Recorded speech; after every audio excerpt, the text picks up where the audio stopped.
Okay, thank you so much. I would like to convene this meeting of the Palo City Council, a special meeting for Tuesday, May 26th. It's 1:03 p.m. If the clerk would please take the roll. Councilmember Cormack. Here. Vice Mayor Du Bois. Here. Councilmember Filseth. Sorry, here. Mayor Fine. Here. Councilmember Niss. Here. Councilmember Koo.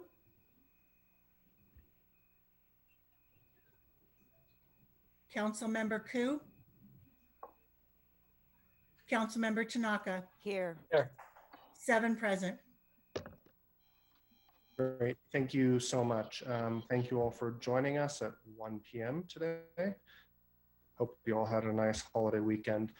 Just a quick couple comments before we get started. Today we only have one item, the city manager's fiscal year 21 proposed operating and capital budgets, where we will revisit some of the work we've done in past weeks and try to reach agreement on a budget for the beginning of July. But first, we're going to note there's our adjournment at the end of the meeting. I'd like to do in memory of all those servicemen and women who have given their lives to defend this country, as we all celebrated yesterday. And I hope you enjoyed the time in the ways that we each do and observe and honor that. So first, let's go to oral communications, where any member of the public may speak to an item not on the agenda. If there are any members of the public that wish to speak on something that is not on the agenda or not budget related, please raise your hand, or if you don't want to speak on oral communications, please lower your hand.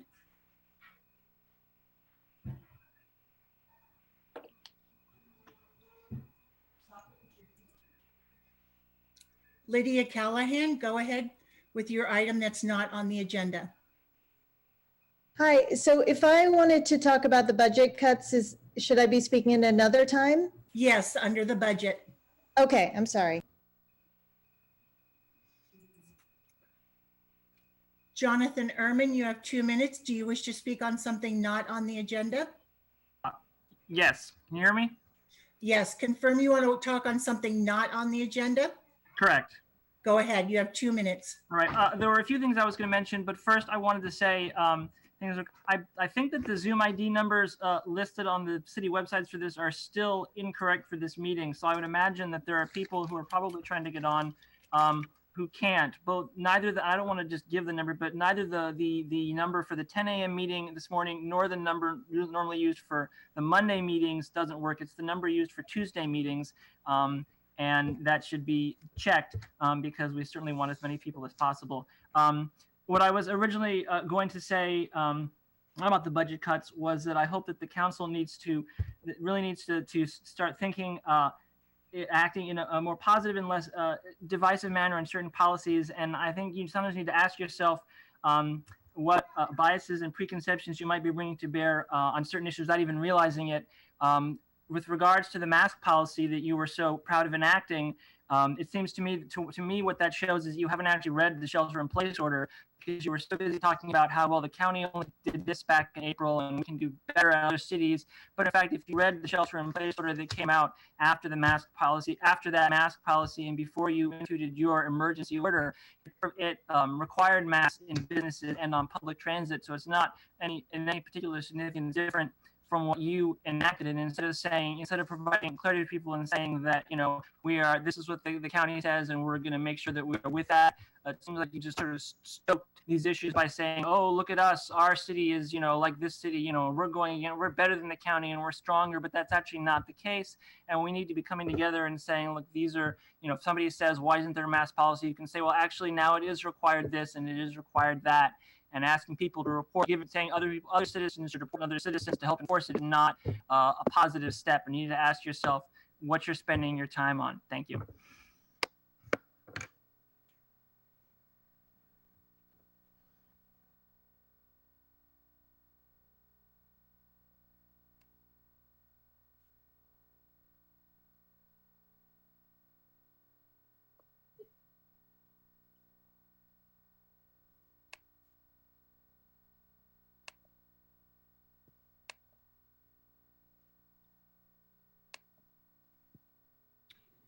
think you're muted, Beth. Sorry. Kathy, you have 2 minutes to speak on anything that's not on the agenda. Go ahead. Okay, thank you.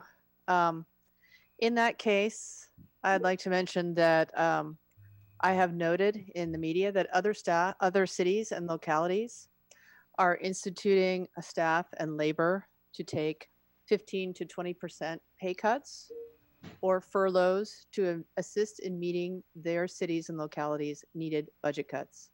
This includes the state as well. With the rest of my time, then, I'd like to discuss some of the City of Palo Alto salaries for 2019. Of management, of 1,100 employees, 221 are considered management. This comes from open data on City of Palo Alto's own site. Of those 221 managers, 110 make more than $200,000 in total compensation. Of the 7 police management positions, all 7 of those police management positions make more than $300,000 in total compensation. Of the 751 SEIU positions, 56 make more than $200,000 in total compensation. 211 of those make more than $150,000 in total compensation. 4 out of the 5 fire chiefs make more than $300,000 in total compensation. All 5 of them make more than $200,000 in total compensation. Of those 50 utility management positions, 46 make more than $200,000 in total compensation for the City of Palo Alto. So I just want to note that other cities and localities and even the state are considering various staff and labor cuts, whether pay or via instituting furloughs. Thank you. Thank you, Kathy. If there is anybody else who wishes to speak on something not on the agenda that does not relate to budget, please raise your hand. Otherwise, if it is related to budget, please lower your hand.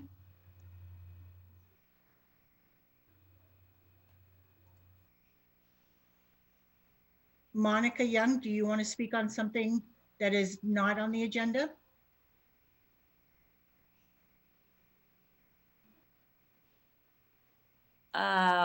Yes, I wanted to speak of something that is not on the agenda. I'm Monica Young Arima. I live on 1052 Bryant Street, and I have 2 items that I wanted to address, which I addressed in the past before on the apps multiple times, but it hasn't got satisfactory response to me. Number 1 is street cleaning sign. We don't have a street cleaning sign in Professor View. And do you hear me? Yes, we can hear you. Okay, so there is no street cleaning sign, and I addressed this, and they said, wait till there is a parking sign on.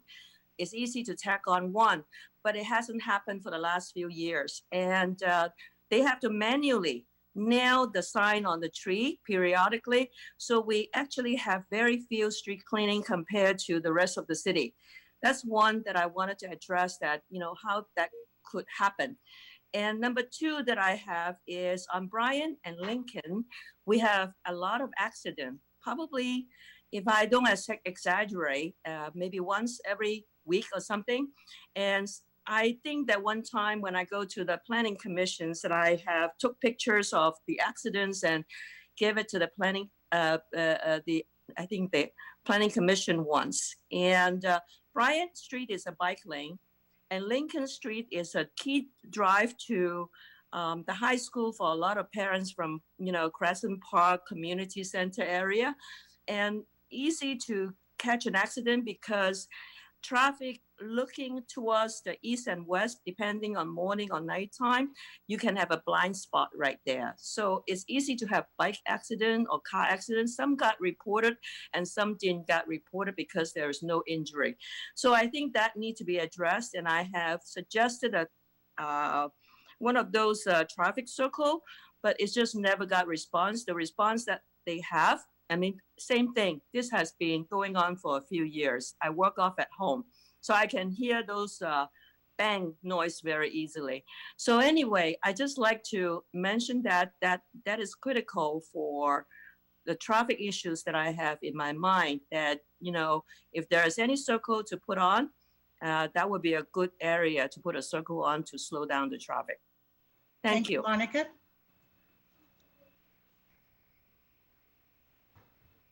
There are no other speakers at this time.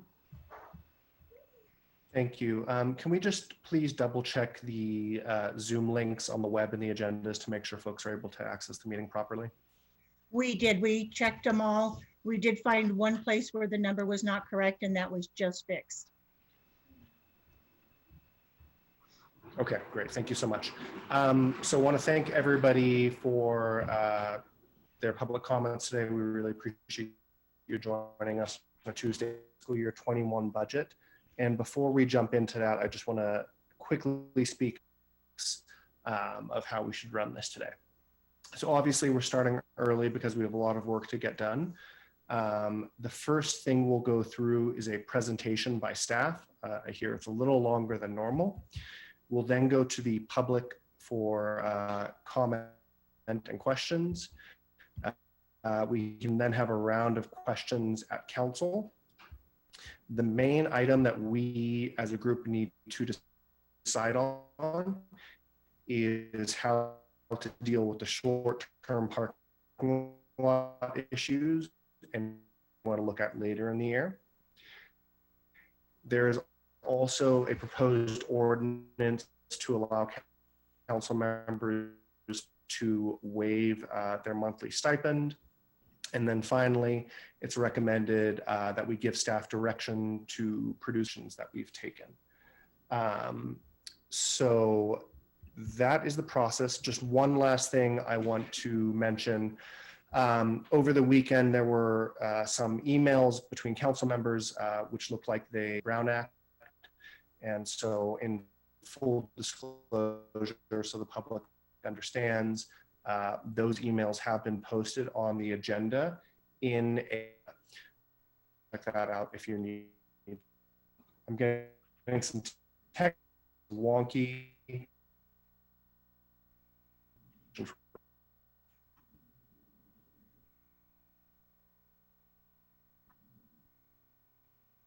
Mr. City Manager, do you want to kick? Okay. And Mayor, it might be helpful if you turn off your video because I think we may be having some bandwidth issues there. So I'll go ahead and get our presentation started. I think that was what he suggested. So just go ahead and get the PowerPoint going. Let me first just take a step back and recognize the significance of the issue that the council is tackling this afternoon and really start off, well, next slide, please. So we'll go ahead and get to the content.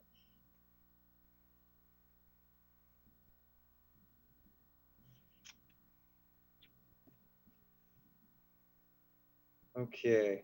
We'll just acknowledge the significant time in our city's history and certainly our nation and really our world's history and how that all plays out in the challenges that this budget process has presented to everyone involved. This has clearly been difficult for the community.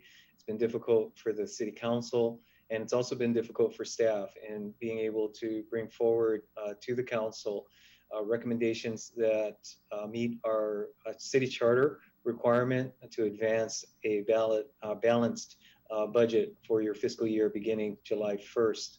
This is certainly presented more difficulty than would typically happen in any budgetary situation. If it were simply economic, that would be one thing, but certainly adding the communication challenges and the compressed time frame over which everything has occurred has made it difficult. So really appreciate the communities bearing with us throughout this process. We have received hundreds of emails on a variety of topics.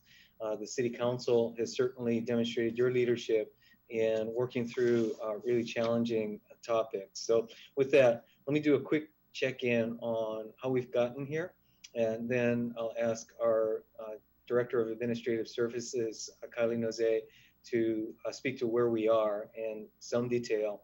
And then our Director of Public Works, Brad Eggleston, will walk through some key points on the capital improvement program and both how we got where we are as well as the status of the CIP. I think I've lost my screen share, so others still have it up. Oh, I saw some nods and some no, not so much. Okay, so let's hope. Okay, here we go. Terrific, thank you. Just a quick walkthrough on the chronology for what got us here. Really, what typically would occur over the span of several months has really been compressed. And it began on March 26th with our bringing forward a recommendation for how to deal with our budget within the context of a shelter in place and this public health emergency that obviously has confronted us all. And this was the work plan that recognized there were many things that we did not know and we knew we would not know depending on how long this public health emergency extended, as well as the impact that would have on both economically as well as our availability of information. Then on May 4th, the City Council adopted revenue assumptions pursuant to that work plan that reflected a variety of scenarios, but ultimately resulted in this $39 million budget deficit in the general fund that we've used to size the service recommendations that have come forward over the course of the last few weeks and that you'll be seeing in its most recent iteration here today.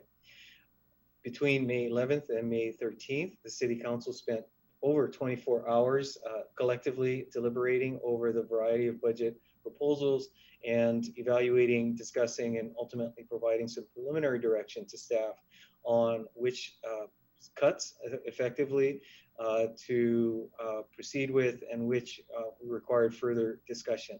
And that's what brought us here today, that based upon that council direction, as well as the progress made with the management professional contributions to closing the budget gap, we've got more detailed and refined strategies to discuss with the City Council and with the public.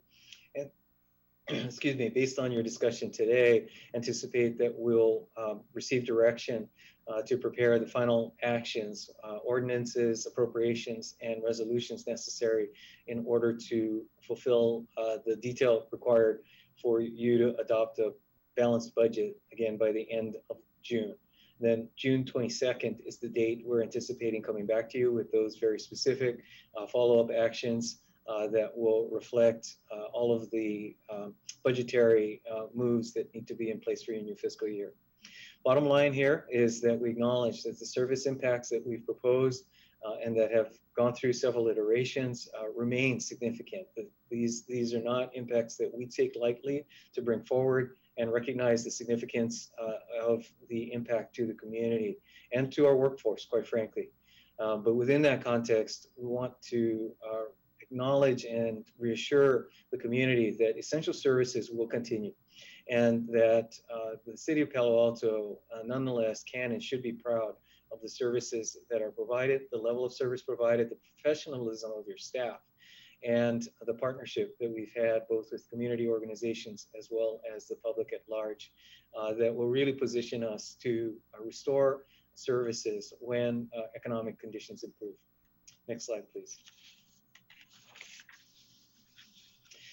So just to acknowledge, again, a few specifics in terms of the, as Kylie likes to refer to them, the known unknowns, that there are a number of dimensions to our current circumstances that we recognize are not known today. We know that some of these will take some time to come into play. And we've built this budget strategy and process really out of recognition of those known unknowns. First of all, and perhaps most significantly, tax revenue receipts. We've spoken to how the City of Palo Alto, more so than our neighboring agencies, is highly reliant on sales tax, as well as hotel tax or transient occupancy tax, as it's known, as components of our general fund revenue.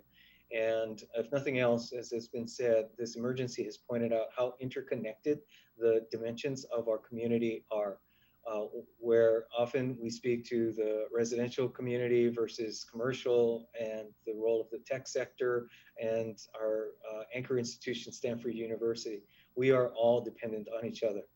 And as such, and perhaps in no greater indication of that in the revenue and the fiscal impacts of how one sector affects the other. And we are certainly interdependent as it relates to our budget. We've incorporated several unknowns and attempted to put some placeholders in with respect to transition costs related to getting to service reductions. There are layoffs involved. There are some questions and issues of timing that need to be resolved.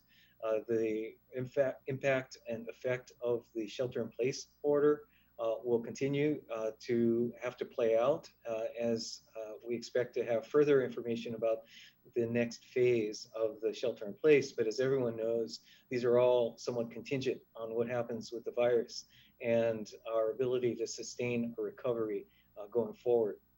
That said, we've incorporated social distancing practices, as we know, are taking shape. This has been an ongoing effort for this organization, as it is for every organization, in order to modify our plans for returning to normalcy to the extent that that's the appropriate term, in reflecting both budgetarily as well as our staff work to plan for our operations in ways that reflect social distancing in the upcoming months.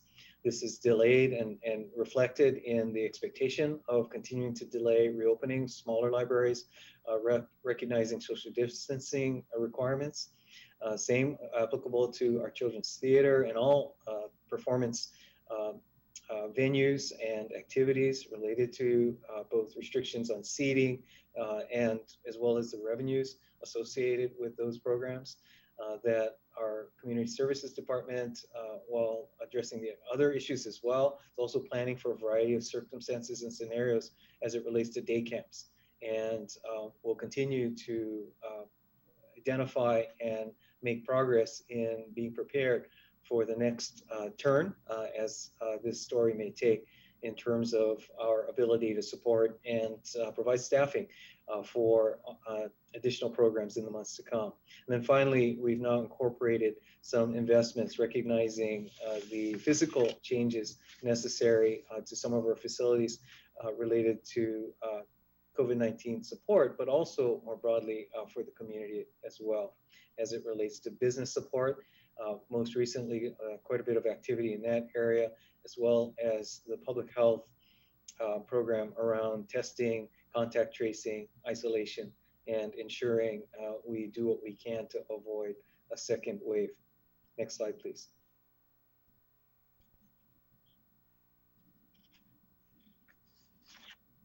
That went the wrong way. Let's go forward.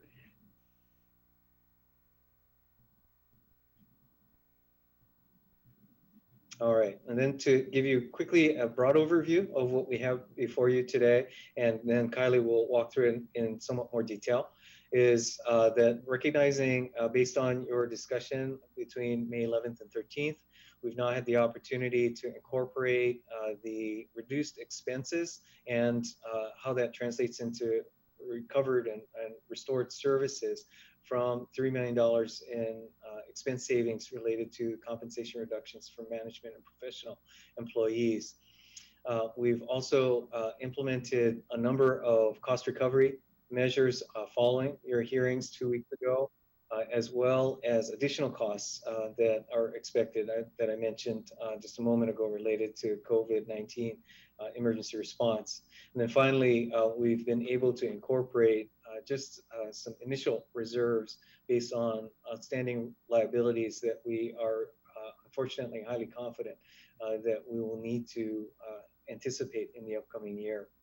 We've also been able to restore a number of areas, again, pursuant to the City Council direction based on your hearings 2 weeks ago, including hours, service hours, open hours at College Terrace Library, as well as though having to balance those hours across other branches throughout the library system. We've also, again, pursuant to council direction, we're able to bring back portions of the teen services, the art center and children's theater, including some cost recovery measures recommended. Then finally addressed building inspections with recognition of the building community's needs in this upcoming period of recovery. So those cover some of the highlights. And now let me turn it over to Administrative Services Director Kylie Nose to walk through some of the details. Thank you, Ed. Good afternoon, Council. Looking at the nitty gritty of the transactions of where we left you on May 13th, this slide is really going over all of the short-term parking lot items that the council took either formal action on or staff has taken the council direction and included them in the proposed balancing strategy that's before you. So just to, I'm going to go through all of these just to crosswalk the council and the public from May 13th to today. So first, during the hearings, the council approved by motion to eliminate the council contingency, as well as the innovations and special events contingency account. The next is a reduction in the general fund transfer to capital improvement program. This was a $1.6 million reduction, with the funding being reserved in the general fund for the 115 pension trust contribution.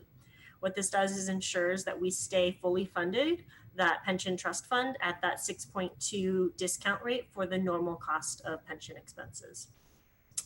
The next one is the approval of the opening of the new junior museum and zoo, but opening it with a new entrance fee and membership fees. And also just a reminder, this is expected to be delayed until March, given the current COVID situation. The council chose to restore long-range planning and housing program staffing. Also, they chose to direct staff to identify an additional $1 million in general CIP expense reductions. So when you combine that with the bullet above, that's $2.6 million of additional CIP investment deferrals or delays, or frankly cancellations. We'll go through those in more detail. This million was expected to be restoring services in police at $600,000 and community services at $400,000. So the balancing strategy does contemplate those restorations in those two departments. And the last two were in the short-term parking lot. When we left you last, staff did some thinking on these and actually included in your proposed balancing strategy are adjustments to address these bottom two. So the first is revisiting building inspection and fire inspections. There's a recommended adjustment that would increase our building inspector staffing by 2 compared to what was proposed. And then the last one, through the looking at the teen services, the art center, college terrace, children's theater, and library hours as a whole, staff has brought back proposals for new fees, estimated and expected donations, as well as partial restoration of these programs. So just to reiterate, all of the things on this slide are included in the current proposed balancing strategy that's before council tonight or this afternoon.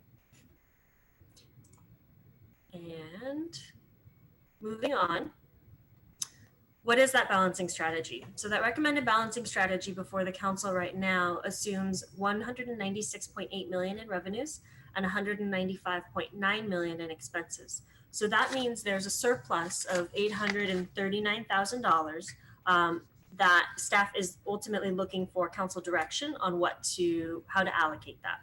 That can be allocated any number of ways. It can be allocated to the BSR. It can be allocated to restore services.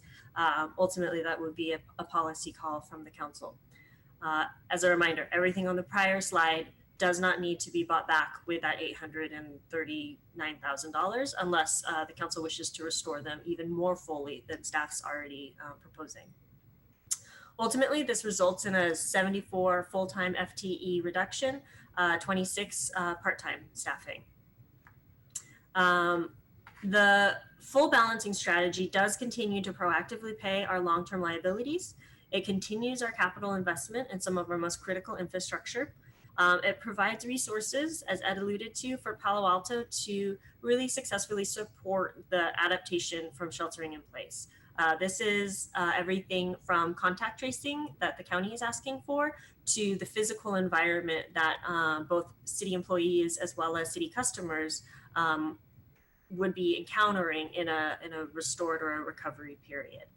And then lastly is looking at what services can be really delivered in light of the pandemic.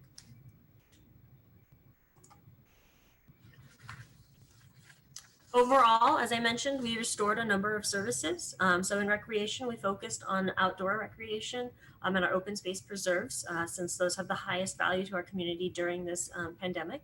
In teen programming, we heard the council, and with new participation membership fees as well as donations, we expect to continue services for the Teen Advisory Board, the Youth Council, the CIT program, as well as MakeX and the Arts Teen Leadership Group. Other things like the Drop Center at Mitchell Park are expected to continue into the new fiscal year. However, due to social distancing, this budget contemplates that they won't open until January. Police, we really restored a lot of civilian staffing so that we could ensure that our patrol officers are focusing on patrol and that they won't be distracted by other collateral duties that would creep into the scope of their work with reduced civilian staffing. In library, we're looking at maintaining all 5 libraries, however, on a reduced schedule. So that would mean neighborhood libraries, college, terrace, children's, as well as downtown would be open 3 days a week. And the full service libraries, Mitchell and Rinconada, would be open 6 days a week. And lastly, as I mentioned in building inspections, looking at adding building staff to assist in the business needs during the recovery period. So these are the areas that the restorations are really recommended at a high level as part of the strategy. Okay, so into the details we continue to go. This is just another reminder to the council as well as the public on how to read these documents. As our city manager just went over, we've been really going through an iterative process with the council and changed how we normally go through this budget process. So to orient everyone, we continue to have our baseline budget. Those are those big binders that were released on April 20th. And all the conversations that we've been having since then are to modify those budgets. And ultimately, the staff report that was issued for tonight's or today's meeting is the only authoritative source at this point that would be modifying that. Every other staff report up through this point in time has been looking at increments of change, getting feedback from the council and the community, and ultimately staff has revised that for what is now staff report 11376 that has a summary of all the proposed changes to those April 20th budget books. The baseline budgets continue to have our big picture. We have an over $700 million budget. There are a number of details on programs and staffing levels and the capital investments that are forecasted across all funds in these documents. And only the staff report articulates the changes to those. So here's that revised balancing strategy. As a reminder to the council and the public, to start at the beginning is those budget documents. So what was released on April 20th. And then we're going through a number of the decision points that we've been discussing over the course of May. So as you can see, we took down the tax revenues based on the council's direction on May 4th. That's that $38.9 million. Other economically sensitive revenues as well. We drop into the adjustments by service area. You can see we've broken down the proposed reductions by service area. So community and library services, public safety, planning and transportation, and then citywide balancing solutions are those broader perspective ones. When we first went to see the council in May, this was about a 60-40 split between, I would say, service area reductions versus citywide balancing solutions. And now we're looking at something that's more 50-50, meaning 50% service reductions, 50% citywide balancing solutions. So we've moved that needle in that direction. As a result, we have fewer positions that are recommended to be reduced or eliminated. Last time we were with you, there were 91 positions that were proposed for reduction. We're now at 74 positions that are proposed for reduction. Across all funds, we're also looking at 26 part-time positions. And then at the very, very bottom, you can see in the general fund that difference between the proposed revenues and proposed expenses to give you that $839,000. Moving on, Ultimately, this is a change in where we land from a general fund and citywide FTE totals. So originally, we were looking at 943. We're now up to 960 as part of this recommended budget. As well as in the general fund, we are at 512 FTE, whereas we were 496. So obviously these changes, these upward movements in these total FTEs is due to the restoration of those positions and services that I just referenced. Just to note for the council, of the 75 positions that are filled, approximately of the 74 full-time positions that are recommended to be reduced, about 34 of these are filled. And about 41 are vacant. Obviously, that's a moving number, and something to really think about here is that just because a position is vacant and or filled doesn't necessarily articulate the impact of the services. Oftentimes, many of us wear multiple hats when there are vacancies, as well as when positions are filled or vacant. It doesn't, it's not a one-to-one, I guess is my point. We'll be looking at redeployments, bumping, as well as placements as ways to mitigate potential separations of employees to all mitigate these impacts. So just something to bear in mind as we look at this. The other thing to look at that's not on this chart, but that we were talking about is part-time positions. There's 26 part-time positions that are recommended to be reduced. That equates to probably over 100 different employees. Part-time positions are pieces of full-time positions. So when we say 26 FTE, that's probably about 100 different employees that would be impacted by these changes.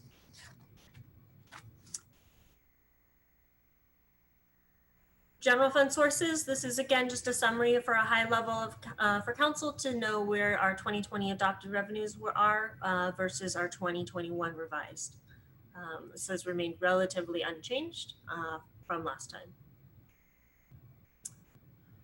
All right, citywide expense adjustments. So this is the approximately 50% of the balancing strategy with various adjustments for a net $21.8 million reduction. As Ed mentioned, we do now have management and professional compensation adjustments in here. It's about $3.5 million in general fund savings, $5.5 million all funds. We now have a reduced capital transfer of $18.4 million based on the council direction from May. And it would be about a $10 million reduction from the base transfer. And then there's the TOT drop of 8.5. Cubberley lease, the net reduction of 2.5 million is adjusting the lease terms with the PAUSD as well as any additional revenues associated with those implications. OPEB continues to be funded at the 6.25 discount rate, which is a savings actually across all funds due to the health of that plan of 1.7, and into the general fund it's 0.6 million. And then again, internal service fund reserve balances we've dropped as well. We have some restorations or investments as part of those citywide expense adjustments. So we have things like funding for contact tracing, as I mentioned, for the county, business and comm support to help us bridge the next 3 to 6 months into the new fiscal year as we move through this recovery period together. The workplace restoration is about those physical changes that I mentioned to our own workplace that are necessary for customers and employees. And then the latter two are restorations based on moving into this new environment as more employees are expected to be working remotely, having updated technology as well as the staff necessary for things like virtual meetings will be needed. And then lastly, investing for some known liabilities out there. Next, we're going to go through each service area.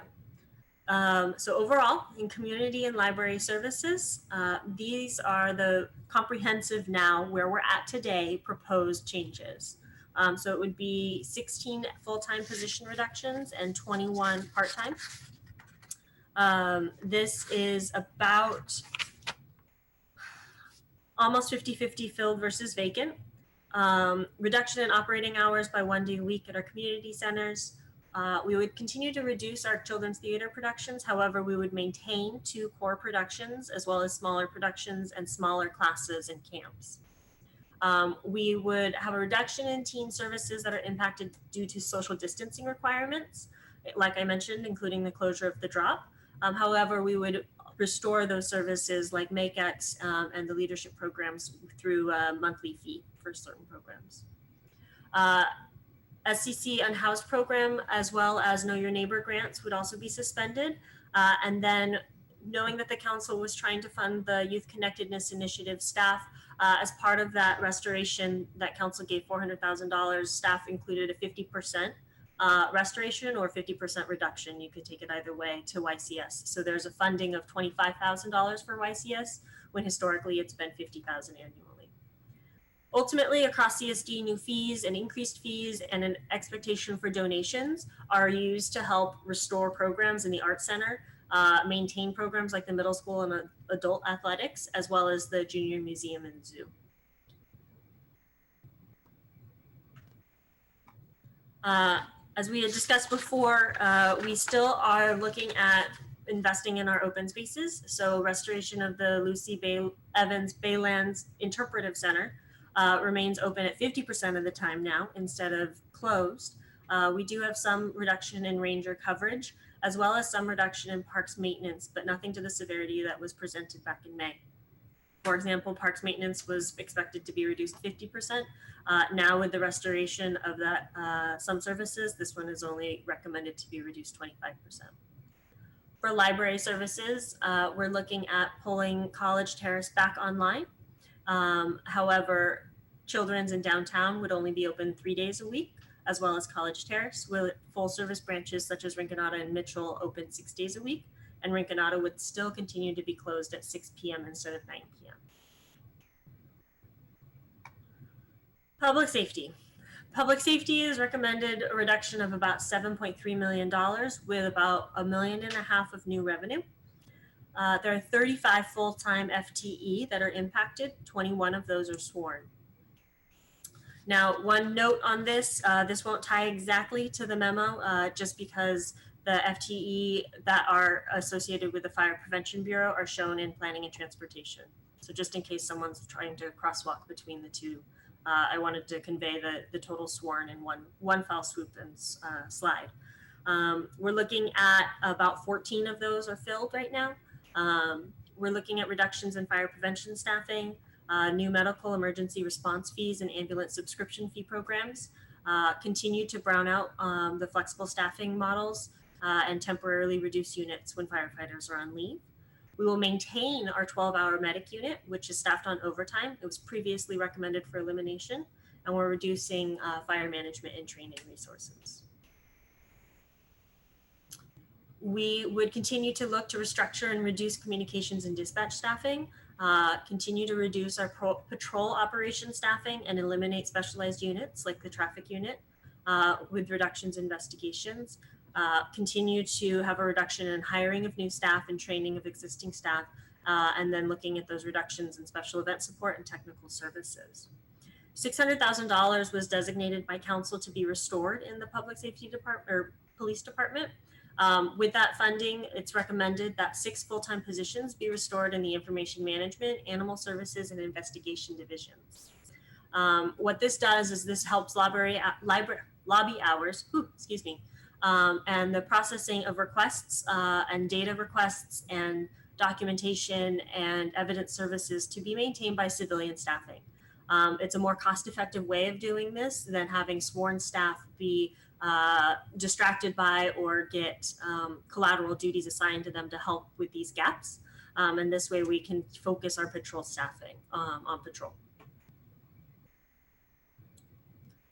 Planning and transportation, not very much has changed from May based on the council's proposed changes.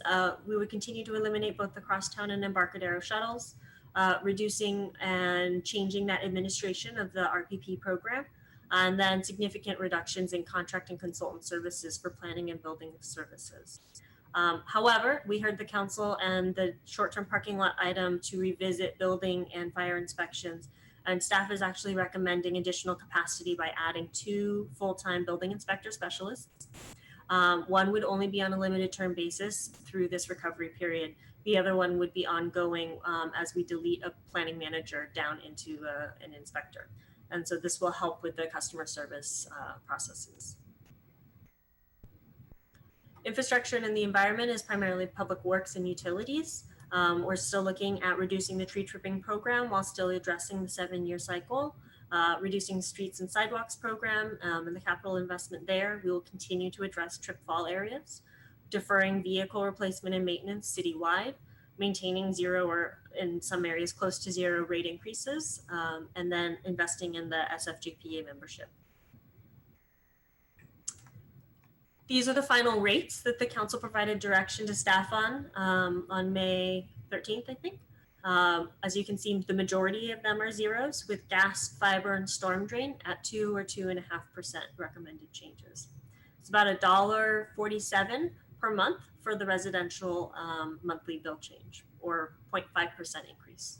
As a reminder, this was done and really staff looked at maintaining 0% for the recovery of both residents as well as the commercial sectors across these lines of business. Internal services and the appointees. So this is the city manager's office, the clerk's office, the attorney's office, the auditor's office, ASD, HR, IT. This is all the back end work. We still continue to have recommended reductions in staffing and purchasing, accounting, and revenue collections, as well as a 2-year pause on the annual performance report that the auditor's office used to produce. Reductions in human resources, reductions in IT of staffing as well as non-salary, and then also reductions in the clerk's non-salary and the attorney's office. Many of these positions are vacant, but there are filled positions within these departments. Overall, as a reminder, in spite of all of these reductions, just a reminder that these services will continue. That police and fire will continue to be responding to emergency calls. Utility services, the rates are to ensure safety of the maintenance and infrastructure, frankly, of our lines, as well as continuing to provide the service on a consistent basis. Maintaining our parks and open spaces will be critical during this period. All 5 libraries will remain open with reduced hours. Really maintaining our streets and sidewalks and roads. Keeping the community centers open with programming that's been modified to deal with COVID-19, continuing to support the development center and requests for planning and building permits, although through modified services likely, and then of course maintaining things like our traffic signals. So the core services will continue. And with that, I will turn it back over to Ed, who is going to walk us through part of our CIP, and then I think Brad as well. Yes, thank you. Thank you, Kylie. So just to do a quick transition from our operating budget to our capital improvement budget, know that there's been significant discussions regarding the level of funding that will go into the CIP.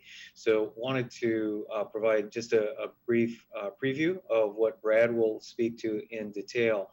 But in particular, the level of review that both I personally as well as Brad did of our capital improvement budget by walking through each of the projects and ensuring that the funding recommendations were solid given the difficult economic circumstances that we're addressing and the balancing that obviously the council will ultimately need to determine where that balancing point is. So to give you just again a sense of the method that we used in reviewing and ultimately reducing the funding level that is proposed for the CIP. Let me just note that as we walk through the individual projects, there are a number of themes that were became our basis for providing the recommendation to get to this 56% reduction in the level of general fund support for the CIP. First off, that we wanted to reduce any carryover funding in the individual projects to ensure that we were able to maintain what's been called a keep up funding level. As the council knows, and Brad can describe in a little more historical context, many years ago, more than 10 years ago, the city council undertook an effort to recognize how the city had fallen behind in its investment in capital infrastructure, such that a major infusion of funding was necessary in order to catch up. So the terms catch up funding level and keep up funding level became a term of art somewhat unique to Palo Alto, quite frankly, that has reflected the council and the community's discipline in ensuring we maintained a funding level that could keep us in the keep up category. So that said, we wanted to and did reduce carryover funding to ensure that the funding levels necessary were where focused on existing infrastructure, were at the level to maintain and support the ongoing state of good repair, rather than have the city fall behind in the funding of existing infrastructure. Second, it was to take projects that are shovel ready, effectively ready to go to bid for construction bids, to position those to be ready, to take advantage should the opportunity present itself, to capitalize on a favorable construction market, such as may be or has been typical of recessionary climates.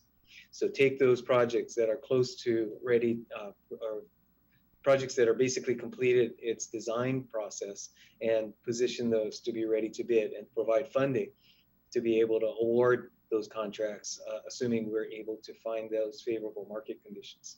Third, is to minimize near-term funding of discretionary projects. There are some projects that will take several years to get to the point of being shovel ready. And as such, we have made some recommendations to continue funding in order to proceed with design work, such as in the case of Fire Station number 4.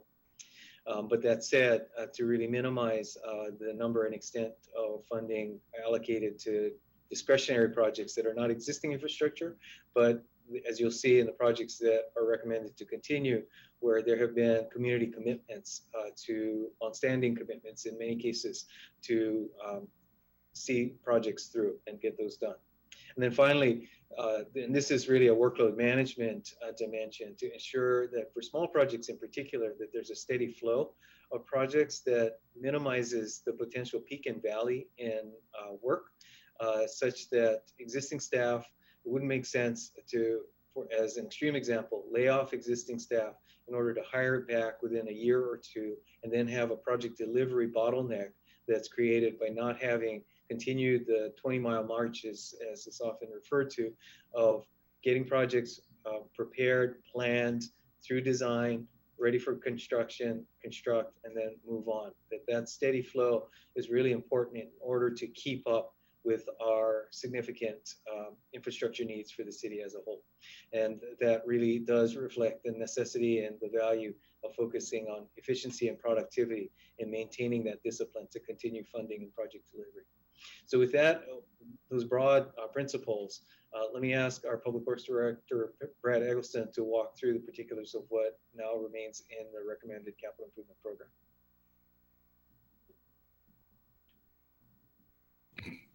Thank you, Ed, and good afternoon, Mayor and City Council.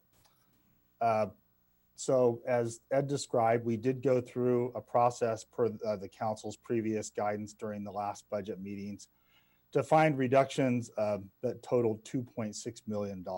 So this slide is just summarizing those, and I'll walk briefly through them. So the downtown parking garage project, you'll recall that we recommended defunding all of that project with the exception of the in lieu parking fee funding.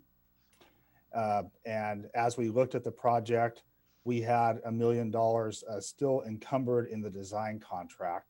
So we will be canceling that design contract, and that $1 million is funding that can be returned.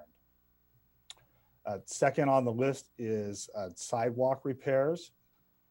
In the discussion 2 weeks ago about the Public Works Department budget reductions, we had quite a bit of a discussion about the sidewalks program, and basically paring that back to trip and fall repairs for the most part for the next 2 years.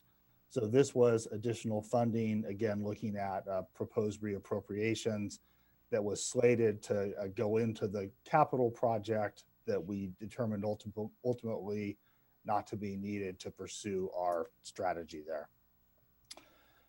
Third is the Bixby Park completion project. And Bixby Park is our former landfill This is one of the 2014 Council Infrastructure Plan projects, but as we've discussed, it's one whose scope is still being finalized through the Baylands Comprehensive Conservation Plan process.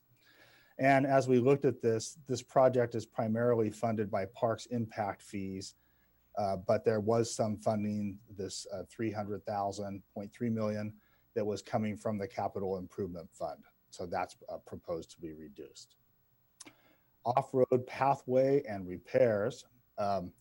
This is funding in a recurring project for repairing and resurfacing off-road pathways, such as those actually out along a Bayshore Road in the Baylands. In this instance, we did not have a project lined up to do in the coming fiscal year.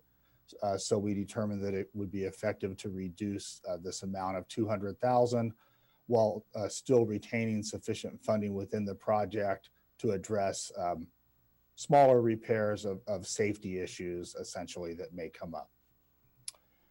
And then lastly, in the dog park installation and restoration project, a change to the revenues in the project. For this project, we have typically used parks impact fees because we're creating new amenities in parks. But we had some funding from a general fund capital that didn't reflect those impact fees.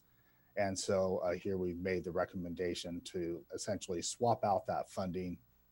And those are the pieces then that total the recommended adjustments of 2.6 million.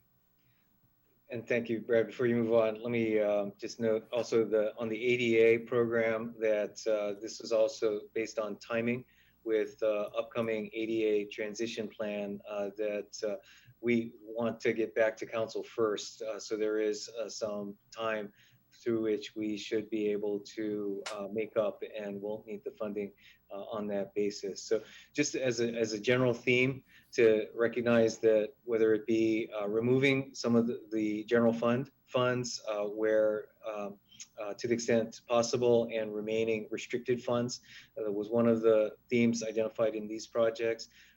Scope reductions, as was noted, to go from more complete repairs or replacement of sidewalks or paths to more spot repairs as the theme.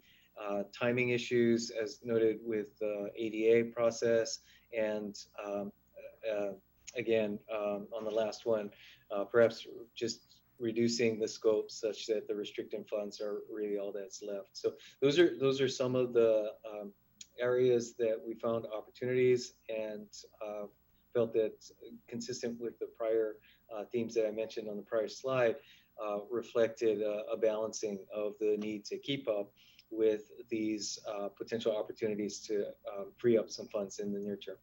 Thank you, Brad. Back to you. Great. Next slide, please. So in the presentation thus far, I think both Kylie and Ed have had some focus on the general fund transfer to the capital fund, which is the primary funding usually for the capital fund. So this is just to give a little context to that history and what's being proposed in this proposed budget, as well as some estimates looking forward. And just to orient you to this, we're starting on the left back in what we would call fiscal year 2009. So these are funds that come into the capital fund from the general fund transfer. They also come from the hotel tax, transient occupancy tax transfer. And then there's been a council policy to when we have excess budget stabilization reserve funding due to surpluses in some years, often that's been transferred into the capital fund. So really the important thing to note is that when you look to the left here, you see these funding amounts back 10 years ago or more that are really in the $10 million neighborhood. That was the time where we were not keeping up on our infrastructure needs. And in fact, we were building up this catch-up amount of essentially deferred maintenance that Ed referenced earlier. And some of you are probably familiar with the fact that beginning in 2010, the council appointed the IBRIC, the Infrastructure Blue Ribbon Commission, who did a lot of work through 2011, making recommendations really in these areas that they called keep up, catch up, and then also recommendations about how to fund new projects that did not have funding sources. So the key point here is that you see a few bars in this dramatically increased investment in infrastructure. And that over time is what has led us to be able to keep up, to catch up on much of that deferred maintenance catch up list. And then much of this funding also reflects the TOT revenues that have been coming into the fund to help pay for those new projects that previously, before the council policy, did not have funding sources. So the context there, if you look mostly to the right, you see the 20 to 21 proposed budget. There's our dramatically lower level of general fund contribution that's being proposed now, essentially as what can allow us to continue to keep up with the core needs while we're in this situation.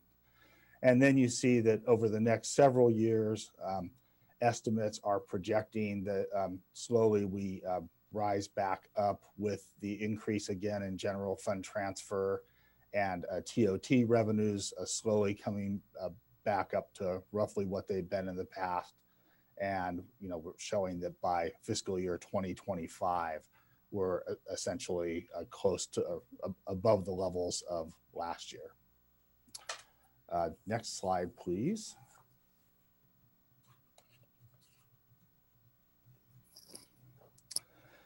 So our CIP investments, I'd like to give a kind of summary of what's left in the capital budget with focus mainly on the upcoming fiscal year. And the first two categories here are what we like to think of as what's below the water line, because really we're just taking care of our existing infrastructure. And these are projects that tend not to be very visible or to really get people very excited in general.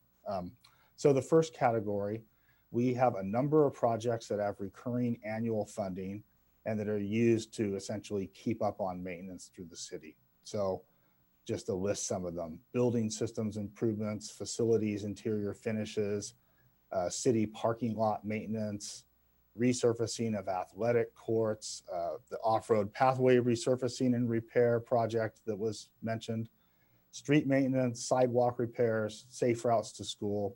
And there's a number of others that are just used to provide capital maintenance throughout the city. And as we talked about, many of these recurring projects are ones that have had some budget reductions in order to provide the lower general fund transfer amount.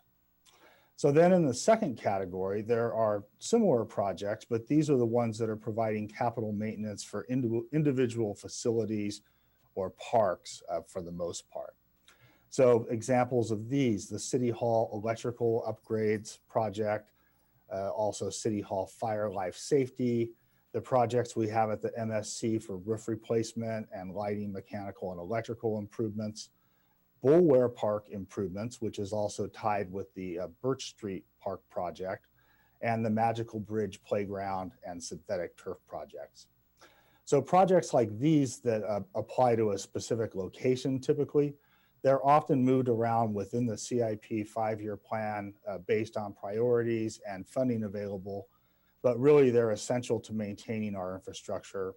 And often they're taking place when equipment or components involved are really already past their useful life. And these are the great majority of the projects we have. Then the third category here on the bottom that's labeled new, kind of trying to fit things into those IBRIC categories. These are ones where we're either building something new or making significant improvements to existing assets that go beyond typically just replacing old equipment.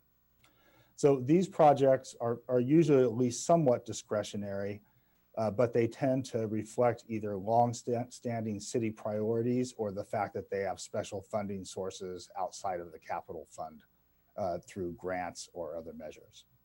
So some examples here, the Birch Street Park improvements that are connected with Bullware that will add new space to Bullware Park. Our animal shelter renovation project that in the coming fiscal year, we'll be building a new kennel building in accordance with our agreement with Pets in Need. the downtown automated parking guidance systems project that's going to add parking guidance technology long awaited to our garages, and rebuilding Fire Station 4 at Meadow and Middlefield to meet earthquake essential services standards. And as Ed discussed, in the coming 2 fiscal years, we think that's really a design effort. It'll take a while to get to a shovel-ready point for construction there.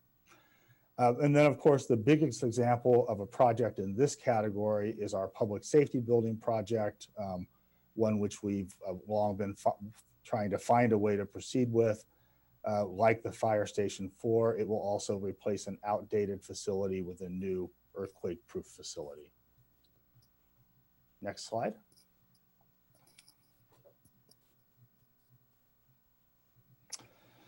So this slide is showing our major investments. We start there at the top with investments on the general fund side, general fund CIP.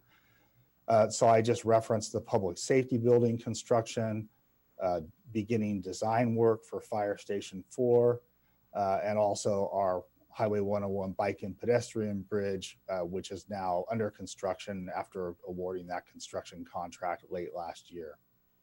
And Ed touched on this, but it'll be important as we're proposing to still continue with these projects, and the public safety building in particular, given its large magnitude, it's a really big project, to be taking advantage of the construction market and really doing our homework to watch timing for both selling certificates of participation and the openness of the market to that effort, as well as when the best timing will be for bidding the project itself to hopefully take advantage of lower construction prices. Then we touched already on parks investment, but I think it's important to reference Birch Street because this is one of those discretionary type projects where rather than just maintaining existing infrastructure that the city already has, like most of its other parks, here we're proposing to essentially invest in adding new park space, as well as the Bixby Park project. We've still continued the investments in the rail grade crossing work. We're working with AECOM through on that. And then I mentioned 2 weeks ago the third and last phase of the airport apron reconstruction project. And the good news there, where we had actually delayed that project for a couple of years to try to essentially accumulate the 10% city match on the FAA grant. But with the CARES Act this year, we're being told that the FAA's airport CIP is going to provide 100% of the project costs on projects like this that are in the CIP. And then last couple, our new stormwater management fee ballot measure from 2017 identified 13 high priority projects. We'll be beginning construction on the first one this summer, and then 5 of the other 13 have design work and or construction scheduled in the 5-year CIP. And then our 50-year-old regional water quality control plant out at the Baylands, work is continuing there with a major investment in the 5-year plan of about $133 million. So that's my summary of the CIP. And with that, Kylie, I'll turn it back to you. Thank you, Brad. Great. So just regrounding ourselves in what the mayor had laid out for us at the beginning of this meeting. What are we here to do today? And really, there are a few components that staff's looking for help from the council on and direction ultimately. So overall, you can see that we're looking to review and discuss and provide direction to us on these proposed operating and capital budgets and municipal fee schedule and surrounding basically the budget document plus the recommended adjustments.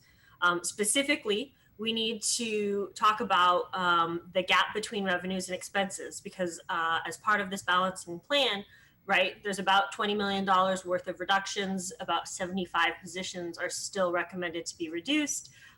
So we've overbalanced this budget a little bit by $800,000, knowing that the council potentially can provide some input on areas that they may want to change the strategy and allocate that 839,000. B, C, D, and E are all the technical things of providing direction to staff to bring forward for budget adoption on June 22nd, a budget with blank balancing actions. So right now, staff return with the amendments and the actions outlined in attachment A, exhibits 1 and 2, means basically bring to council on June 22nd the April 20th budget as amended by these two attachments for ultimate council adoption of the ordinance and appropriations necessary. Same thing for the muni fee schedule, that'll be a resolution. Based on the actions of the council, we will amend the table of organization based on the staffing changes. And the same thing for the 5-year CIP. So providing the direction for staff to return for formal approval is ultimately the goal of today.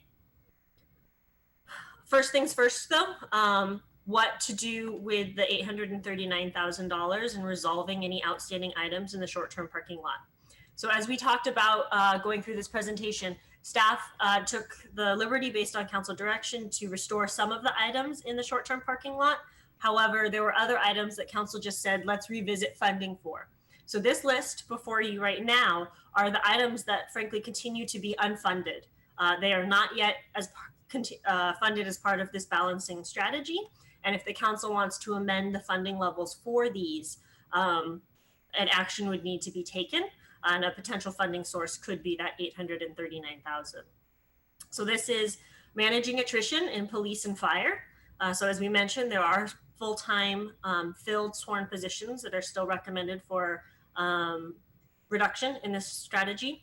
Transportation Management Association, 750,000. As a reminder, that's paid for out of the downtown parking fund. Those are parking permits. The city council minutes transcription, as well as the cost of printing the city council materials. Both of those in this strategy continue to be eliminated. So if council wanted to restore those, that would be an action to be taken, as well as YCS.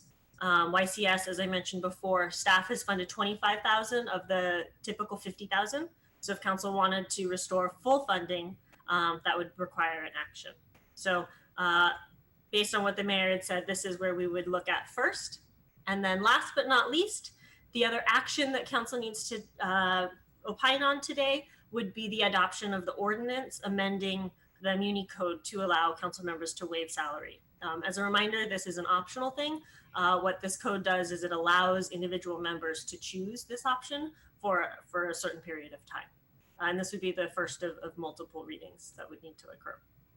So with that, I don't know if Ed has any closing remarks or if we want to turn it over to the public for oral communications or. Yes, back to the mayor for your next steps. Thank you.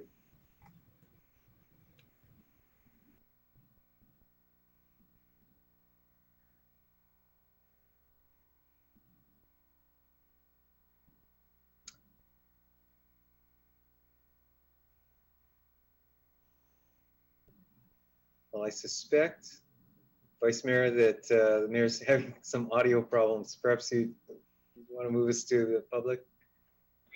Yeah, I think he was calling in on his phone. Can you guys hear me or not? Oh, there he is. Now we can. Here. Okay, I'll speak into the mic, and sorry for these troubles. I really apologize. Poor connection. The Vice Mayor was joking we should extend fiber. So first off, for anyone who is having trouble entering this meeting, the ID number is 958-3084-9418, and the phone number is 1-669-900-6833. Those should be updated on the city's website, but please do join us.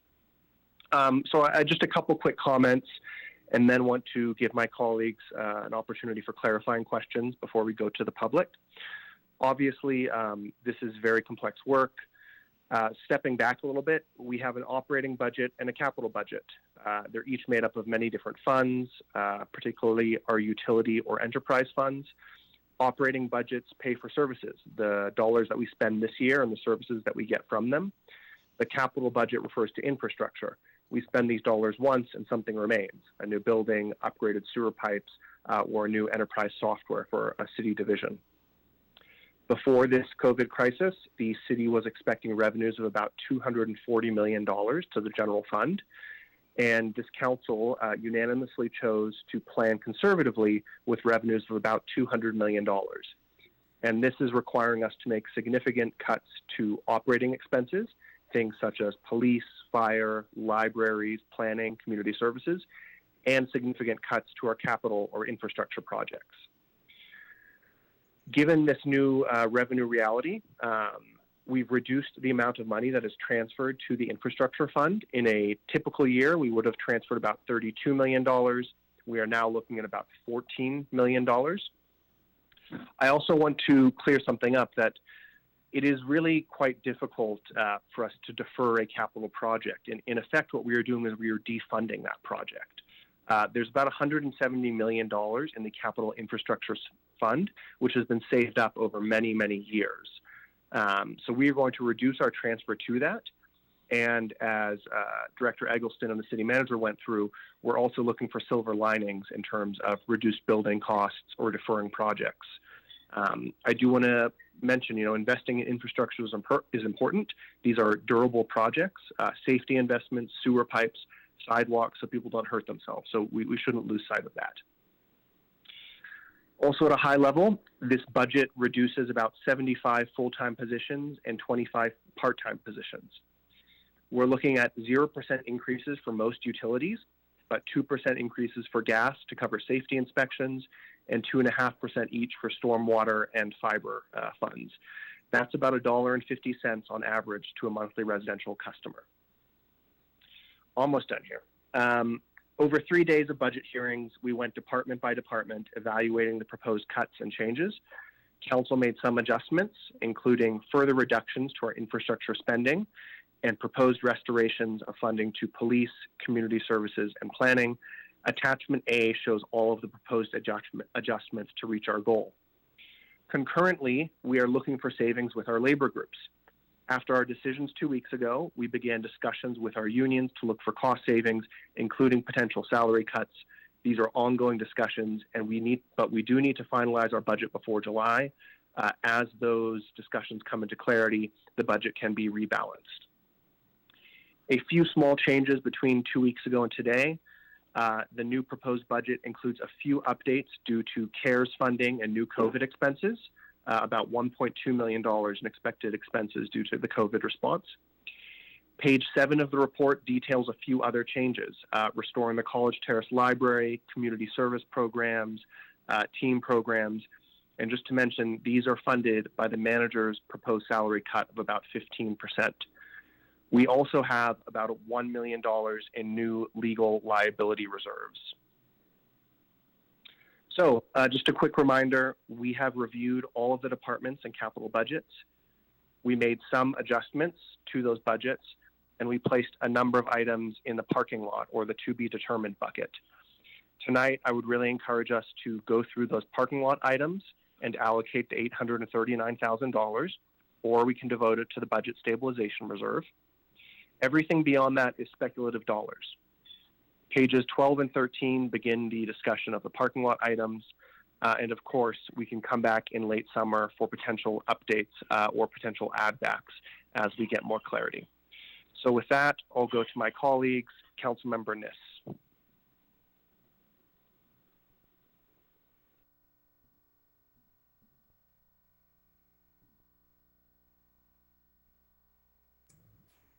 Liz, I think you're on mute.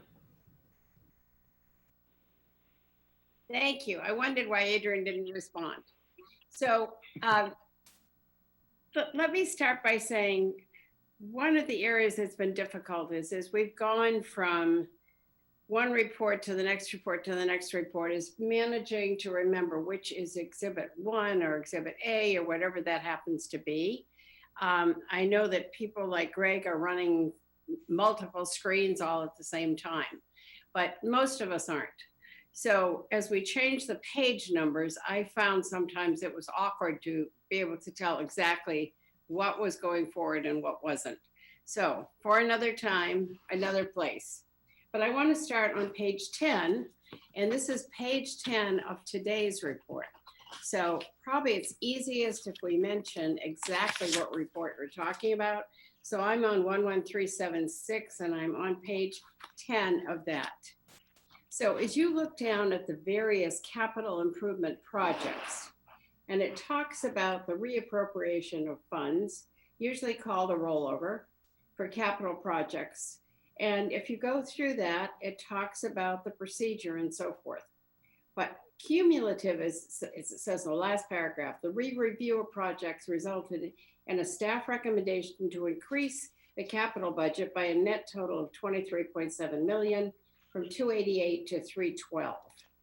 So, and that continues on the next page and tells you where that came from and so forth.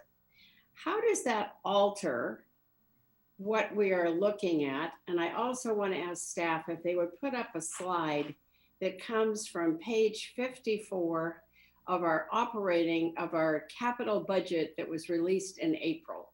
Does that, are you just asking the clerk, are you following that? Is that the one you wanted us earlier that you gave us? Yes, I gave you an early prompt. Correct. My staff is getting it up there. Thank you.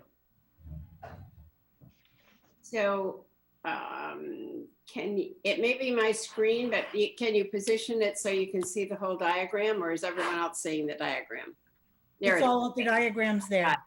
So if you look at this, because this did not get duplicated in today's report, by the way. This is not in it. This is in the one that is left from April. And it shows capital improvement fund expenditures, which hit a high, frankly, this year. So if I go back and talk about the 237 that's added to 288 to 312, Kylie, is that your area or is that Ed's area? I'm not sure who can address that. Sure, that probably both of us. But I'm trying to find the 288 that you're talking about to the 312. It is on page 10 of this report for today. Yep. Okay. And the question is then 10 and 11. Yep. And the question is, how do these two tie together? Well, yes, and yes, that's the objective question, but subjectively, I think there's a comment to be made as well.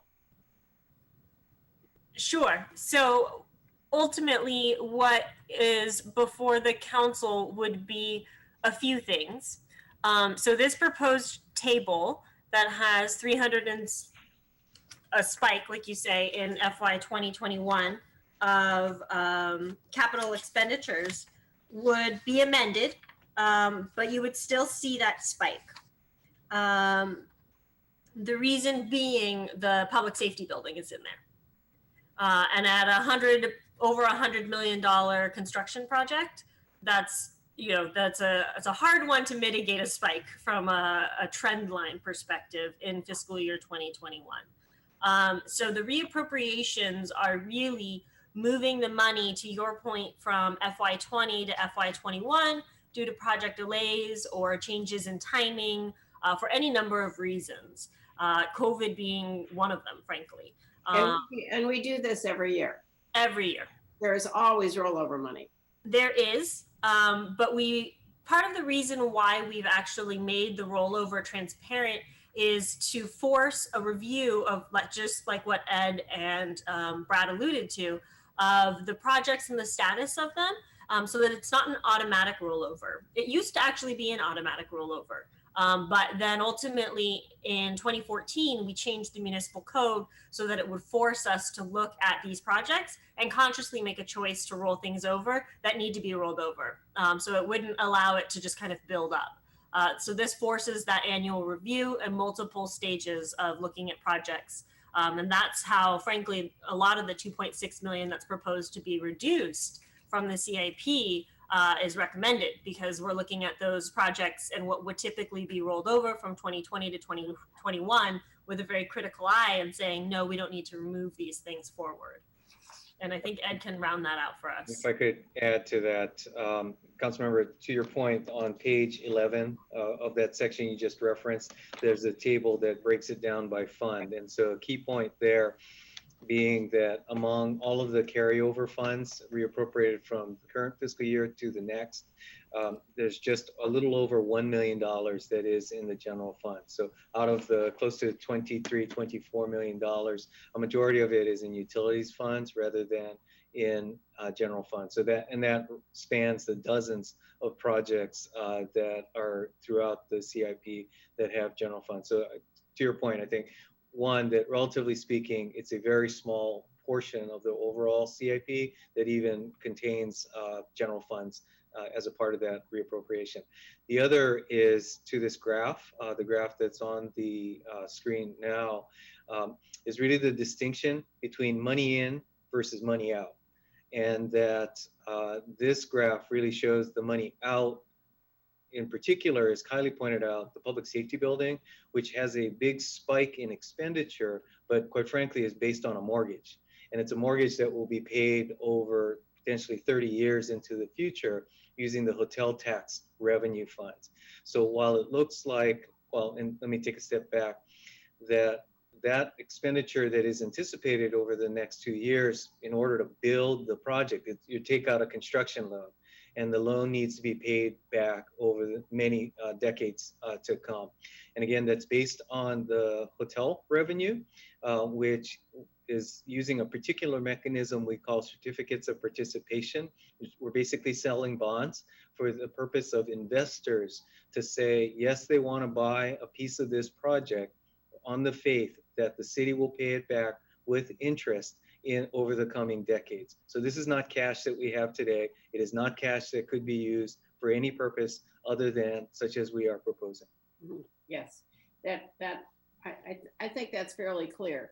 But beyond that, I want to simply mention subjectively that if you look at this casually, you're going to say there was a lot of rollover. So Adrian, do you want to get into the short-term parking now, or do you want to wait till later on that? No, right now I'd like clarifying questions from council members, and then we're going to go to members of the public. I'll stay away from that. Would you like me to be timing this per the instructions, Mayor? Sure. Let's time these at the 5-minute standard we've been doing. Thank you, Mike. Okay, then Liz, you've done your 5 minutes. I can't ask about the airport parking, can I? We'll come back after the public for another round. Okay. These are for short questions. Council member Phil Seth, then Cormac. Thanks very much. Can you hear me? Mm-hmm. So 3 questions. First of all, on Fire Station 4, it looks to me like $1 million went away from the capital budget for Fire Station 4 in fiscal 21. But it didn't look like it showed up anywhere else. So did we defer that, or did we find a way to save $1 million on it? Or am I misreading it? What page are you on, Eric? Well, I'm comparing the original capital budget starting on page 63 with the revised one in this report. That's correct. We do need to crosswalk that over from what was in the original CIP that was part of the reduction that went into the operating. So Kylie is, I can see, finding the right book and the right page in the right book. That's hard. Sorry. I guess my question is, did I see that right? And did we save it, or did we just defer it? That's kind of my question. Second question is. Okay, so I'm sorry, go ahead. Second question is, in the budget as it exists now, what is the funding for TMA? Is it 750 or is it 0? That is, do we have to, if we want to fund TMA, do we have to take it out of the 839? No, TMA is currently funded at 750 in the downtown parking fund. Okay, so if we chose to fund TMA at less than 750, that frees up some headroom. In the downtown parking fund, yes. Super, thank you. And then last, the crosstown or the shuttles are add up to about $500,000 a year. How much of that is the Crosstown shuttle versus the Embarcadero shuttle? I have that. Let me get that. But let me answer your fire station question while staff is probably helping me get that number. Okay. The fire station question, the difference between what you're seeing on page 67 in the book, the physical binder, versus the memo is that $1 million has been spread out 500,000 in each year of 2022 and 2023. So Okay, it's just so timing. It's deferred. Yeah, just across the 5-year to recognize where we're at. Still the same total project cost of 9.8. Okay. However, just fiscal year timing differences. Got it. Okay. And then you wanted the Crosstown shuttle versus the Embarcadero shuttle, correct? An approximate's good enough. Is it 50-50, 75-25, sort of that ballpark? No, it's not. The one that is supported by VTA is less. So the Crosstown shuttle is about 380,000, whereas the Embarcadero shuttle is about 158,000. Got it. Thanks very much. Thanks, Kayla.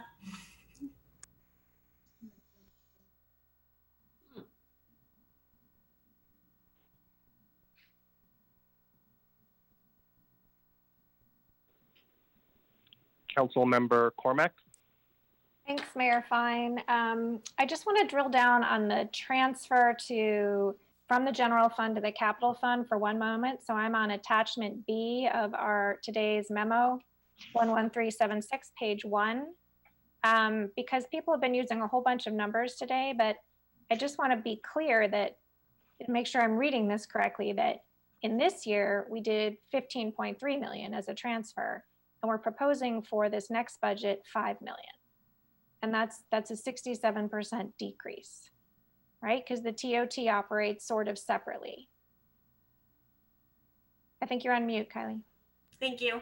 That is correct. The numbers that you've been hearing, Councilmember Cormack, we've been looking at the bottom line number and aggregating the TOT as well as the general fund transfer, since that's what's seen in the general fund expense. But you are correct. The actual base level transfer is that level of magnitude.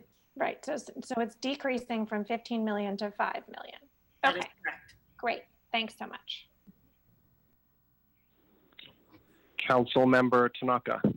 Yeah, can staff bring up slide 9 again that you in your presentation? And as you bring it up, I'll ask the question. So does slide 9, is it accurate to all the changes as of today, or are there things missing?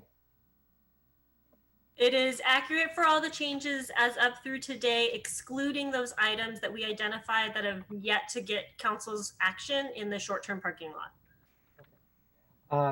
And then the other question is, and I got to commend Councilmember Philseth for extracting some of the numbers. There's something I asked before, and I thought staff would do it, but I guess not. But most of the tables in the documents exist as spreadsheets, but when we get them, they're as PDF. And I asked this before, and I think I've heard from other members of the public that everyone would really appreciate getting spreadsheet access instead of being stuck with the PDF file, because then we have to hand copy all that stuff in. And it would really aid us with, and I think the public as well, increase the transparency, especially given this very accelerated process. So to me, I guess I would ask staff if we could give not just ourselves, but the public access to all the tables in spreadsheet form versus just giving it to us in PDF form. And to me, it's something that we already have that shouldn't cost any extra work. And it would make the whole process a heck of a lot easier than having PDF files that we have to cut and paste things in to do the calculations ourselves when we were trying to do scenario planning. So I guess could staff let us know when this could be available for the public? Well, to your point, Councilmember, we have talked about it before, and quite frankly, that has not been where I believe our staff resources should be placed.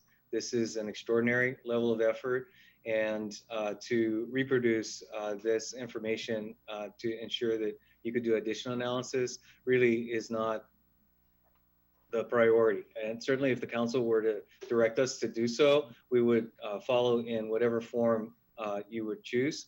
But again, in terms of allocation of existing resources. Well, I guess what I'm asking for is all the things that are already in spreadsheets. So I'm not asking extra work, it's whatever's in spreadsheet, because I can't imagine this stuff is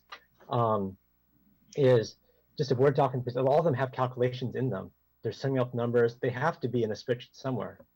They are in a massive system that is highly sensitive to assumptions and corrections that are made on an ongoing basis.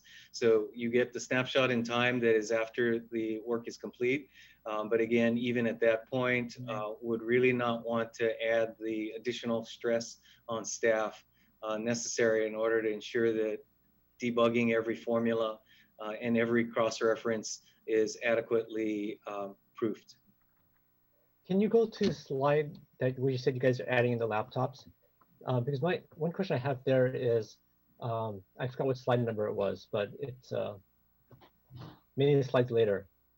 You know, the difference between laptops these days, the processor speeds have not really been changing that much. In fact, the laptop this year versus the laptop last year, the change is actually quite small. This is one reason why Intel's having a big time trouble right now. So, so I guess I'm just trying to understand the wisdom of trying to keep the laptop refresh cycle going versus just keeping what we have now, especially since a lot of the software is going on the web versus being run on the computer. So what's the wisdom of boosting that replacement given these kind of the slowdown in technology improvement in laptops, and also just most software is going to the web now?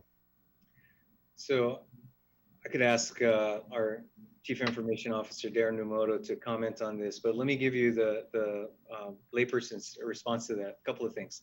First off, we still have some laptops, I believe, on Windows 7, which is an embarrassment. And that said, you know, retiring those systems because they represent significant security concerns for us, given that Windows 7 is no longer supported, is the type of issue that on an ongoing basis, you really can't anticipate 4 years in advance when those issues will become ripe. So that's one example. And then along those lines, that maintaining, kind of similar to what I mentioned previously as it relates to project development, a constant discipline around replacement is really important to ensure that we don't end up in a situation where we have to do a surge replacement to take care of some antiquated needs that have been allowed to build up over time. And then finally, last piece is really that, you know, as we make these replacements, an example of the flexibility that it provides us, we were better able to adapt to work at home, working from home, than any other public agency I'm aware of. And that was because several years ago, we had made the move to laptops versus many of our colleagues in other agencies have a mix of desktops and laptops. And so that constant refresh has been really valuable to our ability to continue to provide services to the community. So well, again, Darren may want to comment on it as his area of subject matter expertise, but that's it. Turn it back to you. Yeah, so I guess my point is, it's great that you guys did that. And my point is the difference between a laptop today versus last year, the speed difference is very imperceptible. So I guess my point is when we're looking at cutting people, maybe delaying some of the replacement cycle might make sense. So that's where my comment was. One clarification for everybody, and Darren, I'll turn it to you for the technical side, but just one clarification. Staff originally on May 11th, 12th, and 13th proposed increasing the replacement cycle time to a 5 or more year replacement cycle. What this does is it just brings us back to our normal 4-year replacement cycle. So there is no replacing things every year or every other year. No, I get that. What this does is maintains our current service level. I guess my comment is I think you had it right the first time. So that's why I was curious why move it back. And I'll turn it to Darren for the technical changes. Yeah, actually, we're not replacing computers. Sorry. You're on. We can hear you. Yeah, I just had an echo. Sorry. Yeah, we're not replacing year-old laptops. We're replacing laptops that are 4 or 5 years old during this cycle. So we're not replacing anything that has been replaced over the last 3 years. This is moving forward and replacing laptops that are 4+ years old. And I will note that from an organizational management perspective, this is literally one that was enabled by the concession or the and again to from the managers. And Ed's point, these are Windows 10 compatible. All the other laptops are in Windows 7. So this gets up to current since Windows 7 has been out of support for almost a year now. Okay. So the Sorry, that's 5 minutes. okay, I'll go on to the next round. Thank you.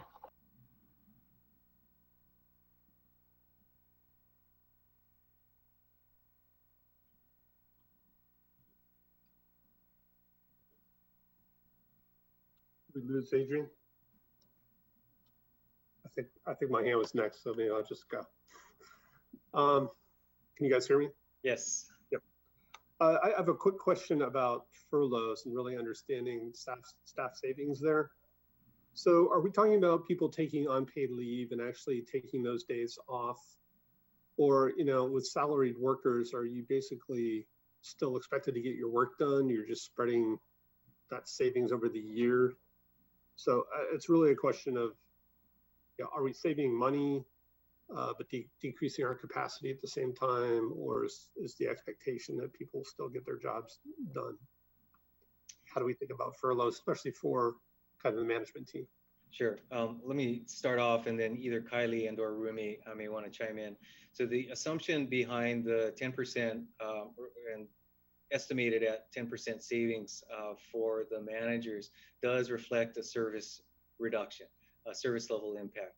And it was modeled after a 26-day furlough over the course of a year. So that's effectively 1 day every pay period. And as the council knows, we currently have, for many of our workers, a 980 schedule, which means officially at least 1 day every 2 weeks that certain services are closed. So this would involve this taking another day during that that pay period, a 2-week pay period, such that it could, in some parts of the organization, be effectively a Monday through Thursday schedule only, through which they would be providing active services. So there definitely is a service level impact associated with the furlough. Okay, that's good. Let me go on to some other questions.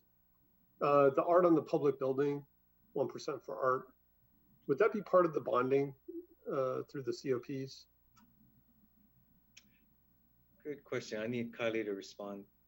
I don't believe so. I can have Brad correct me if I'm wrong, but no, what staff does is they go through eligible projects every year, calculate that 1% and allocate it to the public art capital improvement project. So that wouldn't be considered part of the bonded expenses. Okay, so that's going to hit us, and that's a big one for that building. And that is correct, Tom, and that's already factored into the current 5-year CIP plan. Okay, and would we bond the entire public safety building in fiscal year 21, or would we do that in phases? Would there be tranches of COPs? It really depends on the market. Obviously, there are issuance costs, so typically it's more efficient for us to do one sale. And a sale of this large will hit certain levels from a financial market perspective, because we would be in, the $100 million marker. But ultimately, we would look to our financial advisors on what would be the most economical way for us to do this, given the current market, as uncertain as it is, and what the cost of the issuance would be, both from our one-time costs to issue it from a consultancy and an underwriter perspective, as well as the actual cost of the debt itself. Right, and matching it to expenses, like we start to pay interest on debt if we don't need the money, does it make sense to spread it out? I mean, it's complicated calculation, I think. Yep. And there was a thing in the most recent staff report that said we would possibly capitalize the interest as well. So we'd end up paying quite a bit more, right, in the terms of total dollars over the life of the project. I would need to look at the numbers, but ultimately capitalizing the interest would allow us to defer the initial payments by about 12 to 18 months instead of starting the payments immediately after the issuance. I would need to look at the calculations in terms of the 30-year cost of something like that. So you're talking about just one year's worth of interest? Yes, we would defer that year's. Okay. And last question, trying to get in 5 minutes. When is the Cal garage scheduled to be done? This is Brad. We're still working with the contractor to get an updated schedule that fully reflects the COVID delay. Our best thinking on this so far with the discussions we've had is late September, but that may change a little. Okay, so you wouldn't be starting public safety building until after that, possibly. Right, that would be the earliest. And really that kind of schedule on the public safety building would reflect a process where we have our building permit very soon and essentially put it to bid immediately thereafter. Right, and which is not necessarily what we're proposing, because we want to be more thoughtful about it and be watching the market and try to time it appropriately. Right. Okay. Thank you. Thank you. Councilmember Koo. So I just want to kind of ask, I'm still unclear. Your volume is very low, Lydia.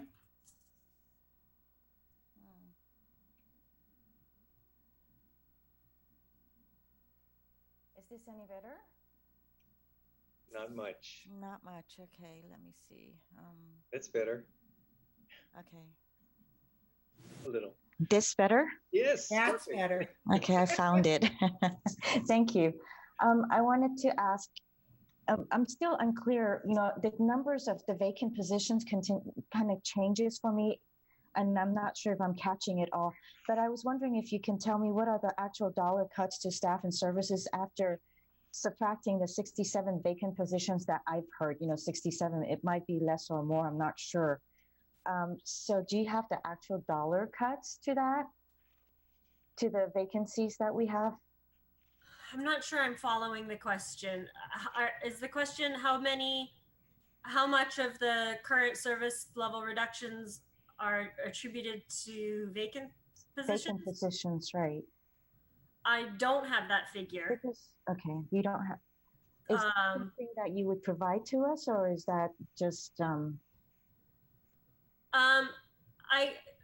So that would be a subset of the overall, right? Just to be clear on what we're referring to. So we've got the overall savings expected by the service reductions, and a subset of that is related to vacant positions versus filled positions. So Councilmember, is that what you're looking for?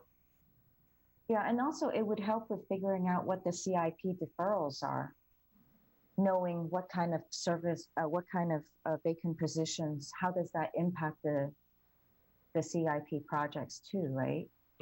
Well, at this point, I don't think we could identify deferrals related to vacant positions in the CIP. So maybe best to start with the ongoing operations piece. As Kylie pointed out, we have not segregated service reductions attributable to vacant versus filled positions.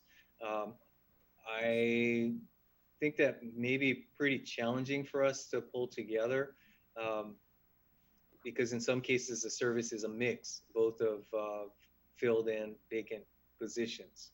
Okay, because I constantly hear, with reduction in services, reduction in staff, then there's the reduction in services and programs. So I was just trying to understand how does that all work, right? Yeah, I think maybe the key is it's just not a linear relationship, because as I think Kylie pointed out earlier during the presentation, that in some cases when we have vacancies that are ideally short-term vacancies, that others will fill in, or we may do overtime, and there are different ways that we try to cover those issues in the short term. And so that's where it's not immediately obvious to the public when a vacancy results in a service reduction. But here, where we're talking about changes that will last for at least a year, then we want to recognize the change in service that's associated with that. Okay. And then can you elaborate a little bit more for me on the staff report when you said the so in the staff report, it removed 10.6 million from specific CIP projects. And then there was 8 million that was redirected to other capital projects, FY21 projects. So how did that happen in this last week? Did we have this in our last budget study? It's somewhere on one of the slides that you put up. And I didn't jot down the slide page. Let's see if I can find it. I'm looking.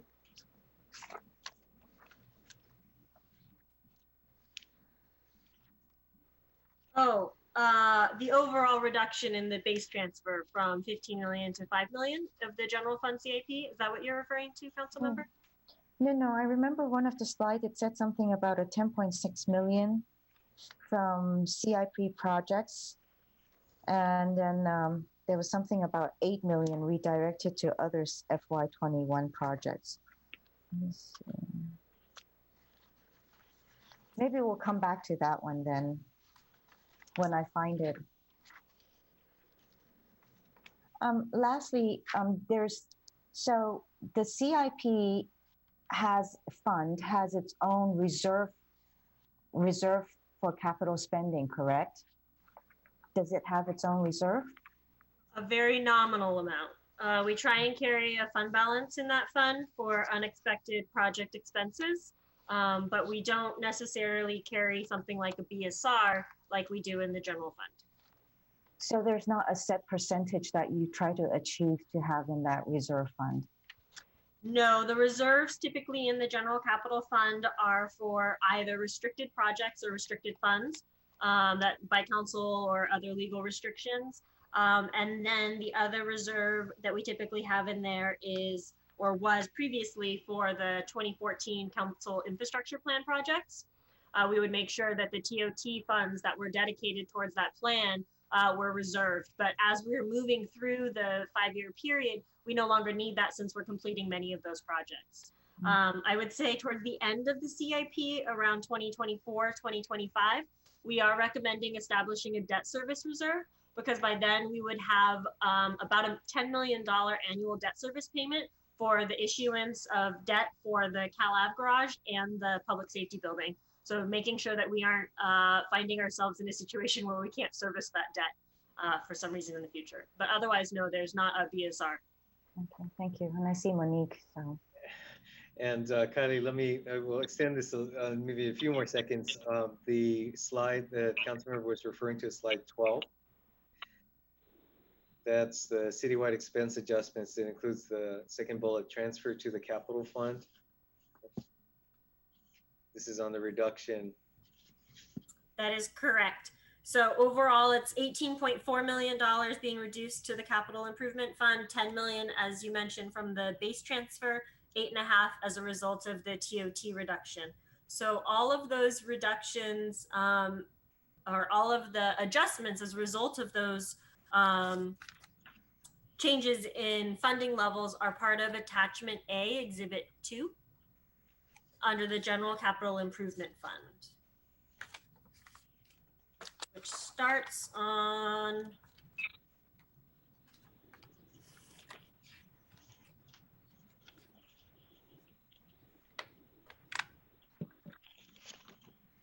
first packet pages are hidden.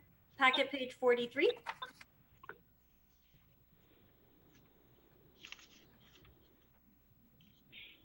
Great, thank you. Okay, thank you, council members. Let's please now go to members of the public who wish to comment on this item.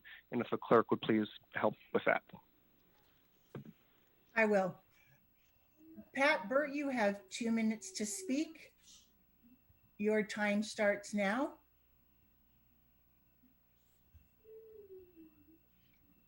Thank Pat, you. go ahead. You have 2 minutes. Okay, thank you. So I'd just like to make a few points. First, at the highest level, on the capital improvement fund, the city manager touched on the history of this, but when we created the IBRIC and the subsequent infrastructure plan that came out of the IBRIC, we did have 3 buckets: catch up, keep up, or keep up first, catch up, and then the big projects. And we quickly implemented the plan for the keep up and the catch up. And then the big projects were only able to be achieved for the most part, when we made the determination, we had the zoning incentives for additional hotels. We committed the revenue from the new hotels toward those projects, and we committed the revenue from the increases in the TOT tax. We've all seen that we've had a crash in the TOT, but what has not happened is we have not adjusted the capital plan in accordance with the funding sources that were really driving the ability to move forward on that very aggressive schedule of those new projects. And very minor, modest adjustments to that pace corresponding to the decline in the revenue that was dedicated for that would allow probably full restoration of the service cuts that are being proposed. I'd also just like to point out that the staff report talked about all the latest CIP being essential, but Rinconada Park, the public art, even the amount on the streets that we're spending on street repair is beyond what's needed for keep up or for catch up. And so those all are, and others are candidates for readjustment. Thank you, Pat. Our next speaker is Steve Rainey. Steve, you have 2 minutes. Good afternoon, Council. Want to call your attention to a message sent from Palo Alto Transportation Management Association on May 21. TMA is grateful for $750,000 in funding from the previous fiscal year, and our request as far as the budget parking lot, short-term parking lot item, our request is only $453,000. That's a 40% reduction. So that needs to be part of the parking lot discussion. And in our memo and in our annual report, we make arguments that the TMA is an essential part of helping Palo Alto businesses recover. And in the middle of this budget process, we request council take action to allow the TMA to serve the California Avenue Business District and call out that we are starting a very interesting bicycle program. Thank you. Thank you, Steve. Our next speaker is Suzanne Keene. Suzanne, you'll have 2 minutes. Go ahead.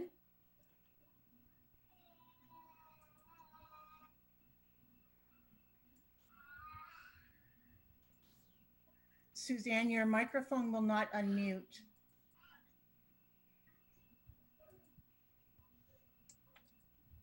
Oh, can you hear me now?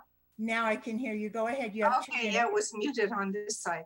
Okay, I'm calling about the Roth Building and the Palo Alto Museum. It has so many good things going for it. It actually has the parking. They've been doing a lot of working with other groups. They have a toilet in the park side. It has so many advantages for a community meeting room. And be able to put the archives there, the Palo Alto archives. What they're waiting for is a long-term permission lease from the city council. But it's really, you know, from what I can read, and I think that's the building I went to when I was pregnant many, many years ago. It has a great history. And anyway, I think it's definitely a save, and there's people, as soon as the lease comes through, there's people that are ready to make some really big donations. And I think that it won't be that hard to find the money to finish it up. Apparently it is all ready to go, and it would be a shame. You know, we're gonna need less office space. I think more and more people will be working from home or a few days a week. And let's not miss this opportunity to preserve a beautiful building and really enhance the city of Palo Alto. Thank you. Thank you, Suzanne. Our next speaker is Maya Adam. Maya, go ahead. You have 2 minutes. Yes, hello.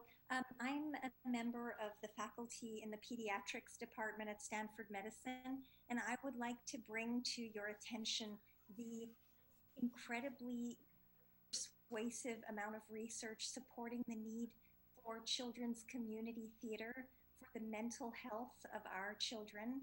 I would like to suggest to everyone to really consider priorities here.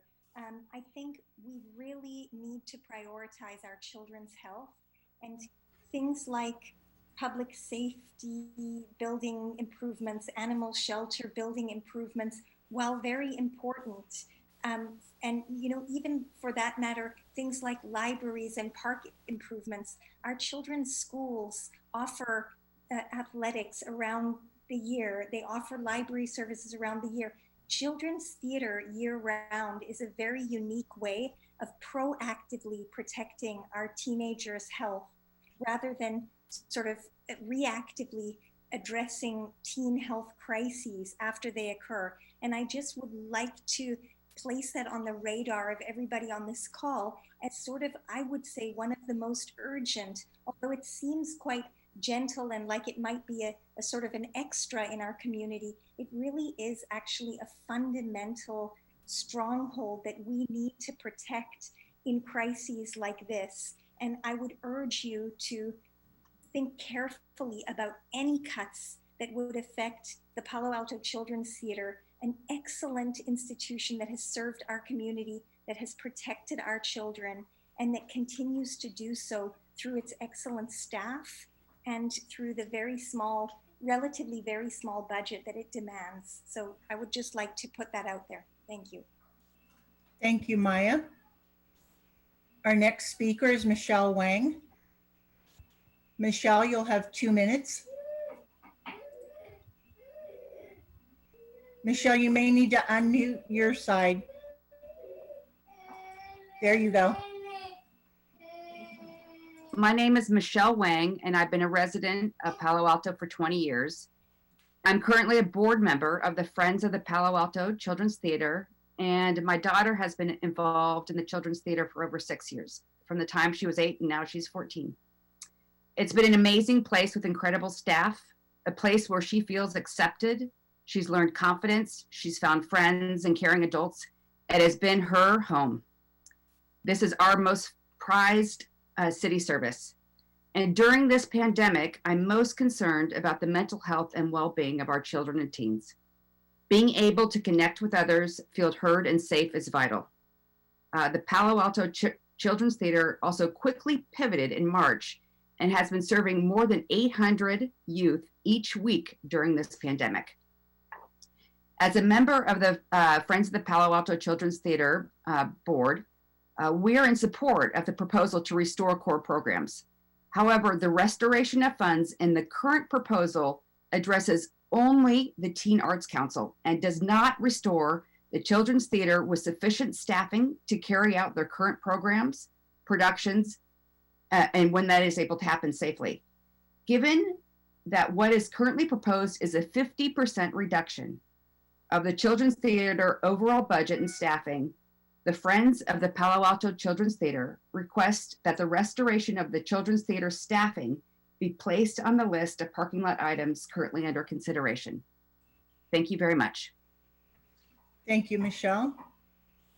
Our next speaker is Nancy Cohen. Nancy, you have 2 minutes. Regarding the library options, I urge the council to pick an option. Nancy Cohen. Nancy, you have 2 minutes. Yes, I'm speaking to the library. Nancy, can you hear me? Yes.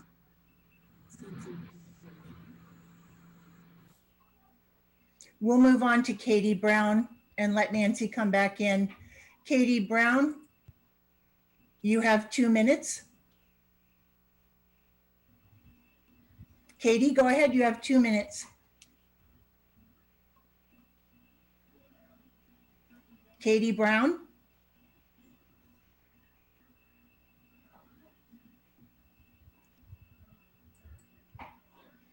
We'll try Rich Green. Rich Green, you have 2 minutes. Thank you. Hi, my name is Rich Green. I'm the president of the Palo Alto Museum.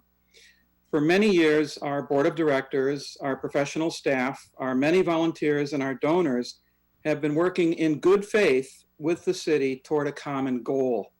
And that goal is to create a history museum in the city-owned Roth building. Now, we all know the building needs and deserves significant repair and preservation. To date, the museum has raised $6.8 million toward that goal. We hold a valid and current building permit, and the project is shovel-ready. The gap to complete the rehabilitation project is $3.7 million.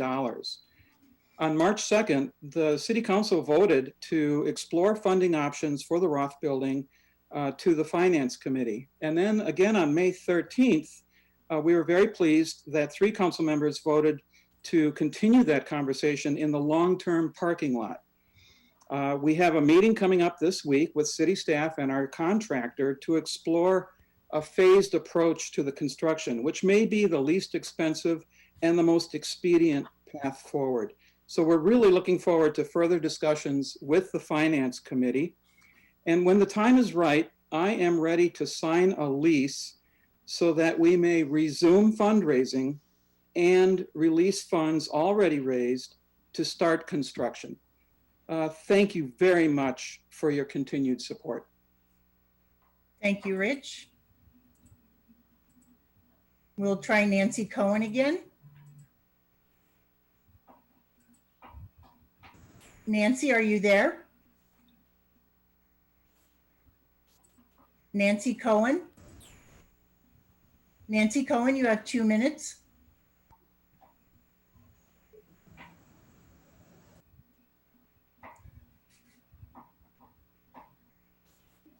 We'll go down the list and try the next one. Telephone participant ending in 603, phone number. You have 2 minutes. Go ahead. Yes, this is Terry Holzmer. I wanted to call in again to express my view and belief that it's critically important to the city to keep moving forward on saving the Roth building, which is really a shovel-ready project that should proceed because it benefits not only the whole community, but really future generations of Palo Altans. Besides its importance in establishing a awaited history museum, it's important to note that funding doesn't necessarily have to come from the general fund. There are other sources, including impact fees, that could be used to help move this project forward. The city should really initiate what it discussed long ago, which was entering into a long-term lease with the museum officials, so this project could move forward. I urge you sincerely that the legacy that is Palo Alto's and its importance of having a true home for the pioneers that made this town, like David Packard and Steve Jobs and Thomas Foon Chu, for that matter, that they be recognized for their contributions, not only to the city, but to this region. I would like to be a little emotional about the importance of history and why this museum is so important. Too often, folks look at history as something as dusty old books or exhibits on file that are collecting dust. However, what history really does is inspire those truly, not really, who are really the young. I remember one story that I heard at a very young age from Ohio about Neil Armstrong and how he, at an early age, recognized the importance of aviation because his father took him to a museum of airplanes. I think that's very important, that people be exposed to things and learn from others. This way, they grow, and who knows what they might be. They might be able to solve some of our most important problems of cancer and other issues that we have today. So please do not forget the importance of history and support the saving of the Roth building. Thank you. Thank you, Terry. Our next speaker is Swati Goel, to be followed by Lydia Callahan and Becky Sanders. Swati, you have 2 minutes. Go ahead, Swati Goel.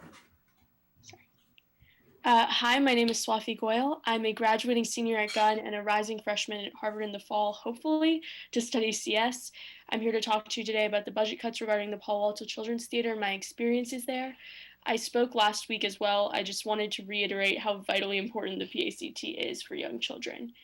I used to be devastatingly shy. It was a terror to even raise my hand in class. Theater gave me the confidence to overcome that. Being cast in a show and being on a stage gave me my first spark of self-worth.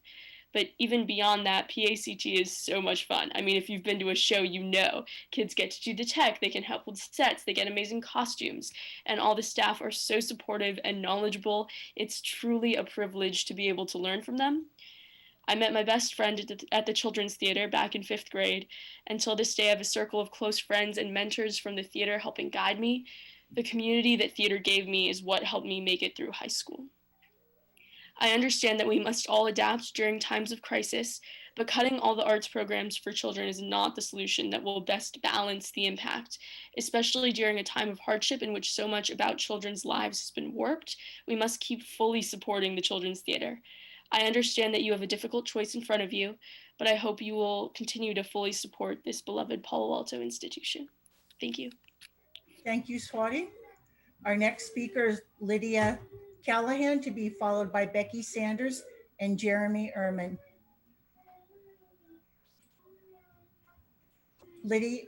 Hi, my name is Lydia Callahan, and thank you.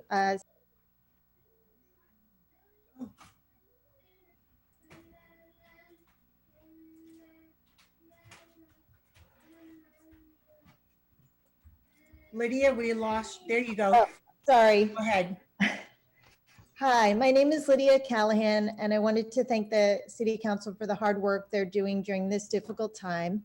I live in Crescent Park. I'm on the board of the Friends of the Palo Alto Children's Theater, and my twin girls, Faye and Madeline, who are now 15, have been doing children's theater here since they were in the 4th grade. I'm alarmed at the recent proposal to impose draconian budget cuts and cancel Palo Alto Children's Theater performances for the next 2 years. I wanted to point out that the Palo Alto Children's Theater has been a leader in moving online and pivoted early to hosting virtual classes, performances, and camps. Another example of how the Children's Theater has been on the vanguard of virtual performances is its partnership with Stanford's Compression Lab, which is in that school's computer science department. The collaboration is producing a piece of theater that can be distributed and enjoyed through a kit that provides audio content and headphones. The Friends of the Palo Alto Children's Theater has a proposal to supplement this year's budget with a donation that would allow the theater to retain staff and keep performances going when it is safe to do so. I urge you to consider this proposal. The theater inspires an important group of creative kids who are not served by our typical parks and recreation amenities. Enacting these budget cuts and canceling performances for 2 years would crush the spirit of the many children and teens that participate in the theater and attend as audience members. Please reconsider your plans and give our kids a reason to hope for the future. And my daughter, Madeline Weiss, wants to say a few quick words. Oh, hi. So I think we also discredit what the Children's Theater will do for our youth in the future. It's a wonderful resource to have growing up. It teaches professionalism, cooperation, being a part of a team, public speaking and confidence. And I really think that it's a wonderful resource, and it would be devastating for our youth right now not to be able to grow up with it and with that resource. Thank you so much. Thank you.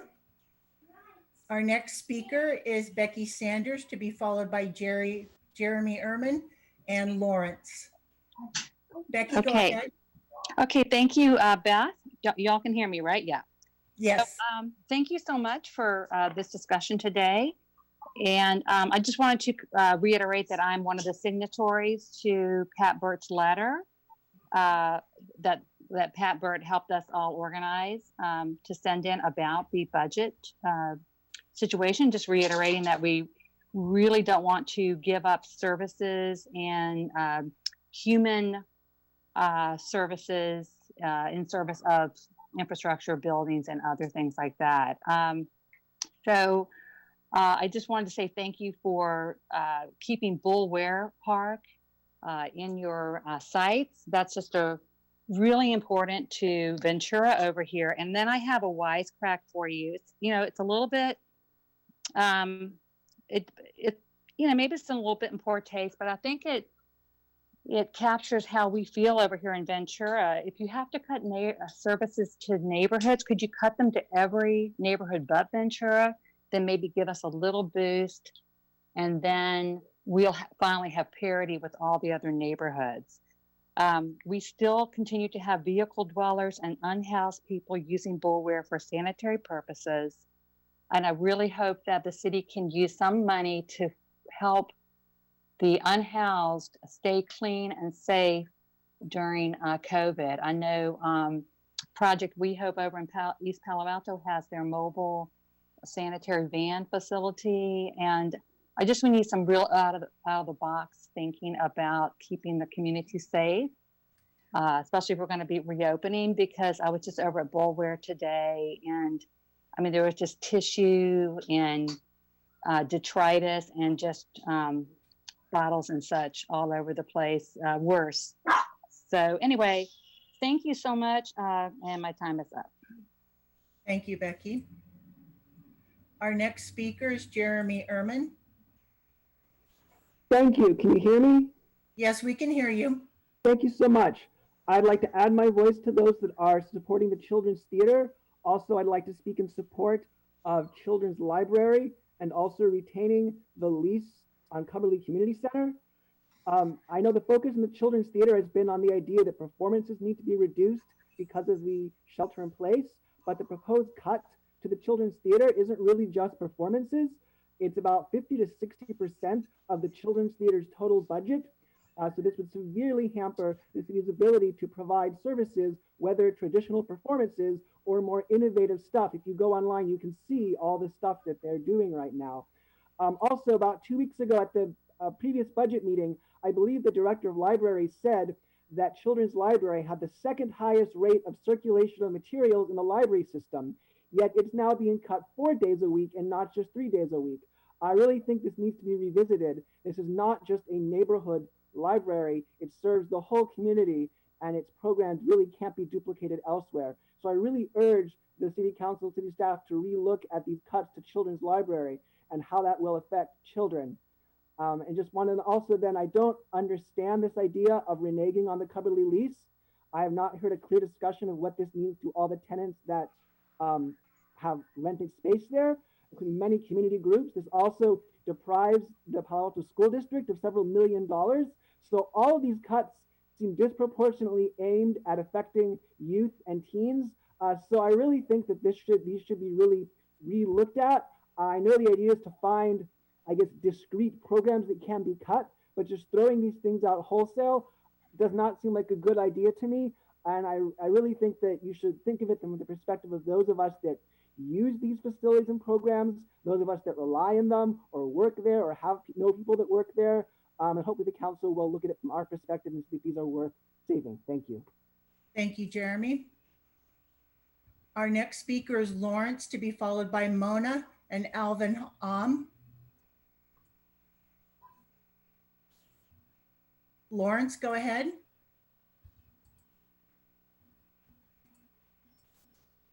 Lawrence, you need to unmute from your side. There you go. Yeah, this is Mark Lawrence. I'm a resident of Midtown. I'm also chief engineer for Stanford radio station KZSU, on which this meeting and countless others have been broadcast. I noticed in the budget that they're proposing to cut out funding for the radio broadcasts. The funding for KZSU's broadcasts on the council amounts to about $15,000 a year. I need to point out that the station receives essentially no general university funds. The operating costs are paid by student fees. Broadcast of the meetings on the radio is what lets people listen to the meetings from anywhere, including in their cars. It seems that in an era of social distancing and virtual meetings, that the radio broadcasts are more important than ever. I should also point out that the equipment and connections and staffing that lets us broadcast the meetings also provide a way for the city to go on the air on KZSU during emergencies and reach all residents of the cities, even when the networks are down. So I strongly urge the city to keep these meetings on the air and maintain this tradition of more than 40 years of Stanford serving the city. Thank you. Thank you, Lawrence. Our next speaker is Mona, to be followed by Alvin Hom and Ian Jacobson. Hi, can you hear me? Yes, we can hear you. Go ahead. All right, thank you. Hi, I'm Mona. I'm a sophomore at Henry M. Gunn High School. Today, I'd like to talk about YCS, which is a program where students take action in informing other students about mental health. This is so important because many of us ourselves have experienced dealing with our mental and emotional health. And during this time, everyone has to be loved. And during this time, this support is the most needed. Although the budget includes $25,000 for YCI, it is important to have the full $50,000 because YCS Youth Connectedness Program is listed under Human Services contracts, not the City Teen Services budget. YCS Youth Connectedness Initiative works in partnership with the school district and other nonprofit wellness programs. This further emphasizes the importance of mental well-being and what our program does. Personally, coming from a place where I have dealt with mental health, YCSI has helped me understand the importance of reaching out. It has helped me bring a positive change to my community, and I'm sure many of the other peer leaders also can relate to this. This year, so far, we've accomplished amazing things by hosting several community events and projects because of this program and your support, to all of which students have had a better perspective and understanding of the issues students and people face within our communities. The following school year will be very uncertain, as we all know, and an anxious time for many students. Mental and emotional health should be prioritized. I ask you to consider renewing the full funding for our program so we can maximize our efforts in connecting teens. Thank you. Thank you. Our next speaker is Ian Jacobs. Ian, go ahead. Hello, my name is Ian Jacobs. I am 17 years old and work as a professionally paid actor. I was trained and developed my passion and enjoyment for theater at the Palo Alto Children's Theater, also known by their abbreviation of PACT. I attended the theater for 6 years, and I would like to provide to the council some insight as to what the theater provides to its participants. I would like to start off by saying how extremely unique PACT is. There truly is no other theater like it in the entirety of the Bay Area. I have attended Hope Musical Theater, Peninsula Youth Theater, the school programs at Bowman, Hausner, Cubberley, and Pally, and several other summer programs throughout the years. Through each of these theater programs, PACT still remains at the top of the list in being able to provide each and every one of its participants not only with skills in the performing arts, but with the social, emotional, and public speaking skills that they need not only to function now, but in the future as well. I would also like to point out another prominent feature PACT provides, and that is school relief. Palo Alto contains some of the most competitive high schools in the country, one of which I learned at. All of us attended high school at one point, and especially those of us who have or are in Palo Alto know the stress and rigor it demands of its students. Knowing at the end of the day that I have PACT, a place in which I can express my passions and learn alongside others in the community who are just as enthusiastic as me, gave me some much needed boosts in self-worth and self-confidence that were not at the place they needed to be at the time. PACT has also continued operating during the COVID-19 shutdown. I have attended several online meetings with PACT in which my screen was filled with happy families who attended. By doing this, PACT is giving both its young and old participants a reminder that even during these times, the community within the theater still exists, and we are all present and will continue to support each other. Cutting back on funding or shutting down the theater would be depriving the city of Palo Alto of a much needed hub for culture and community, something that I can guarantee many will be negatively affected by severely. Please take my insight into account, and I hope you make the right decision. Thank you very much. Thank you. Our next speaker is Alvin to be followed by Linda Lenore and Blake Matthews. Alvin, go ahead. Cool. Hi, everyone. My name is Alvin Hom. I'm currently a rising junior at the University of Michigan studying philosophy, politics, and economics, and I've lived in Palo Alto since 2002, and I'm here to show my support for the Palo Alto Children's Theater. Right off the bat, I know a lot of you guys have to consider, I know a lot of you have to consider different factors, and I don't know all the details, and money is tight. But growing up, I loved two things: acting and student government. I acted in 15 shows from 2008 to 2015 at the Palo Children's Theater and was the student body president of Gunn High School in 2018. So I know firsthand that it can be difficult to make decisions like these, and I trust that in the end, you will make a decision that is best for our community.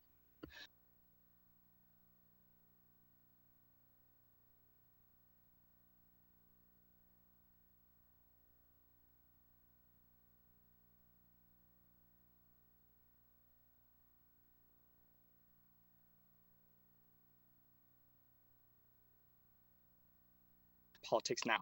Theater has made me who I am today. Performing on stage showed me how much I enjoyed making other people laugh and smile. It taught me the importance of enjoying life and made me want to find other ways to spread happiness in my community. Times are undoubtedly tough. Hard decisions will need to be made, but I hope it is not at the expense of the Friends of the Palo Alto Children's Theater. With all the negativity in the world, kids need a place to learn about art and get inspired now more than ever. I've spent the last 5 years thinking about how I could use politics to make my community a better place, when I should have been looking back at my own life. I was already a part of an organization that spreads happiness and makes our community better. Thank you for this opportunity to reflect on what the theater means to me. Thank you for also not completely closing the theater, and thank you for continuing to make decisions that will benefit youth creative endeavors now and in the future. Thank you, Alvin. Our next speaker is Linda Lenore, to be followed by Blake Matthews and Rohan Solanki.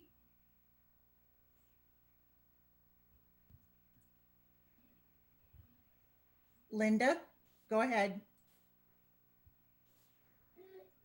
Linda, you may need to unmute on your side.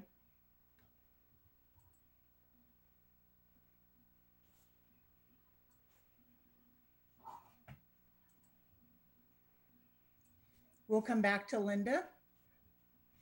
Blake Matthews. Blake, you have 2 minutes. Thank you. Hi, everybody. My name is Blake Matthews. I'm a junior in high school at Menlo Atherton, and I've been a member of Palo Alto Children's Theater since I was 10 years old. And I just wanted to share my experience within the community, within this community, in the hopes that after the COVID crisis, PAC can continue on with a sustainable budget.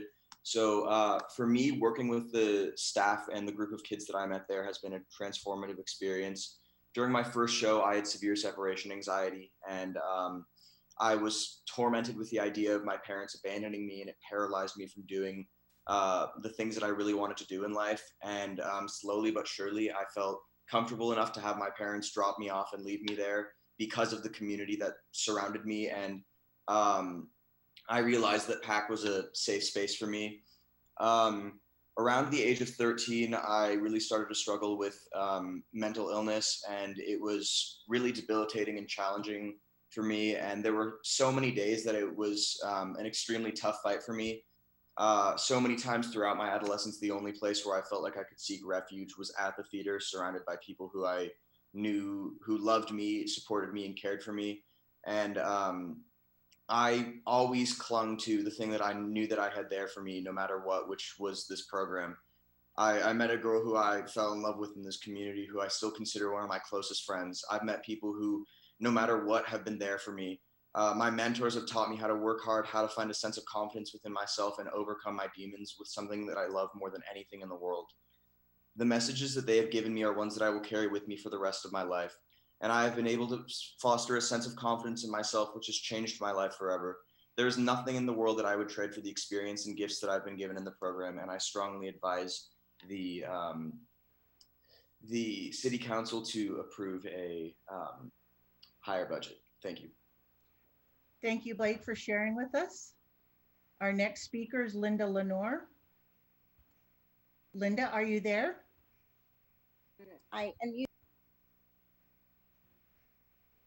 Linda, go ahead. You have 2 minutes. Okay, thank you. So thank you, first of all, City Council, for reinstating some of the budget for the teen services programs. I'm calling specifically today about the other $25,000 that I'm hoping that you will also reinstate to youth community service. And as a board member, and also as a suicide prevention training manager from Stanford, I'm very concerned about not having the full amount that is needed for this particular program. So this past week, I've actually been on two State Department of Education webinars with our state superintendent. And in both of those webinars, there were administrators and also students who presented. And both webinars, high on the list, were the mental health needs that we will be having to face both now, we're already facing many, and also when our students come back to re-engage in school. And as many of you on this call know, from our two contagions of death by suicide only a few years ago, we put out a survey out to our students during that time. And high on their list, we asked them, what kind of supports can we put in place for you?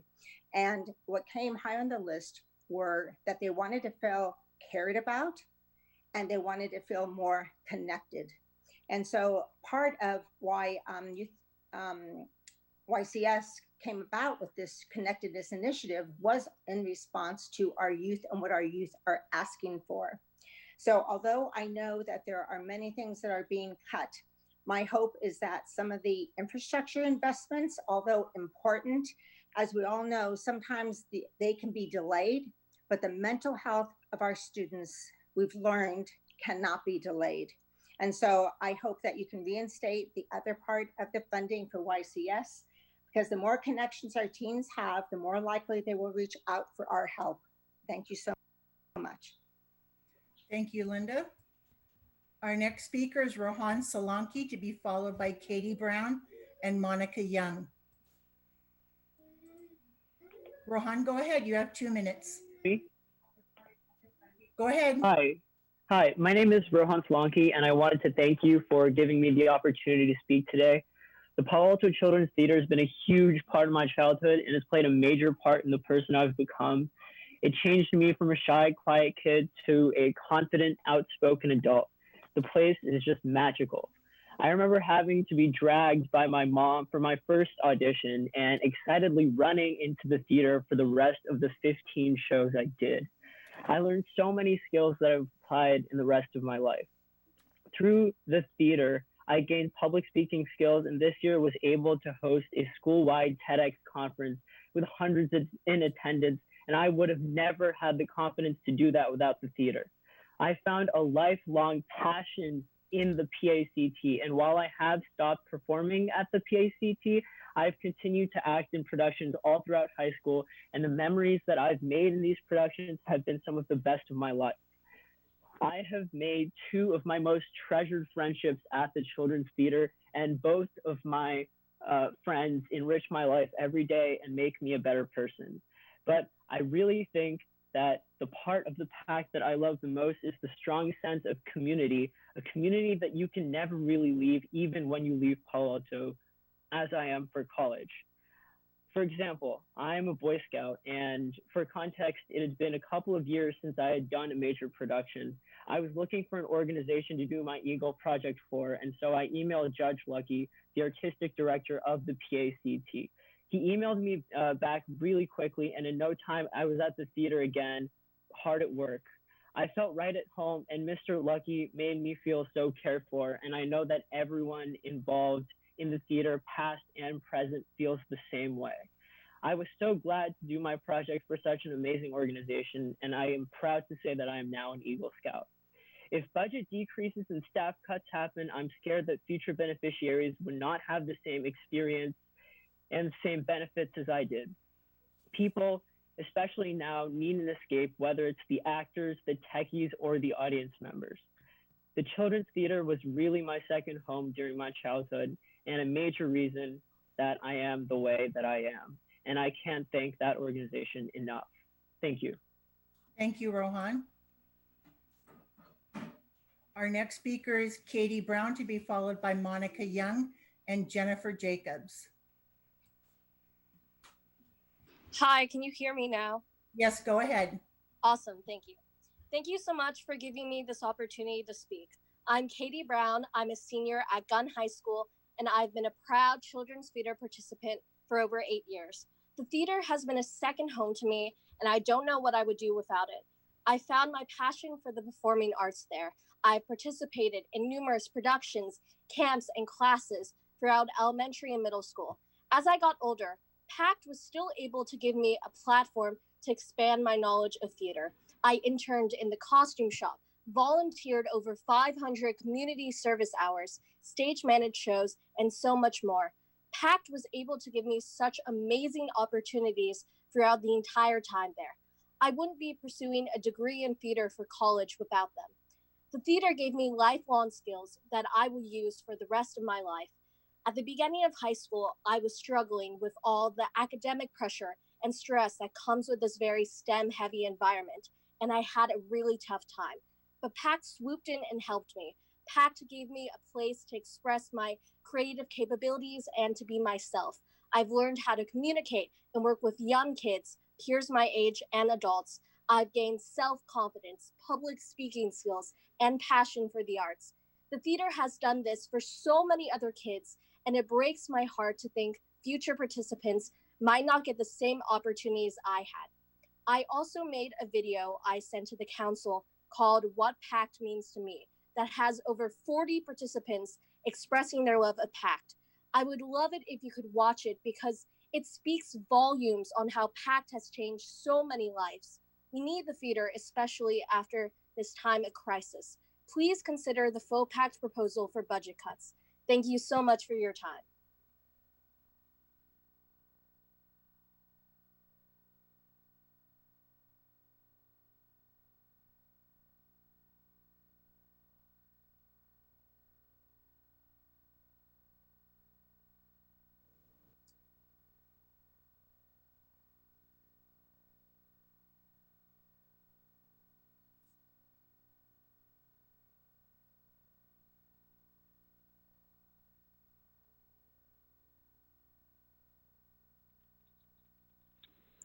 Are we going to our next speaker?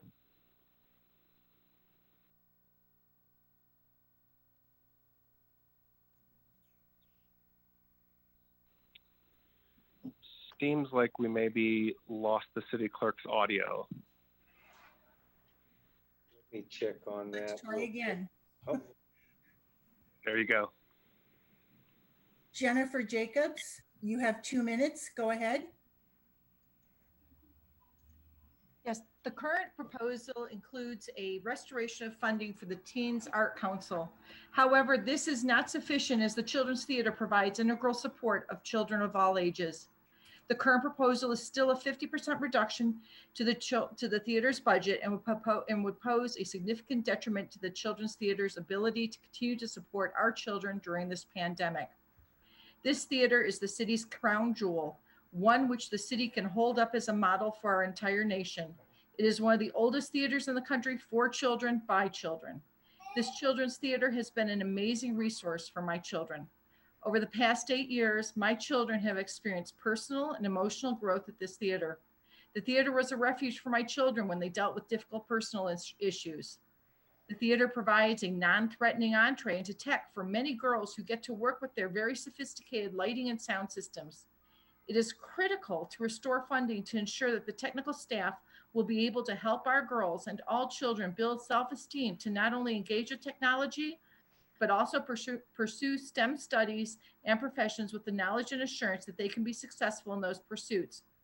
As the Children's Theater has a small, lean staff, it is difficult to imagine how a 50% reduction in staff and a 50% reduction in the budget can produce performances online or in person.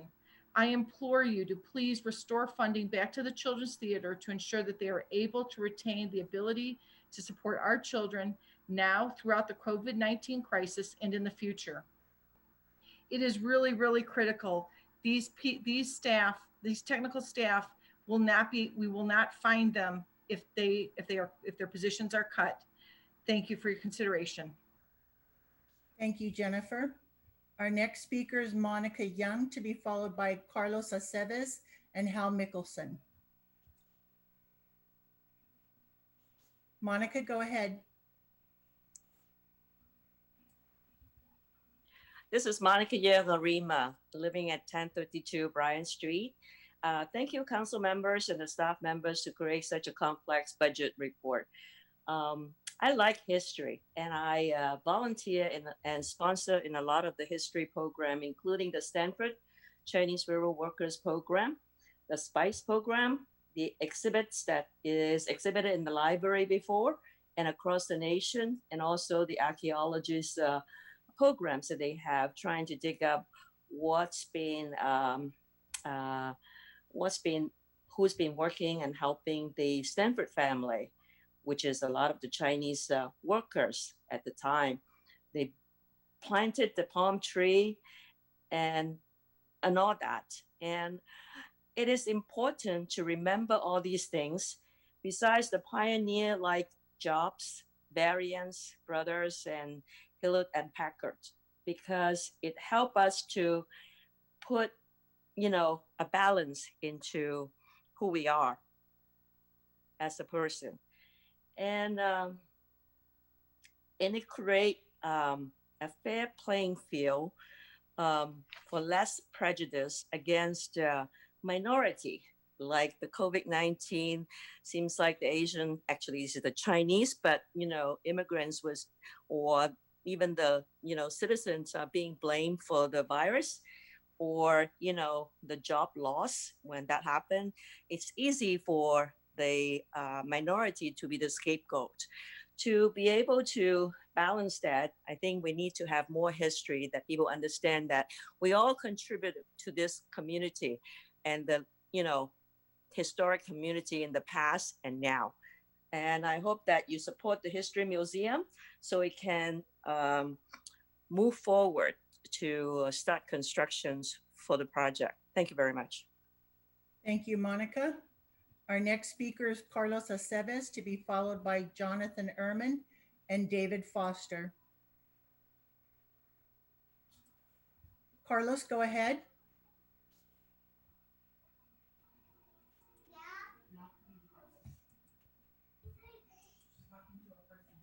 Carlos, go ahead and unmute on your end.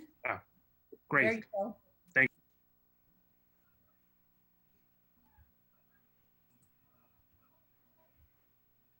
We did have it.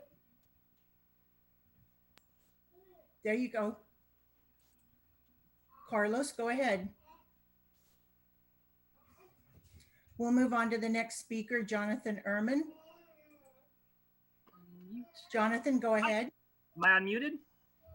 You're unmuted. Great. Hi, Council. I'd like to speak on a couple of issues. I'm worried about as many people funding to certain organizations, particularly organizations, the libraries, the theater, and the Junior Museum and Zoo are all organizations with dedicated friends groups that have the ability to do fundraising for these organizations. And I'm worried that the council is not taking into account enough the support that these can provide. Particularly, I'm worried about the Junior Museum and Zoo with the incredible increase in ticket prices that you're proposing. It seems to me that this is very counterproductive because it will keep people from coming to the museum, and it will also hamper the Friends' ability to reach out for donations and funds and grants. So it seems to me that the Junior Museum and Zoo, you should really take a close look at the entry fees that you're proposing, because I think that it will not help you. I think it will hinder you. And I think you're discounting what the Friends can do, and also the generosity of the community when you give them something for the community. Remember that our tax dollars pay for the Museum and Zoo, and much of the building was built through private donations. So it seems to me that this is a gift to the city, and that you need to welcome people in and let the Friends do their part to help bring support. I'm also worried about the losing the Crosstown shuttle. It seems to me, even which serves, I think, at least 3 senior centers, 2 middle schools, Midtown, the downtown train station, the Rinconada Library. It's the only public transit that goes there, and you should take a look at that. The information about the shuttle is not good either on the website or in public, and it seems to me that there's not a huge expenditure needed in order to get that information just a little clearer. Also, regarding the, I noticed that, that you're still planning on replacing the seats in the Lucy Stern Theater to the tune of over $400,000. And it seems like this could easily be deferred, especially since those seats are not going to receive the use that they would have this year because they've already been not used for several months. Thank you, Jonathan. Our next speaker is Carlos Aceves, to be followed by David Foster and Evie DiMarzo. Hello. Carlos, go ahead. Hi, thank you. This is Carlos Aceves. I am the technical director at New Conservatory Theater Center in San Francisco. And I had the true privilege of working at the Children's Theater for 5 years. In my time there, I saw a community that contributed so deeply to the well-being, both in terms of mental health and artistic and personal growth to the Palo Alto community. It takes decades to build a strong arts institution. And for the Palo Alto Children's Theater, that journey began in 1937. That's 83 years. And that work is so hard to pick up when an arts organization is forced to readjust with a budget cut. Wanted to express that. Furthermore, during this time of great distress, children not only need art as a means to escape, but really to process what is happening in the world around them. Children, we need a safe space after the pandemic has ended or evolved. And I believe the Children's Theater will be a place for them to go back to and start to reprocess what's happened and be able to grow from there. Thank you. Thank you, Carlos. And our next speaker is David Foster, to be followed by Evie DeMarzo. And our final speaker will be Hal Mickelson.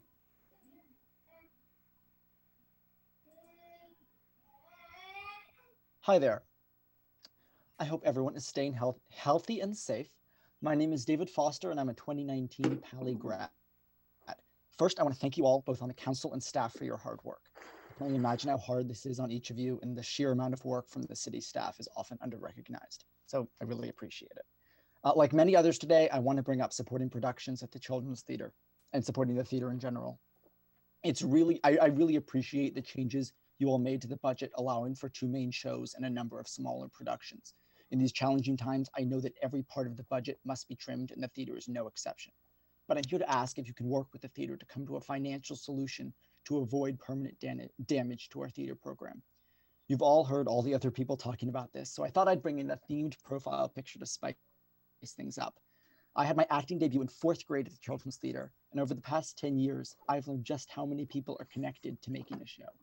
If you look at my profile picture, hopefully you will see this adorable picture of the 2010 Busytown cast that just shows how many people get hurt when we cut funding to theater programs. It's every child on that stage. I'm the one in the little blue and green lowly worm costume. It's every student behind the curtain running lights and sound, building props and sets. And it's every member of the technical, artistic, and administrative staff, like Carlos, who just spoke, who are needed for both the shows and classes at the theater. Simply put, the Palo Alto Children's Theater touches thousands of lives, even through virtual media. And I appreciate all you can do to support it, if not for the sake of my good memories, for the 4th graders who might never get a chance to have the opportunities the Children's Theater opened for me. Thank you so much, and stay safe. What's going on, Connor? What happened to Animal Crossing Horizons if you catch all the fish and bugs? I don't know. The new museum has everything.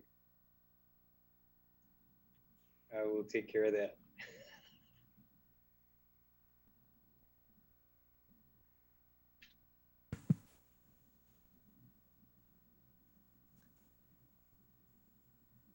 Hello?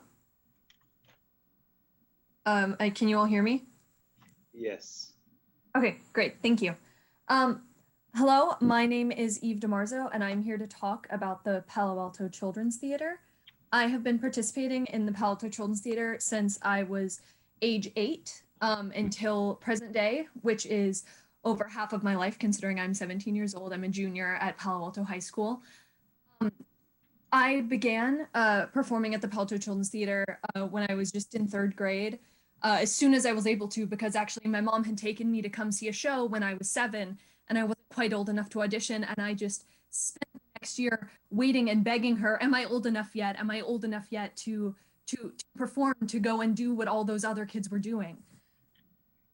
And it really changed my life. I mean, the productions, if any of you have seen them, are impossibly professional for a children's theater. The level of direction, the level of perfectionism with the music, the acting, the costumes, even the technical elements, which are also done by kids age 8 to 18, are all phenomenal. I mean, for a community theater, let alone a community theater that is put on mostly by children.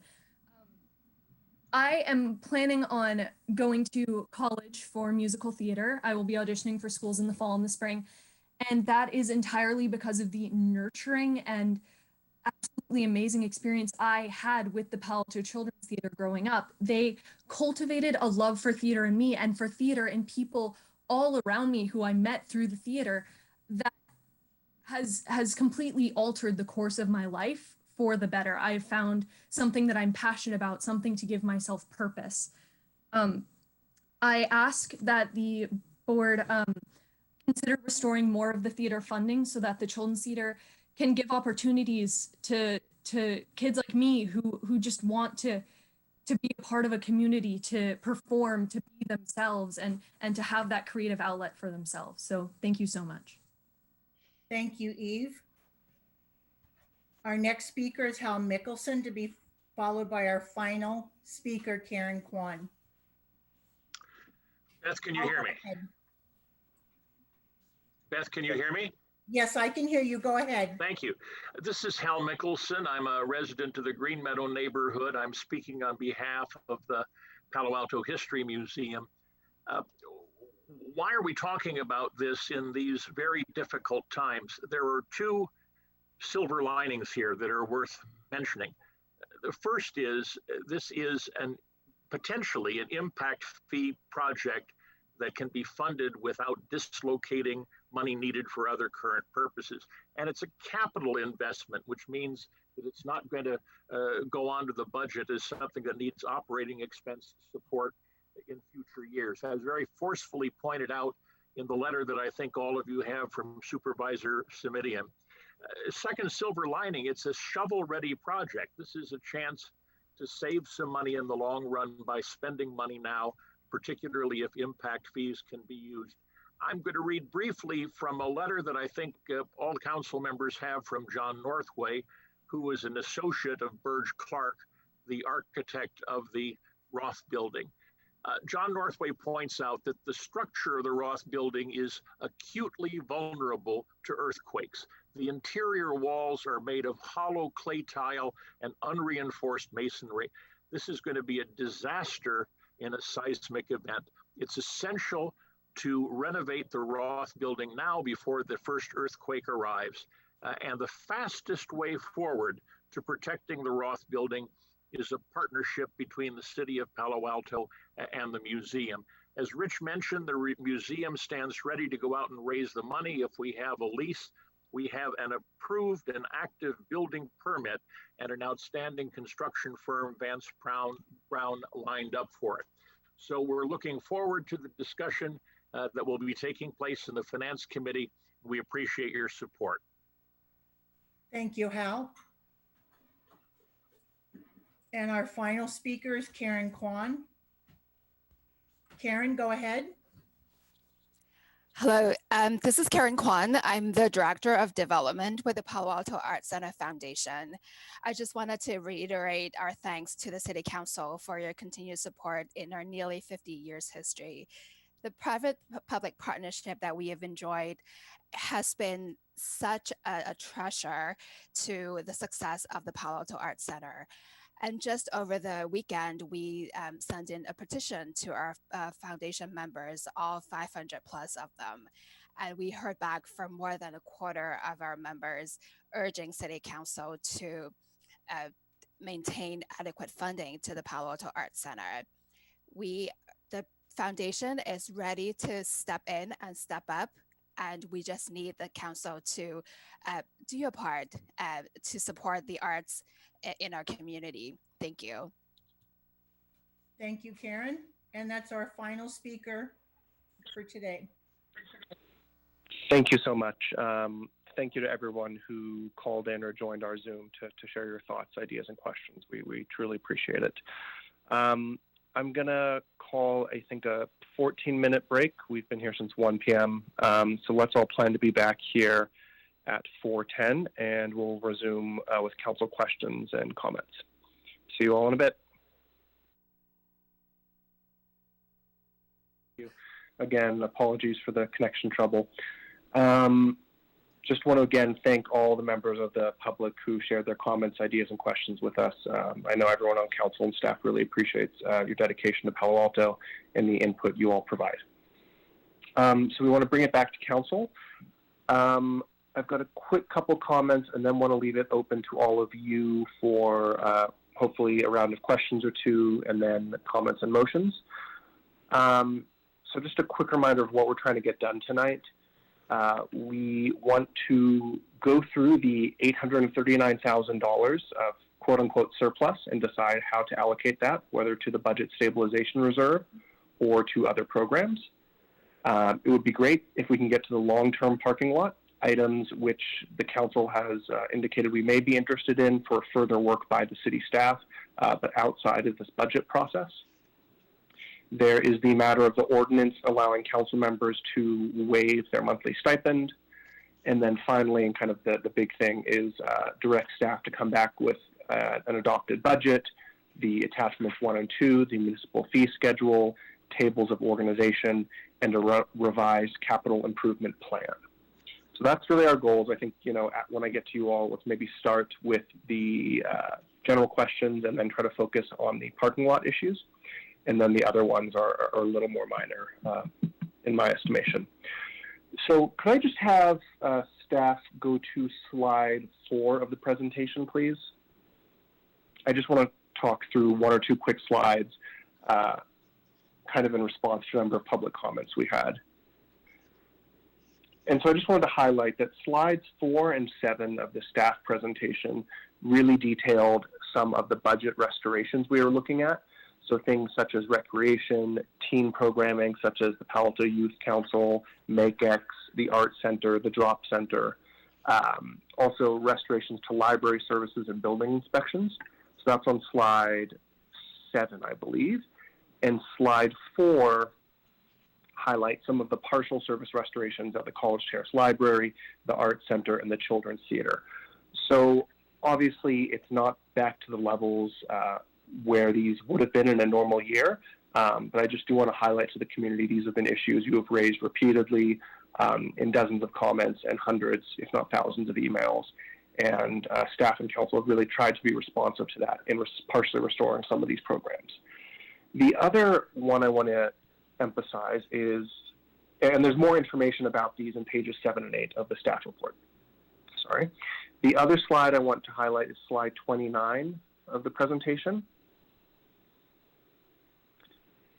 And this is where I would really appreciate if we can start and focus our energies for the next while. These are the short-term parking lot items for our consideration and direction. And these are detailed in the staff report on pages 12 and 13. Just for members of the public listening, but maybe not watching. The items listed here, these are things that the council decided we want to take another look at before finalizing our budget. So they include a strategy to manage attrition in the police and fire departments, estimated at about $500,000. Revisiting funding for the Transportation Management Agency, it's currently at $750,000. Revisiting funding for City Council minutes transcription, which is $35,000. Funding for the cost of printing City Council materials, such as our packets and budgets, $35,000. And revisit funding for YCS Youth Connectedness Initiative. I believe it's $50,000 annually, and right now we have allocated $25,000, so we could allocate an additional $25,000 to fully fund that. As you all know, we have about $839,000 of remaining fund balance. As I mentioned, it can go to these items, it can go to other programs, or we can dedicate it to the budget stabilization reserve. So those are my framing comments. And with that, I'll kick it off for a round of questions. The first hand I see is Councilmember Niss.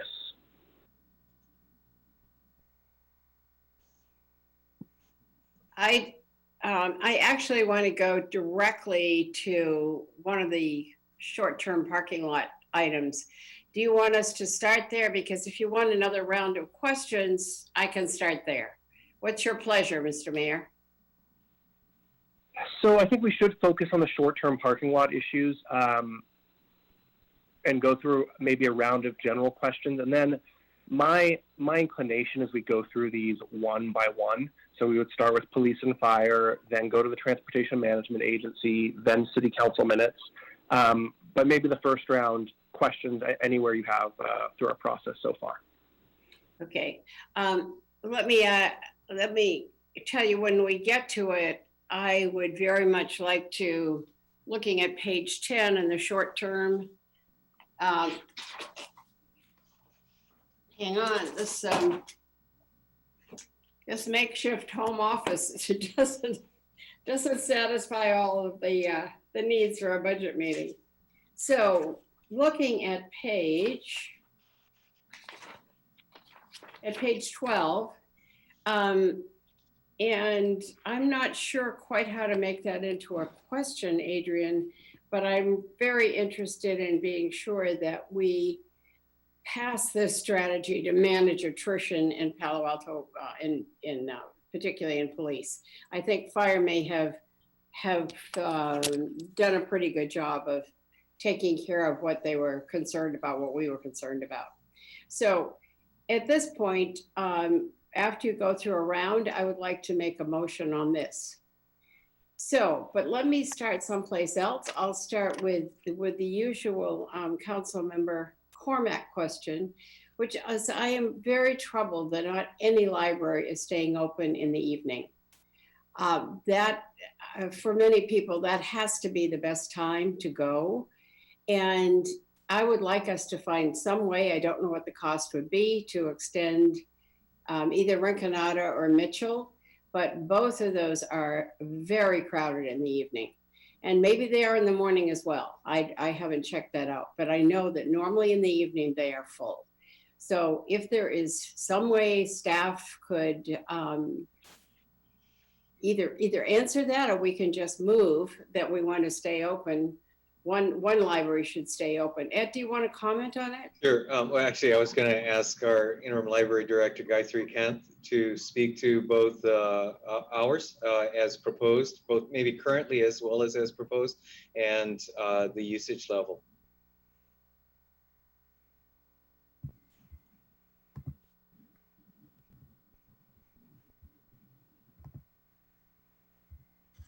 Hi. Perfect. Hi. Thank you for that question. Actually, under the current proposal, Mitchell is open in the evenings. Ah. So it's only... Takes care of my question. Unless you're going to close it after we pass the budget. No. We would love to restore services, not close after the council decides. So you will continue, even though I think, unless I misread it, I thought it read that the library is closed at 6. Was I wrong? Rinconada Library will be closed at 6. Both Mitchell and Rinconada will be closed one day a week. But the rest of the days, it will be open until 9. Mitchell will be open till 9. It's the only one that will be open till 9. Mm-hmm. Thank you for clarifying that. Sure. Okay. So that takes care of mine for the moment, Adrian, except as I said, I will be supporting the strategy to manage attrition, which is on page 12. Thank you, Councilmember Niss. Next, I have Councilmember Cormack. Mayor Fine, I'm still confused on if we're doing the short-term parking lot or anything, because you said both, so. So I do want us to focus on the short-term parking lot, yes, but I also understand there may be other questions from the presentation or jogged by a comment from the public. Okay. So then the question with respect to the short-term parking lot and attrition, I was extremely concerned about police funding 2 weeks ago, as some of you know. And later that week, we did add back $600K for police, and I see what staff has done in terms of admin. So I am less concerned about that than I had been in the prior version of this. With respect to the TMA, I wonder if Ms. Nose could clarify. It was $750 in the budget, and Mr. Rainey has said $453. Is that money available to add to the $839, or did your reference to the downtown parking fund suggest that it is not available? Always picking up on those details, Councilmember Cormack. That's a good distinction to ask. And Molly can help me out if I step in the wrong here. Ultimately, those funds can be used for a broad range of investments. Council historically has allocated those funds for use in the downtown area, but that's not necessarily the legal restrictions on those funds. So it would be a deviation from a policy perspective. Okay, that's very helpful. Ms. Stump, anything to add? Yes, I agree. And I don't believe there is a formal policy. There is a history and practice, but the funds are general funds and they can be allocated to the budget purpose that the council determines is appropriate. Fantastic, thank you. So we'll see where we end up on the TMA. I am very excited about it being extended to California Avenue. That's been something I've been talking about for a long time. Short-term parking lot. Let me just clarify YCS, because we've heard a lot of things. There are two separate sources of funding for YCS. We are not cutting the main source of funding for YCS as an organization. Is that correct? That maintains. There's the county grant and then the city's quote unquote matching grant. Although I think there's another part. There's another part of YCS. Director O'Kane pops up just when we need her. Could we just get clear once and for all about YCS? The funding that we have traditionally given the organization for the organization has remained throughout this, and that is proposed in next year's budget. Is that right? So yes, they have funding through the HISRAP grant program, which is separate from this county matched grant program for the YCI initiative. Okay, so the YCI initiative is a separate new program that started a year or two ago, is that right? It was 3 years ago. 3 years ago, okay, and we have traditionally funded that. But I just want to be super clear that it's not cutting it in half. It's right now they'd be at 75% of what they had asked for. Is that correct? That is correct. Okay, yes. Great. And then in terms of minutes versus printing, I would definitely prioritize printing as long as the minutes are available through that other transcription. But I'm open to hearing from my colleagues on that. Okay, now I'm going to use my remaining time before Monique appears, and start at the very top level. We have heard an outpouring of support from people in this community who are offering time and money. People want to volunteer and they want to donate. So not today, but at some point in the near future, we have to figure out how to take advantage of that in this community, because some of these problems aren't going to go away, whether it's revenue problems or the other things that we're dealing with. So I just want to start at the top level and say that's what I hear when I hear people calling in and writing. I hear them saying, I want to help. So we got to figure out how to take advantage of that. Shuttles. Mr. Cami, if you could appear, and if Connor comes too, that's just fine. We love seeing and hearing from him. Yes, apologies for that earlier. It's nice. You often see my dog, so happy to see everybody else. Councilmember Philseth asked about the Crosstown shuttle, which is the $380K. If we were to add that back, would that be the one that you would choose? I mean, I'll tell you my thinking while you're thinking. My thinking is that's the one that, our senior citizens and our teens and tweens use. And we're not hearing from them. Some of them speak other languages and they're not, calling in and speaking to us. And my sense is the other one is really primarily a commute thing. So am I right? If we were going to add back one of them, is that the one that you would recommend? Well, I'll give you the two sides to it. The first is that, you're right. I think that you could probably consider the Crosstown as more locally serving as far as the riders and actually the ridership is typically much higher in the Crosstown as well.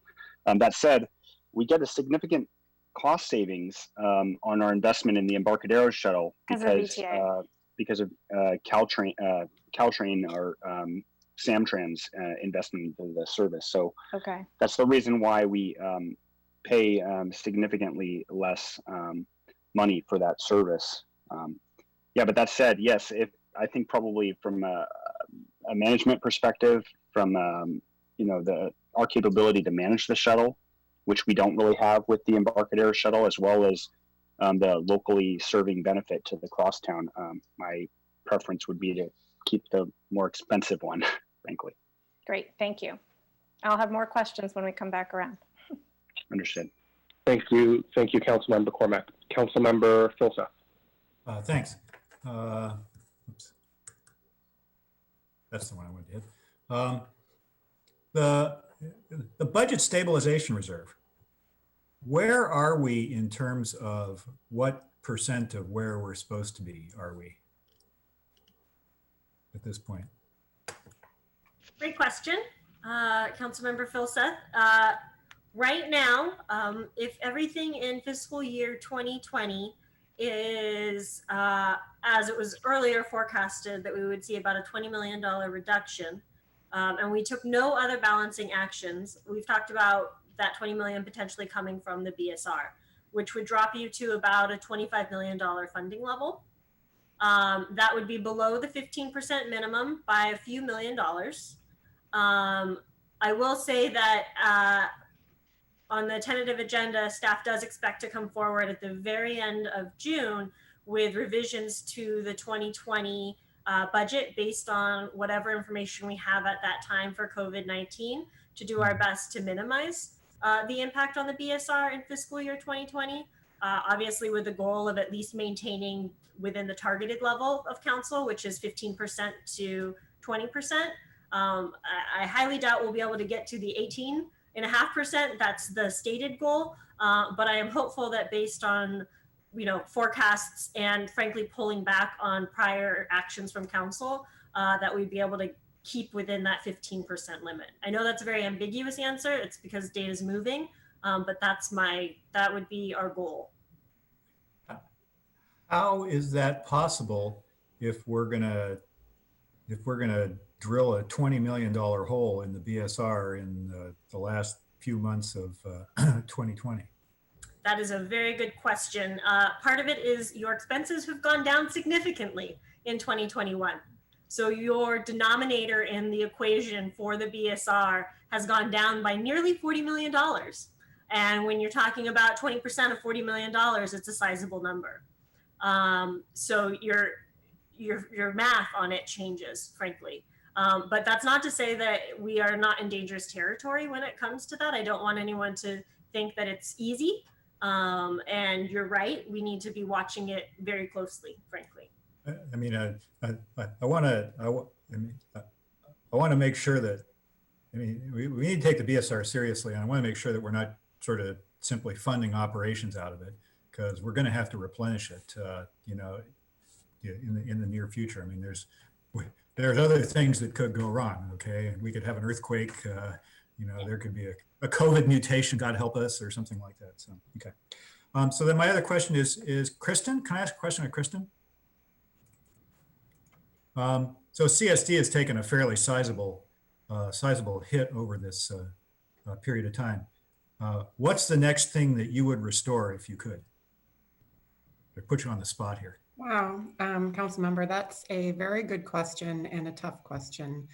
I think I would restore more to the Children's Theater, anything for youth and teens, and possibly the Art Center as well. We were able to restore quite a bit of our teen programs and some of our parks maintenance contracts, so I think we're okay there.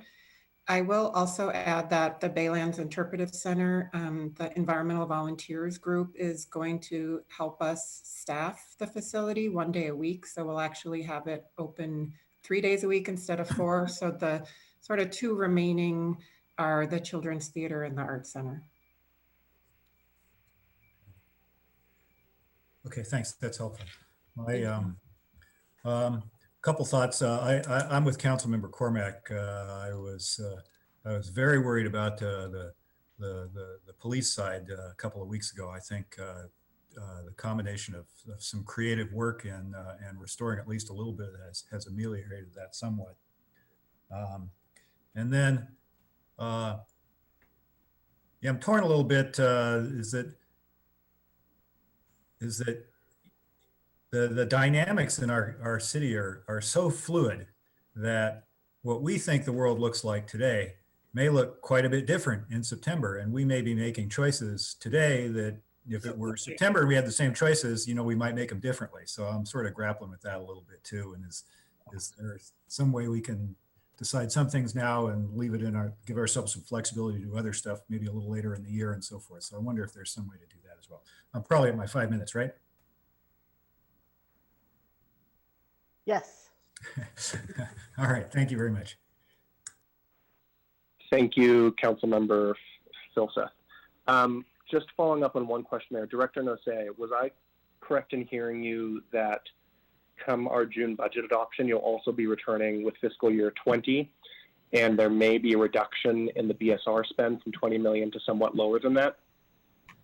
Maybe. Staff will do our best from that perspective, but just to be clear with the line of questioning that Councilmember Filseth was asking, it's not that we will be able to get ourselves up to that 18.5% target. That's somewhere on the orders of $11.4 million away from that, even with our reduced spending level in FY21. So it is no small feat to get back to where we are. It's, you know, but we obviously are watching it and we'll do our best. Okay, thank you. Next, I had Councilmember Koo. Thank you. Councilmember Filseth asked something, you know, that was actually very in the same line. I was wondering, is there any way to do, and this is probably for Kirsten, to do a phased approach for the children's theater? You know, because we have COVID conditions right now and the social distancing, perhaps there's some programs and classes that can't take place, but they're still doing a lot of it online. Is it possibility to phase more in at, say, September or at a later time? Thank you for that question, Councilmember Koo. Well, there's a lot of pieces there. And when you say fee-based, do you mean for the participants who are in the performances? Mm-hmm. So we did look at that, and the amount that we would need to charge is pretty steep to get to a cost recovery level. Right now, we do not ask participants in the theater to charge. The Friends of the Children's Theater also provide some support for that, so we don't have to charge. So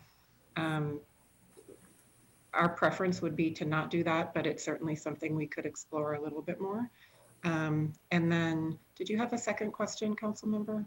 Actually, I was going to say, so in the children's theater right now, how much was cut? What was its original amount and what is cut? I mean, what was it reduced to? Do you know? Well, it was cut by 42%. And maybe Kylie has those numbers handy. Okay. I have the previous version of that. So, I'm sorry, could you repeat that question? I'm sorry. I was just wondering, what was the original children's theater budget? How much was it at? And then how much has been cut from it? Give me one moment. I'll look at the service. What is it reduced to? And then while you're looking that up, thanks, Kirsten. I was just kind of wondering with the, you know, with the police and fire, right? So I'm trying to understand in planning and development, in the last meeting, there was the mention of a couple of building inspectors, and I'm trying to understand, are they fire inspectors or are they building inspectors? The current proposal is the addition of building inspectors. Okay, and are they firemen or? No, this would be on the building and planning side. I can have Jonathan Late expand further on this, but after evaluating the needs, this was the recommended additional resources to help support the business community. Okay, but just to make sure also that Jonathan has a response for this. I remember specifically that there was some mention about a couple of fire inspectors that were going to be let go, right? Let go, is that true? And then if it is true, then are they terminated from our organization, or what happens with them? Right. So I'll take that. This is Jonathan Late, the Planning and Development Services Director. So the fire prevention program is housed within the Planning and Development Services program. It's a 8-member team, as I understand it. And 6 of those individuals provide, or positions provide, inspection services for building and also fire prevention related services. So the proposal to meet our target reductions was to reduce the fire component by a certain dollar amount in order to help us meet our end target. So so what we've done, and this is through coordination with the fire department, is those positions get returned to fire. And maybe Kylie can help me out with some of the details. And I think that one of those positions, I think, may there's some bumping issues that I'm not 100% dialed in on, but we've returned those positions to fire, and I think fire is now having to navigate how those positions get resolved. But they are located within PDS, and they would be returned to fire, and then there's some adjustments that take place over there. And that's all 6? You said 8-member team, We have an 8-member team in policy or in planning and development services, but only 80% of their time is billed toward our operation. There's another 20% of their time that is billed to the fire department.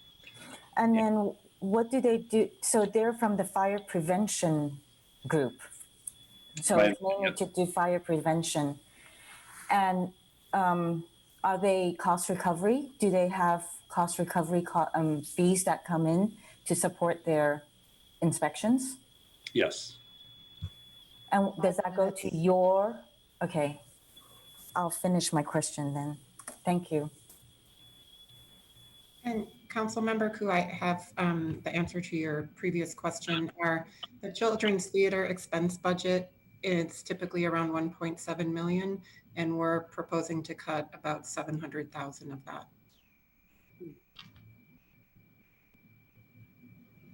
Thank you, Director O'Kane, and thank you, Councilmember Koo. Vice Mayor Du Bois.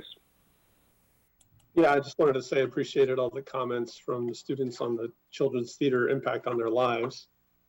In the YCS-run Youth Connectedness Program, again, it was a response to the teen contagions that the CDC studied here.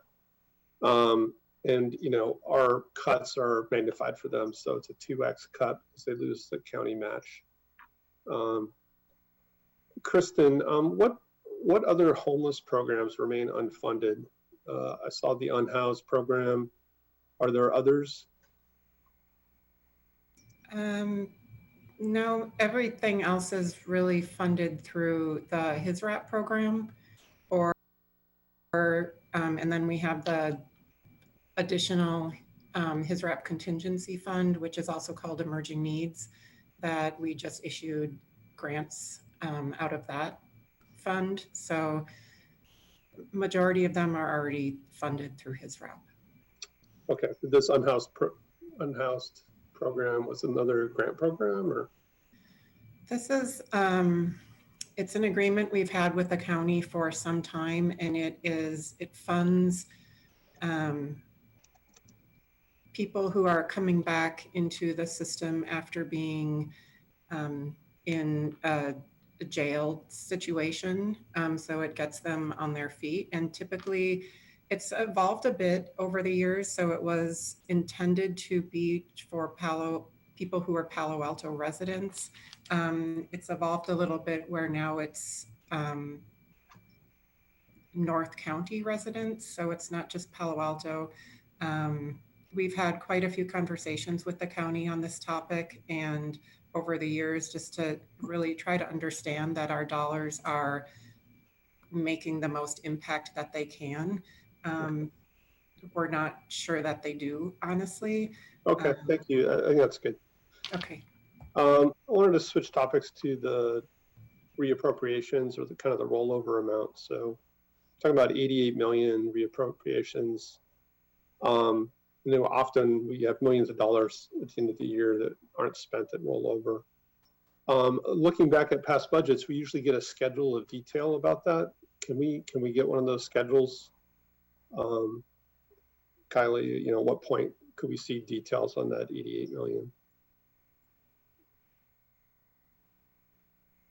That is already part of the schedules that you have before you. Let me find it. Thank you. I think I saw like the additions, but not all of it, but maybe I missed it. I'll go on my next question. So usually the PTC reviews the capital budget and sends that to us before Finance Committee starts. And I understand they're scheduled for June 11th, but what's the point considering Council's already weighing in on the budget? Well, remember the PTC is opining on whether or not the capital budget is in compliance with our general comprehensive plan. So what they would be doing is checking and ensuring that any new projects or changes to projects are in compliance with that. So I think that's still potentially a worthwhile effort to have them review the comp plan conformance. Yeah, I think we've been really clear in the past. We go beyond that and really like their input as we go through this process. But so that they'll just focus on that piece, I guess. So last meeting we applied 600,000 to police, and staff is suggesting that that be used for unsworn positions. And I just wondered why you ended up there and why not use those for some of the retention and focus on the sworn positions. Sure. I think it is really about keeping our resources at the most cost-effective levels to continue the business. And I can have the police chief Johnson weigh in on this a little bit further, but ultimately, right, civilian staffing are frankly less expensive, both from a present day cost as well as a long-term liability perspective. And so allowing and being able to keep those two duties discrete is an important tenet of our balancing strategy. Chief? Yeah, good afternoon, Council. One of the things that also got factored into that, it was the fact that in our budget reduction proposal, we have several managers that are being proposed for reduction or elimination, as well as 15 part-time support staff. So it was a combination of that sandwich, so to speak, that drew concern that if we also eliminated some of the core professional staff, we wouldn't have the capability to do some of the legal things we have to do. I almost equate it to having an engine in a car. We can have the officers out there driving around all day, but if the engine's not in place, it's not going to go very far. And that's really what this staff does, is gives us the ability to provide the core internal services that we have to have in place. Okay, thank you. And then back to Kylie, has staff modeled at all any expectations and changes in the construction environment going forward? I mean, we've really been in a boom time with, materials going up, labor going up, and the profit margin for construction. And it seems like that would really impact the 5-year plan if we started to model like some scenarios in a recession. Maybe we can get more done with less money in the infrastructure budget. Definitely, and I think Brad is equipped to answer this, but I can tell you at a high level, when we looked at it, what we were seeing before this contraction in the economy was basically bids coming in well above engineering estimates. And so what we were seeing, in prior projects is we had a budget, we had an engineering estimate, then the bids came in above that and we'd have to come and revise the budget. What I think staff is really expecting now is hopefully that our engineering estimates stay. And we aren't going to see the bidding be exponentially above our engineering estimates. And so our capital plan would be appropriately sized from a funding perspective. But I know Brad was doing some research on the trends in the last recession on construction costs as well. Brad? Yeah, thanks, Kylie. And thanks, Vice Mayor, for the question. We don't have modeling yet, but as Kylie said, we are hoping to see costs start to come in later. And in my view, when City Manager Shikata was talking about the cadence of keeping smaller projects going, part of that is our interest in being able to see what's happening with prices as we go, and help give us valuable information about bidding our higher dollar value contracts. Just, more anecdotally so far, I would just say that in talking to people, we're hearing that subcontractor costs are softening, and I've heard through contacts that developers are expecting costs to be falling over the next 6 months. I think I'm probably out of time. Yeah, thanks. Do you want to say when we get to the short-term parking lot, I'd love to think about KZSU again as well. Thank you, Mr. Vice Mayor. Next, I have Councilmember Tanaka. So I actually had a similar question as Councilmember Ness, and I think you guys answered most of the question. But the thing that I wasn't clear about in terms of the libraries is, because I do agree that shifting it to the evening or weekends make a lot of sense, as well as staggering the hours. And it seems like a lot of the hours are like, maybe even when school's in place. And I guess maybe, I don't know if the library director is still online, but I'd love to get your comment on, can we just shift that back to the evenings and weekends when, I think more people could possibly be using these facilities, and also perhaps staggering the schedules so we have more coverage. At least does the library open at most times? And maybe already doing that, but I wasn't sure by looking at the staff report. Is the library director on? Yep. Okay. Yes. Please go ahead. Thank you again for the question. Yes, we are definitely looking at staggering schedules, and also that every library will be open at least one weekend day. So that's how we are looking at the schedule right now. How about shifting hours back more so that maybe less during school hours and more during non-school hours and non-work hours?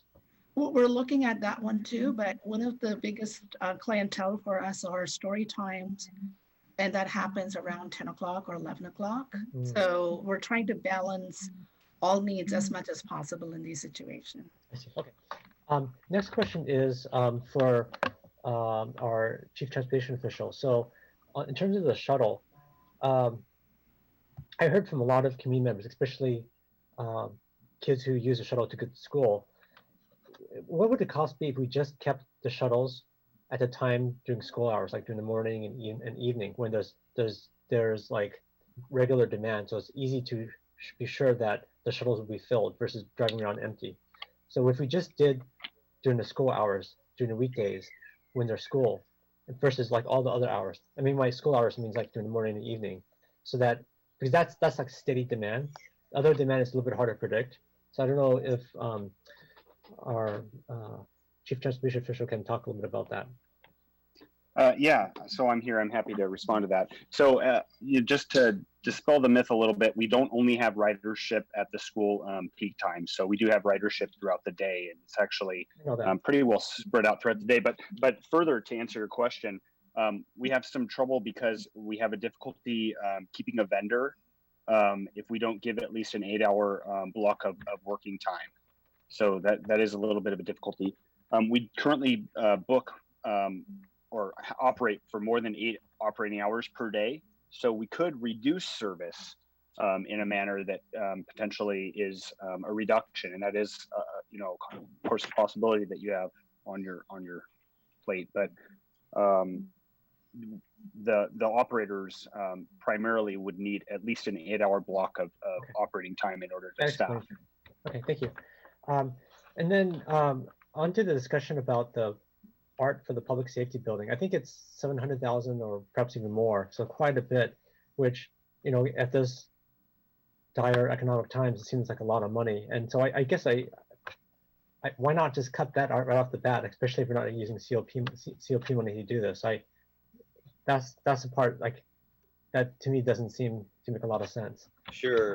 If I might, Councilmember, let me ask Kristen O'Kane, our Director of Community Services, which also oversees the public art program, just to speak specifically on where we are with the art for the public safety building. Sure. Thank you for that question, Councilmember Tanaka. So the public art for this public safety building has already been completed. It's already been fabricated. It's in storage waiting to be installed. Well, okay, water on the bridge then. So one thing I want to just, and just have a couple high level things. One of them is, you know, we're talking about a $39 million drop, which, you know, we estimate as being our projection. But I don't know if the rest of you guys saw the New York Times article on the California economy and how the California economy is just falling to pieces. And you know, I look at what other cities have been doing, like for instance, Santa Monica, and their cuts are a lot larger. I mean, the budget's about our size, but their cuts are much larger than ours. And so I do wonder whether I actually think the 39 million is actually optimistic at this point.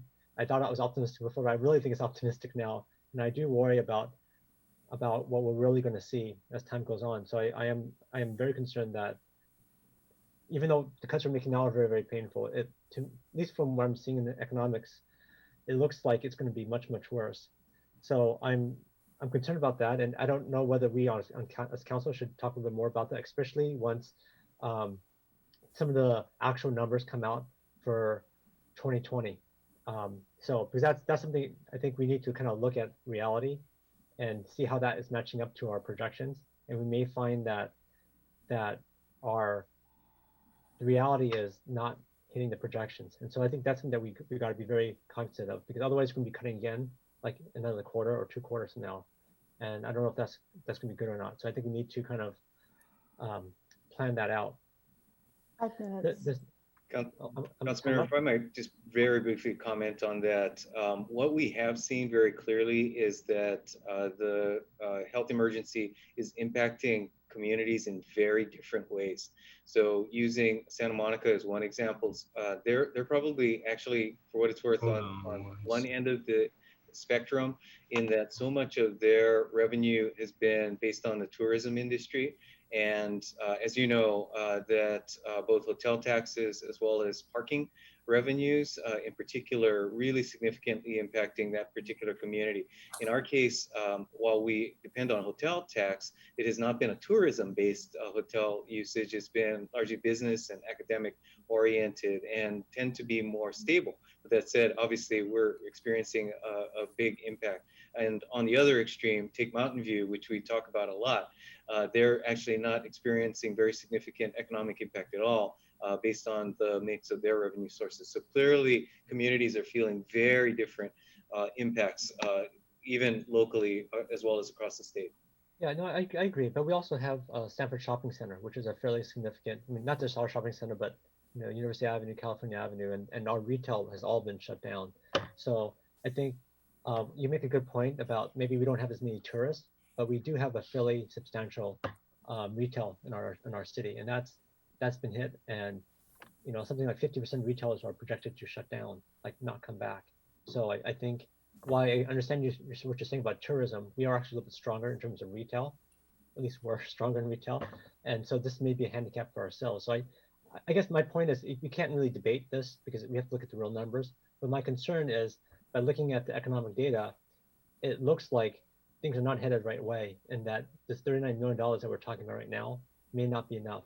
And so that's a concern that I have. I don't know if my fellow council members have much thinking about this. I know right now we're struggling with 39 million, but I'm concerned that it might be a lot more, unfortunately. Thank you, Councilmember Tanaka. I just have a couple comments and questions. So I actually share Councilmember Tanaka's question. Maybe not the same impetus, but I do think it would be helpful for council to get, I don't know, maybe it's monthly indicators of estimates of sales tax or hotel revenues. You know, another big shoe to drop for us is what happens with Stanford in the fall. I know a number of large companies in Palo Alto have recently said their workers don't have to return for the rest of this year. And I think that goes beyond some of the scenarios we planned. So I'm not going to make a motion, but I think at some point staff should propose something to us that kind of gives us, marks every month or every other month that we can follow and see where we're tracking. That would be helpful. On the public art, had the same question as a few of my colleagues. I'll just note it's an ordinance, I believe, that we devote 1% of public projects to public art. So if we didn't want to do that, we would have to change the ordinance. One quick question. If I look at the capital improvement adjustment, so starting on page 40 or attachment A, exhibit 2, page 1. If I look at the column 5-year CIP revised and the expense funding is zeroed out, that means those projects have no funding over the next 5 years in the CIP. Is that correct? Yes. And does that mean that we are effectively canceling those projects or just defunding them? So if I look at, the Baylands flood protection levee improvements, El Camino median landscapes, Ventura Community Center, a few pages down, Ventura building improvements. If they have nothing in the 5-year column, what does that mean? Are those projects canceled, or are they just going to sit in the CIP but not have any money?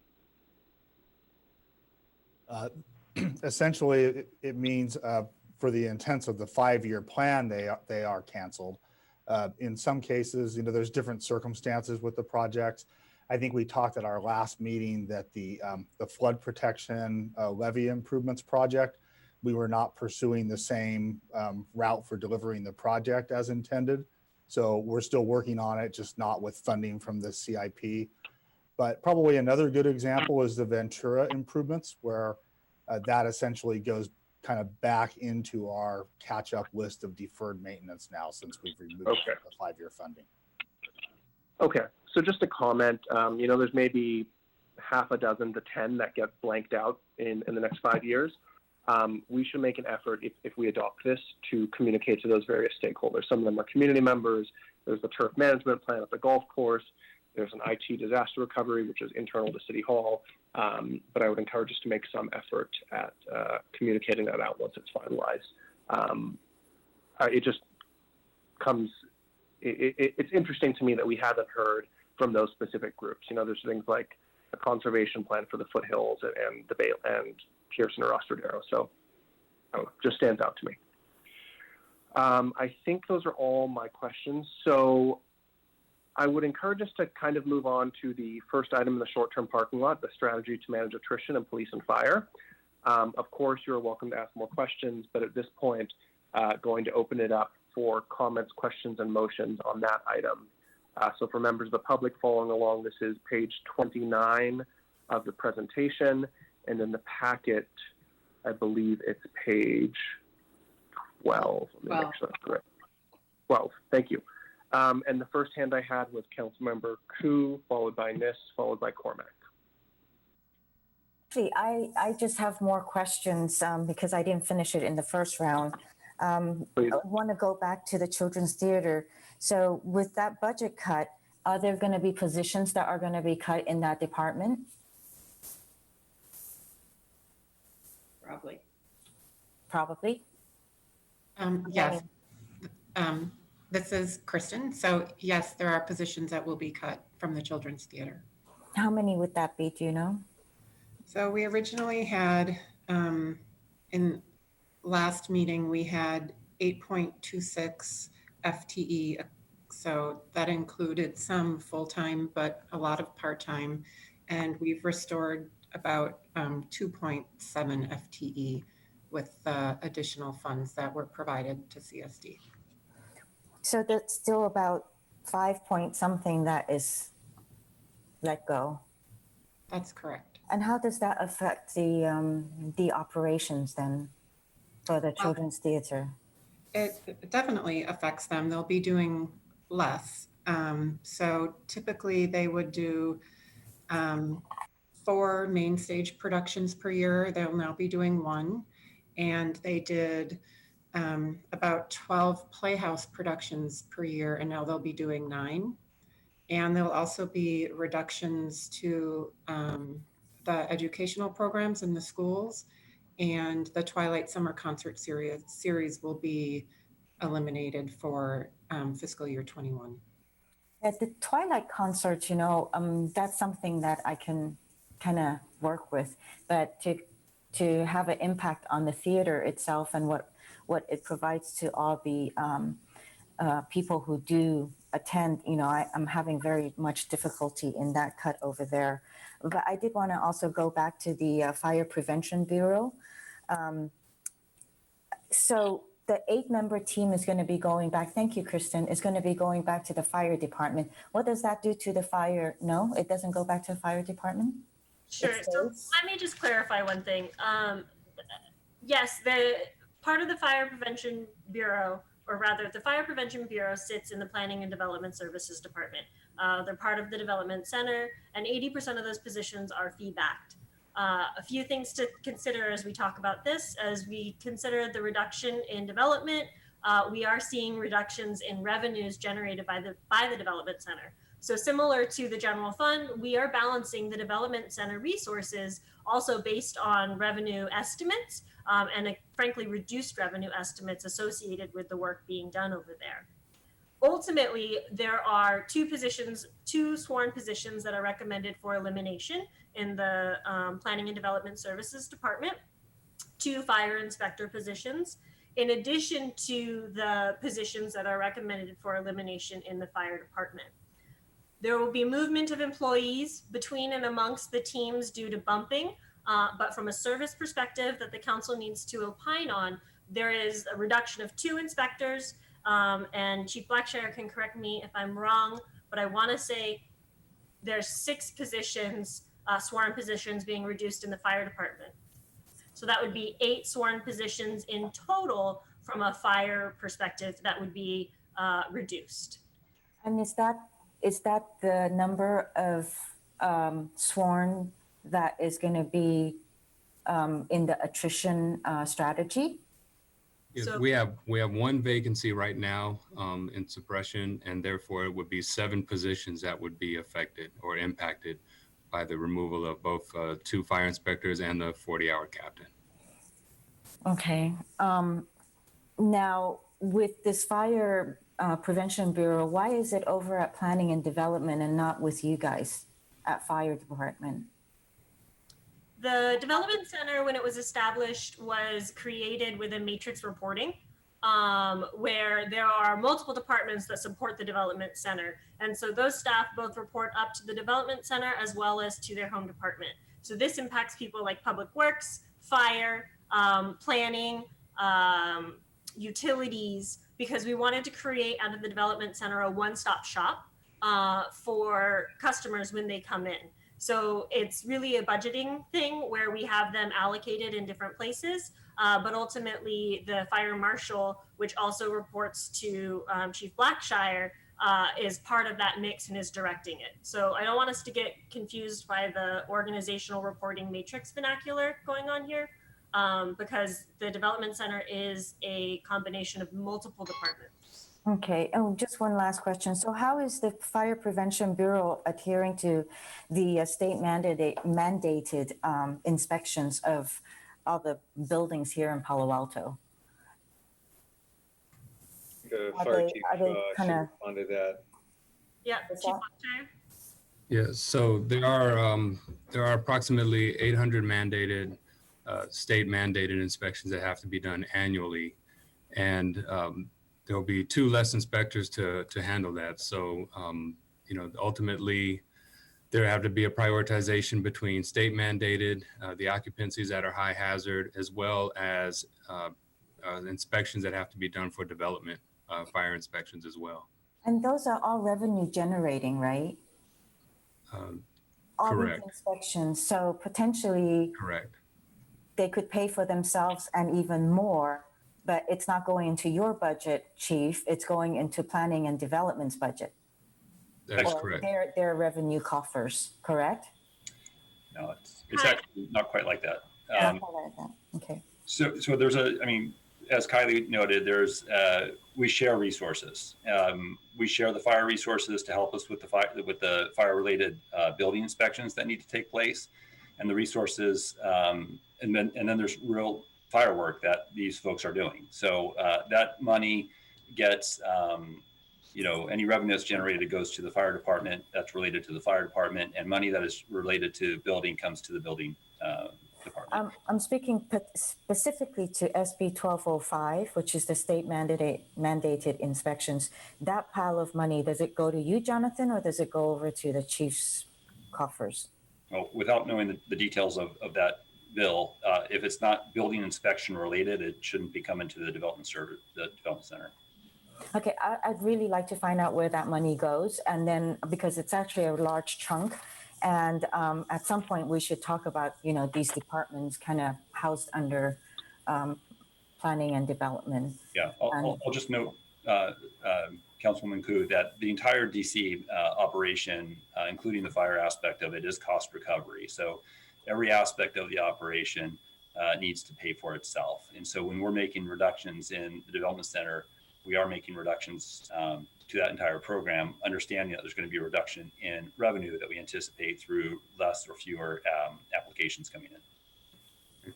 And the 20% that pays for the prevention personnel comes from fire's salary. Thanks. Just Okay, to clarify one point about cost recovery, the cost has to be the actual cost. It's not cost in excess. So just to clarify. Thank you. Thank you for clarifying that, but then the thing is on the inspection part, under the state mandate, this is an annual, if I understand, and if I read the Senate bill correctly, it's an annual inspection of all of these buildings here in Palo Alto. So in addition, so that is a bucket of revenue that has to be done every year. And if I'm wrong, correct me, but I would love to find out more about that, because potentially that is an area that we can really delve deeper into. I just wanted to put that out because I've been looking at this bill for a while now. Okay, we'll take a look. We'll get back to you. Thank you, Councilmember Koo. Just a reminder, folks, we can certainly revisit other items such as fire inspection and the children's theater, and you can use your time for that, but I would encourage us to focus on the police and fire attrition strategies. Next, I have Councilmember Niss. So let's concentrate on that one exactly. So of police and fire, particularly of police, as I run into people, I walk a lot, as you know, they say, what are you talking about? How could you cut fire? How could you cut police? I ran into a former mayor this morning who said, not police. So let's come at this one very strategically, because we know this is a major concern of the public. And looking at, so I'm on page 12, I'm in the middle of the page looking at the strategy to manage attrition in Palo and police and fire, and knowing that there isn't enough money in this budget to follow through on the 500K to 1.5 million, much as I'd like to support that. I think we're going to need to look for some concessions on this in order to be able to fund it. I would dearly love to do it. It's something that I think we should do, but the well is running dry. And I think as we go forward in June, if we can see that there's going to be some more funding available, then what I'd like to do, Mayor Fine, is continue to keep this one in short-term parking until we can get to the point where we can, with comfort, talk about how we will fund this going forward. And by the end of June, hopefully we may have an answer. So my motion would be that, rather a strange one, but would be to leave the strategy to manage attrition of police and fire in short-term parking until we can identify that that potential well of funding that we hope to encounter. I'll second it. Thank you. Can I just ask the city manager to comment on this, and maybe the budget director as well, in terms of the motion here? Sure. I think what Councilmember Niss is referring to is, as we've reported to the council, we are in discussions with all of our bargaining units regarding the potential for labor concessions to provide funding necessary to address and mitigate some of the reductions that have been identified in this proposed budget. Those discussions are proceeding, and certainly and proceeding positively. So let me just acknowledge that. And that said, we don't have conclusions to those processes. So I think what the council member is suggesting would give us a easy mechanism should that those discussions come to fruition, to be able to then come back to the council quickly and let you know here's where we are and the extent to which it can mitigate the layoffs that are anticipated. So, okay, just one other question. In terms of our process of trying to adopt a budget in the third week of June, this item would not be in that budget. Is that correct? If and until we find the funding source. But is that I guess I'm asking, is that a problem for your team to have this one item kind of floating out there? No, I think if understanding the motion, if it was the motion correctly, that this would position this outside of the approved or the budget as would be coming back to you. So again, it would only be funded if additional dollars are identified. Okay, so this is kind of being moved into like an airport parking lot where we don't do it until people come in or something like that. All right. Okay, so Councilmember Nitz, do you want to speak to your motion, and then Councilmember Tanaka to your second? I think it's clear that this strategy is one that I would like to see us adopt and use. However, we're caught in a tough position. That this is a year of uncertainty, unpredictability. There is almost no way to know where we're going to be in September, October, even November. I'm not saying this fliply. We still may be sheltered in place come October or November. I can't see where that ends at this point, but I know that we will continue to need police and fire. But at the same time, we have said this is one of our more challenging budgets. So I hope that we'll approve this. It's a somewhat unusual move and strategy, but I think this gives us an opportunity at least until the 22nd. And I want to ask one other thing of you, Ed. Would it be better to leave this until the June 29th meeting, or don't we have a meeting on the 29th? You actually don't have a meeting scheduled on the 29th, so the 22nd would be the last opportunity. 22nd would be the right one. I would note that assuming all the logistics come together, we are planning a closed session for every one of your council meetings from now till June 22nd. So that will give us the ability to act quickly and move as quickly as possible should we reach agreement with any of the bargaining units. Great, good. Then I feel comfortable having done that. Thanks. Okay, thank you. Councilmember Tanaka. Yeah, I think Councilmember Ness is correct on this. I mean, we hear from the community about a lot of different needs, and a lot of those needs we can't actually fund. The police is probably one of the biggest needs, and it's literally an essential need as well. And so I think that what I'm hoping, just as the management has taken some pay cuts, I'm hoping that labor will also take some pay cuts. We will get some concessions for temporary pay cuts that would allow us to fund things like this, and as well as perhaps other programs. Because I think laying off employees in probably the worst job market since the Great Recession, or like 100 years, is not a good thing. And temporary pay cuts are good because they'll allow us to scale up or down. Hopefully we could the economy is better than we expect, and we don't have to cut back as much as we're probably going to have to, or perhaps we do, but then we could keep some of the services. So I think this seems like the right strategy, and I'm hoping that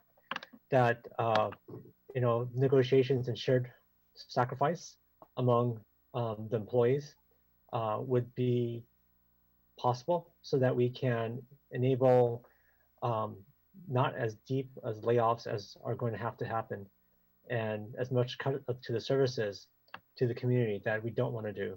So it seems like the right strategy, and I'm hoping that the city manager and team is able to make some progress in this area, because I think it's critical. And I've seen a bunch of other places doing this now. Even our local, both cities, but as well as, of course, in our own city, you have Stanford Hospital. You have so many other organizations in our city who've taken, rather big, substantial pay cuts, like 20, 30%. My neighbor, who are doctors, they've taken a huge pay cut. So I think this is the right thing, and I'm hoping that this gives time for negotiations to happen to allow for a better outcome for everyone.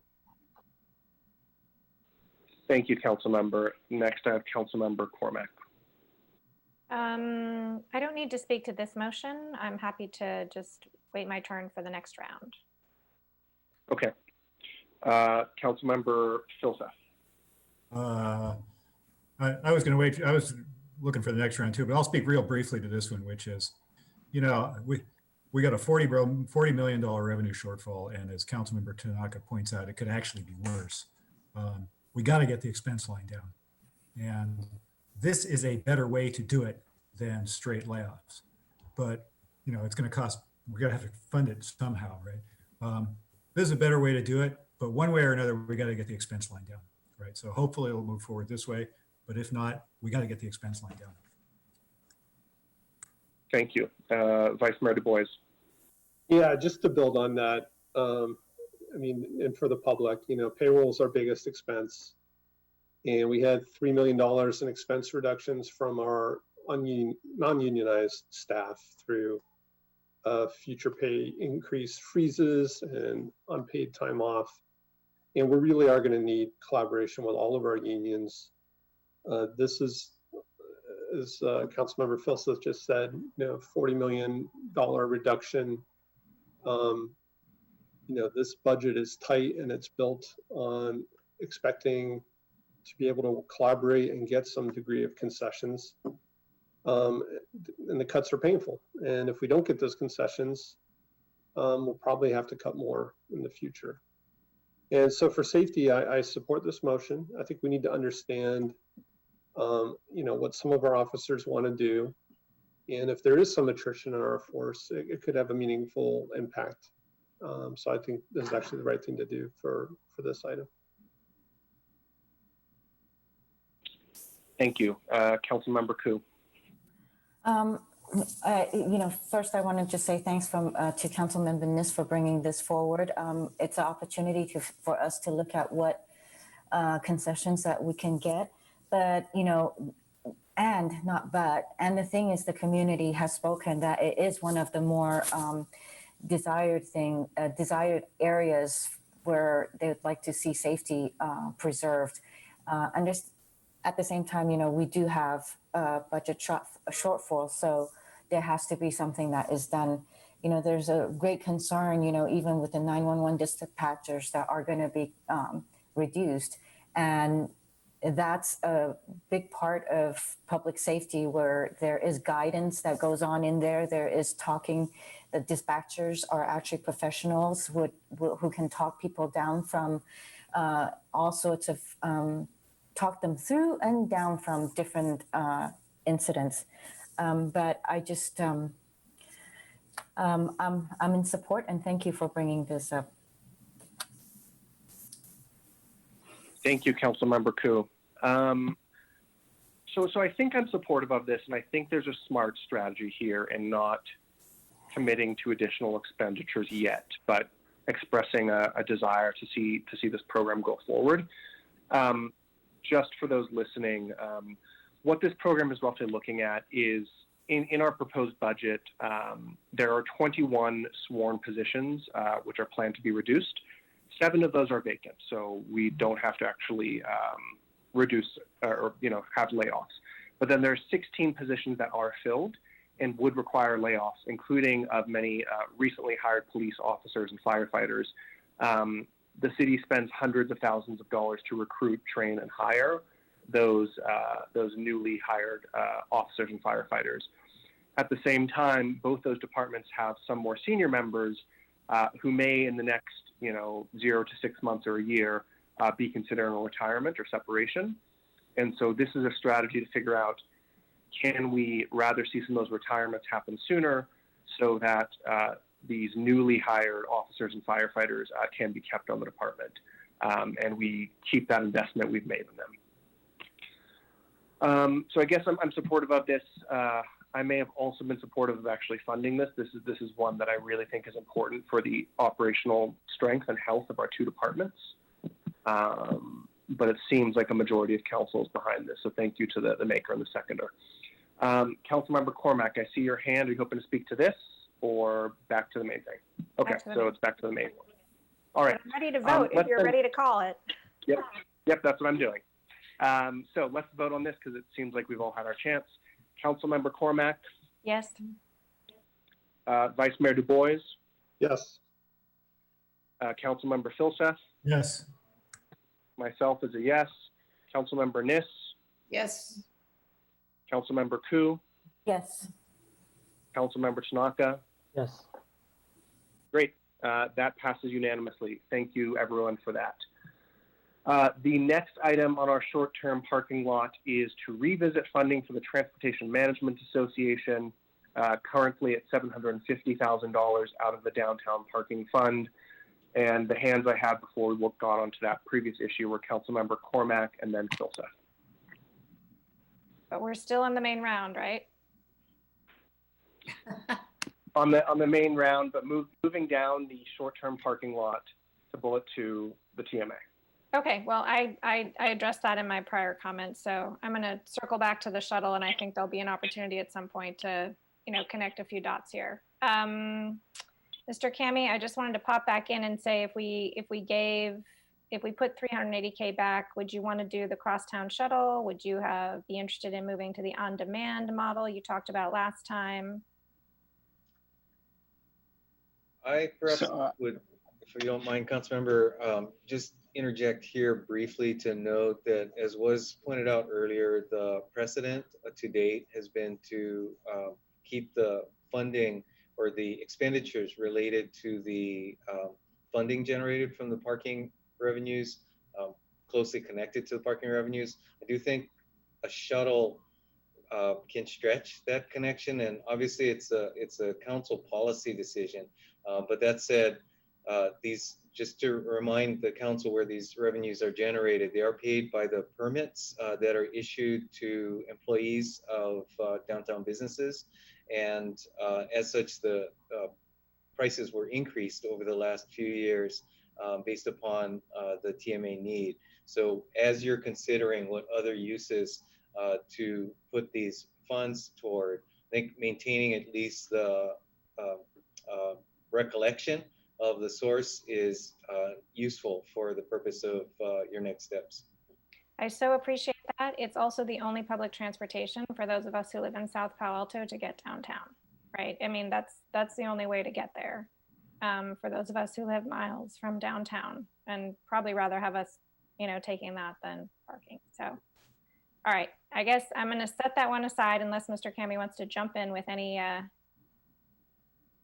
Well, I would just add that I don't think it's necessarily a decision between the two. It's really if you were to consider an on-demand service, you actually potentially have where I mentioned earlier that you would need an 8-hour block in order to make the shuttle worthwhile for a vendor to actually operate it for us. With an on-demand service model, potentially you could operate with fewer dollars. Of course, you just limit it based on how much money you have available. Okay. Well, great. so Mr. Kami's offering an audible, as they say, perhaps, and there may be an opportunity for a set aside to identify a different service model. If the council wanted to set aside dollars rather than specify the particular use. I would note, as has been perhaps referenced earlier, that the shuttle in the current environment does suffer from the challenges of operating in a coronavirus environment as well. Of course. So, of course. Timing there maybe to our advantage to figure out other strategies. And we still have the 839, so it's not necessarily right. Okay, great. That's very helpful. Thank you. Last week at the UAC, Utilities Advisory Commission, the commission recommended that council add back the $1 million in offsets for natural gas so that we retain our ability to be carbon neutral. I don't think that's reflected in this budget. And what does staff have to say about that? May need our utilities director to weigh in on that if Kylie's not. Okay, very good. Let's do that. See if Dean is on. And it might take a little time to research, so can come back on that. But I just wanted to flag that from the UAC last week. Thank you. Dean, you are on mute. I can see you trying to talk.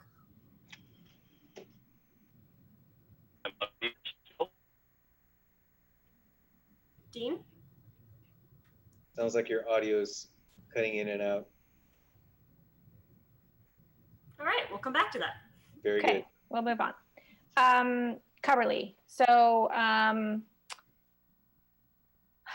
MakeX, for example, is one of the places that is their spaces at Coverly. So now we've restored their funding, but I wondered if Director O'Kane could just talk about the impact on the tenants who are on the school side, what we can do for them, and what we might need to ask the school district to do. Sure. Thank you for that question. So Coverly staff have been looking at what might be available on the city side of the property and trying to do our best to find new space for those tenants that will be displaced or otherwise evicted and move them to the city side. This includes talking to some of our tenants who have a lot of space on the city side and seeing if there is something they would be willing to either consolidate, share, or give up completely while still being able to operate their own programs. So this is something that we're doing actively. An example is PACO, which is the Palo Alto Youth Chamber Orchestra.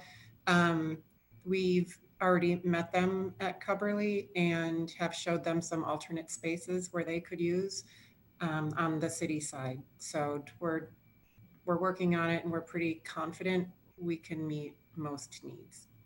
Okay, and the school district is going to work with the people whom we aren't going to be able to assist? That would be up to the school district to decide. Well, happy to help with that transition should it be necessary. And I see the virtual time clock. Okay, so other people have gone over, and I'm just going to say when we come back around, I'd love Chief Johnson to talk about the parent project. Because we hear a lot from people who are in things that we talk about happily, like the Children's Theater. And we haven't, it's harder for people to come forward and say that they have a troubled teen and how helpful that was.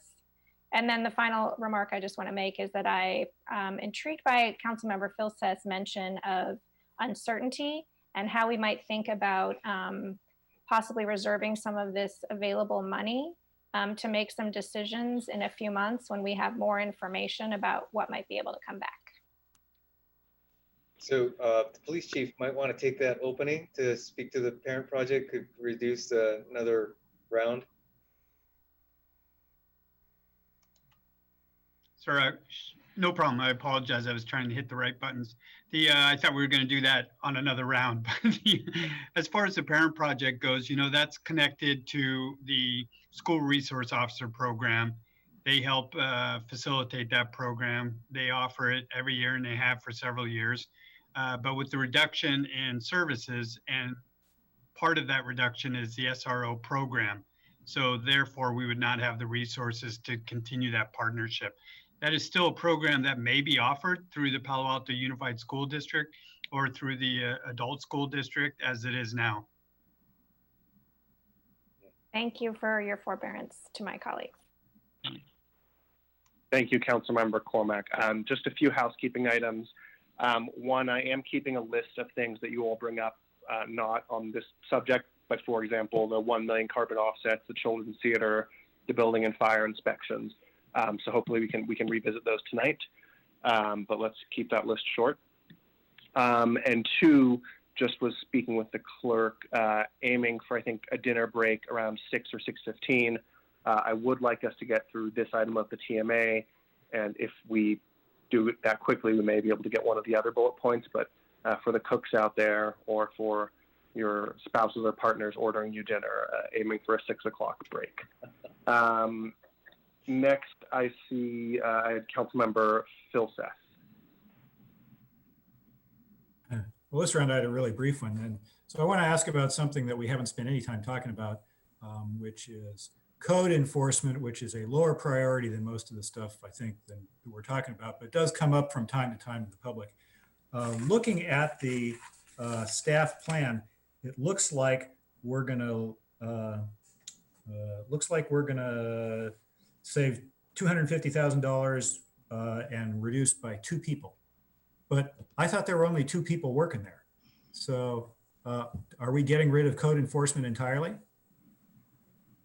Let me ask John Late, who lives and breathes this, to respond. And loves it. Well, no doubt it's an important aspect of our operation. And we do have 3 employees who have been, 3 positions that have been dedicated to that program. We've been trying to recruit for those positions. We were able to, let me rephrase it. We've had some challenges getting the positions filled the way that we've wanted them to be filled. And so, we've got 3 positions. We got 1 person who's been working the program for quite a long time and knows it very well. And so the idea, as I've mentioned before, in other aspects of our operation, we've got, code enforcement is not just 1 individual. It's several people supported by a manager and other people throughout our department. So that's the deal. We have, it's a 3-position team, and we've got 1 to go forward with.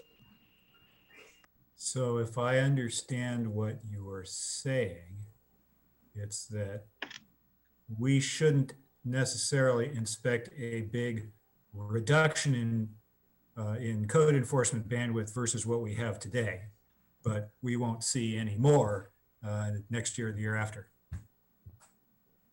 So, yeah, I mean, so it's not entirely true. We have been able to get an hourly position to support us, a former employee who's since retired, and that's helped us in terms of sort of keeping pace with the demand. So that's not included in this next round, and so it will be a reduction in services, at least in terms of our ability to respond. We will have to prioritize the complaints that we get, to those that are life safety and down the line. Okay. Okay. Thanks very much. Thank you, Councilman. Oh, you're back. Yep. Stepped out for a sec. Thanks, though, Tom. Next, I actually had you, Vice Mayor. Yep. Thanks. So getting to the TMA.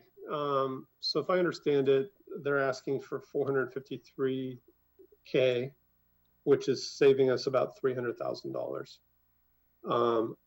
And I think that makes sense. I think with COVID-19 and the reduction in commuting and reduced use of mass transit, you can understand why they ask for less money.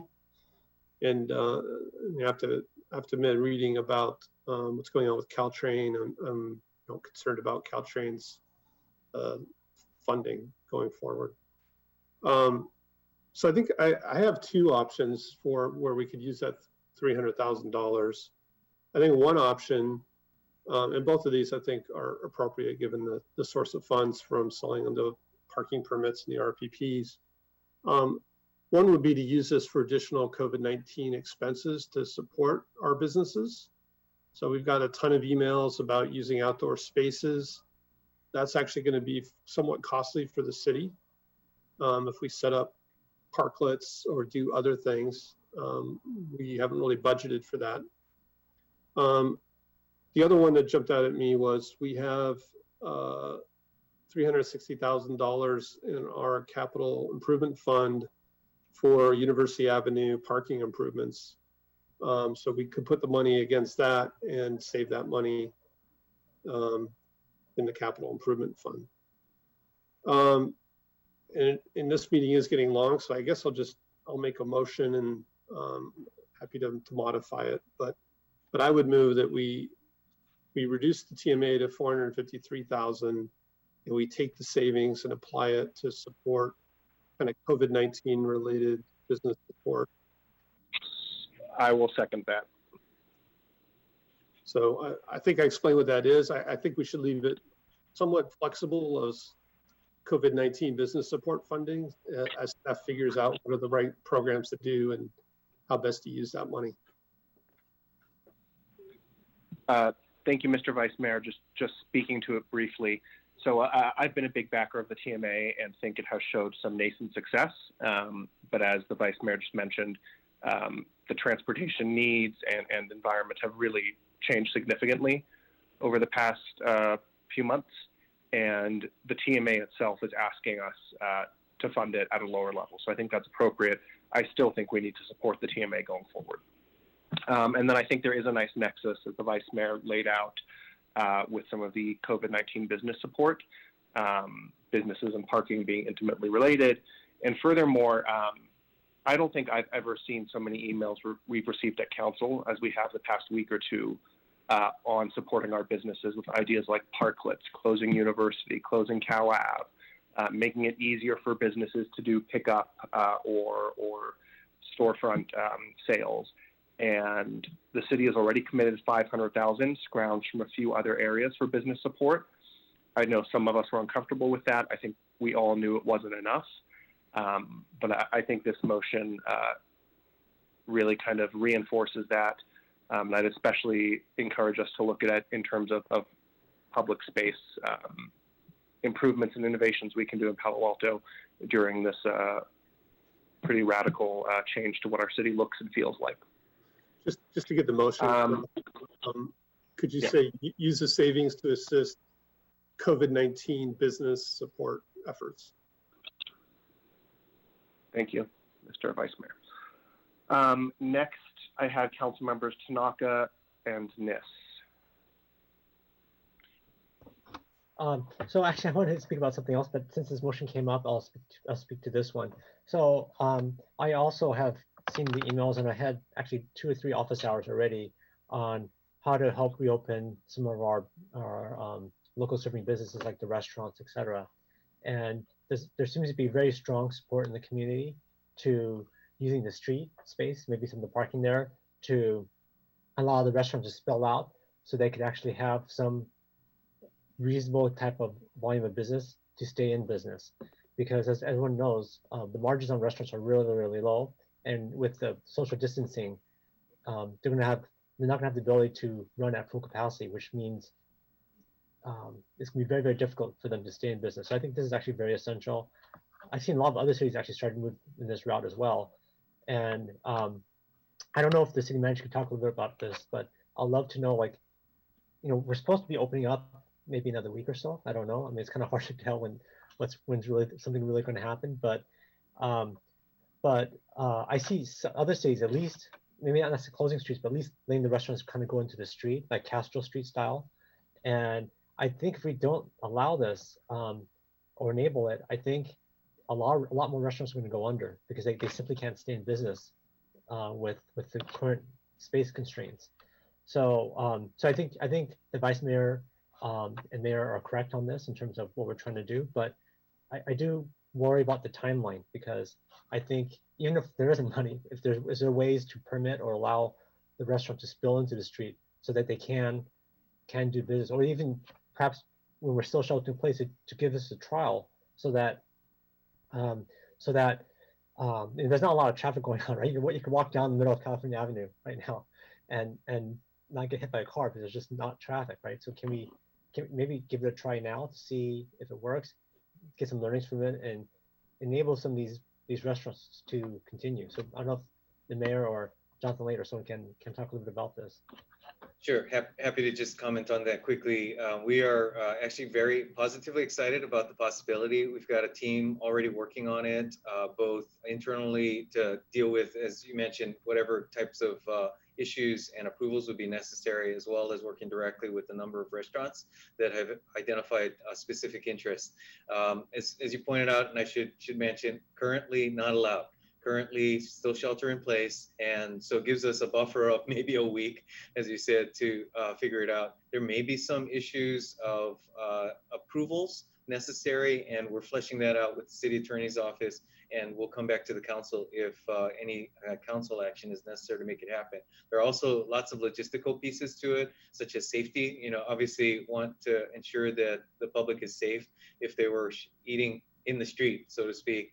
And so costs associated with everything from traffic controls to just ensuring that the environment and furniture and who's going to do the cleaning, you know, a variety of different dimensions that could come into play with different variations on the theme that have been suggested. So again, important for us to continue to work directly with the restaurants that would be participating in it while we're dealing with the system issues on our side in order to resolve these as quickly as possible. So I think the motion as presented does give us some resources to make things happen quickly.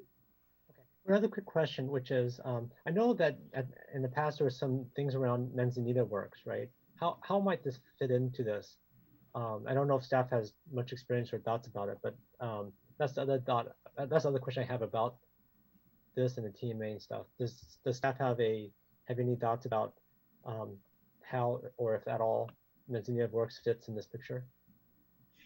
I'm sorry, I could barely hear it. Did you say Manzanita Works? Yeah. Okay, gotcha. Yes, I do know that there have been some discussions, certainly, I believe, between the TMA and Manzanita Works. So from what I understand, and as I know that they have been kind of standing up their own business model and structure, that I would see it as a resource that the TMA can use, as well as we could use directly. Recognizing, again, I think that it's still in startup phase or startup mode. And so Manzanita's business model may change in their focus area as well. So I would certainly consider it a resource as we move forward. Thank you. Thank you, Council Member. Next, I have Council Member Niss. So Adrian, I wanted to bring up something else, but I think you probably want us to vote on this first, don't you? And get this over with? Yes. Okay, because I'm really enthusiastic about what we could do for our businesses. And I think we should do it as fast as possible. This puts some money into that, but this one is still really about the TMA, and so I'll support the motion. Thank you, Councilmember Niss. Just a PSA, the best thing you can do for our businesses right there is shop with them when safe, or buy gift cards, and you can go shop there in the future. Councilmember Filsath. Sorry, pass. Councilmember Cormack. Thank you, Mayor Fine. I think the reason we've gotten so many emails is because Cafe Venezia and Zola have an outstanding email list. I'm just willing to bet that might be perhaps why it is. So question, assist COVID-19 business support efforts seems extraordinarily expansive to me. Would staff interpret this that you would then be able to fund more business recovery grants? And the reason I'm asking this question is I'm willing to be supportive of doing this if it's used to remake physical spaces. But I also want to, so first question is, if that's what this means, could we be more specific?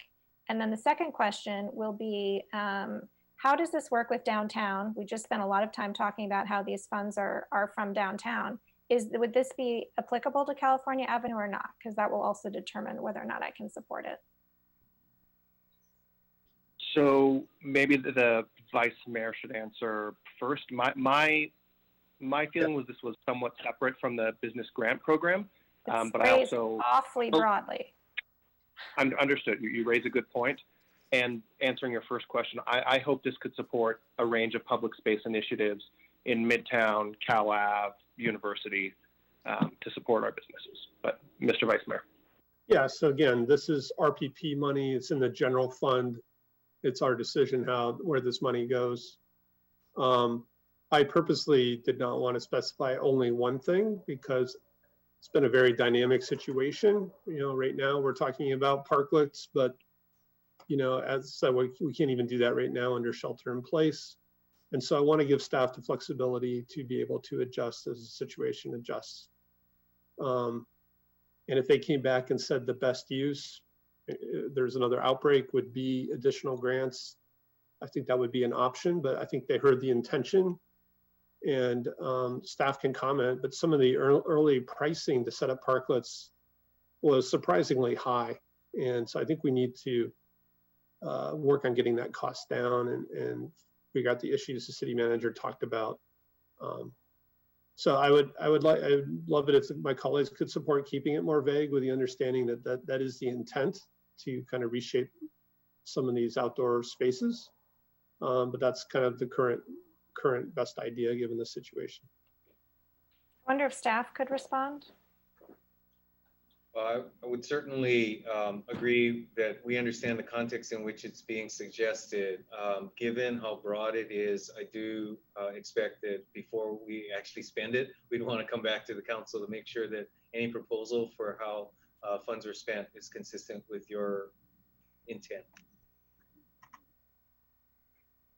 Sorry. And what about whether or not it could also be spent outside of downtown, which, as I recall, seemed to be an issue in the prior round. So yeah, I think that continues to be an issue. So once again, I would describe it as we'll come back to you to ensure that what we're proposing maximizes, kind of that overlap and the synergy between the source of the funds and the use of the funds. Well, I would clarify if the vice mayor agrees that these funds could be used citywide. That was certainly my intent. I would agree that's the intent, and let staff figure out how to move and encumber the funds as appropriate. So I think council's saying we're changing the policy for the use of these funds for this year. So then my direction to our staff would be what you come up with, and again, just extrapolating a bit for clarity, that what we come up with related to parklets or however it would apply would be tools that will apply citywide that will be certainly applicable downtown, but also applicable elsewhere. And so walk that fine line to whatever extent that's useful. okay, then what I'd like to do is offer a friendly amendment since we're changing the policy about how we use these and where, and suggest that 250 of this 453 be used to restore a shuttle service, and the remaining 203 be available for the business support efforts, specifically, around changing the physical environment. I mean, I can leave out the last part, but I'd like to offer a friendly amendment on the first part. Sure. I think, though, the numbers you've 453 is what's remaining with the TMA, and so right. So sorry. So it's the delta is 297. So 297. Okay. Well, let's split the difference.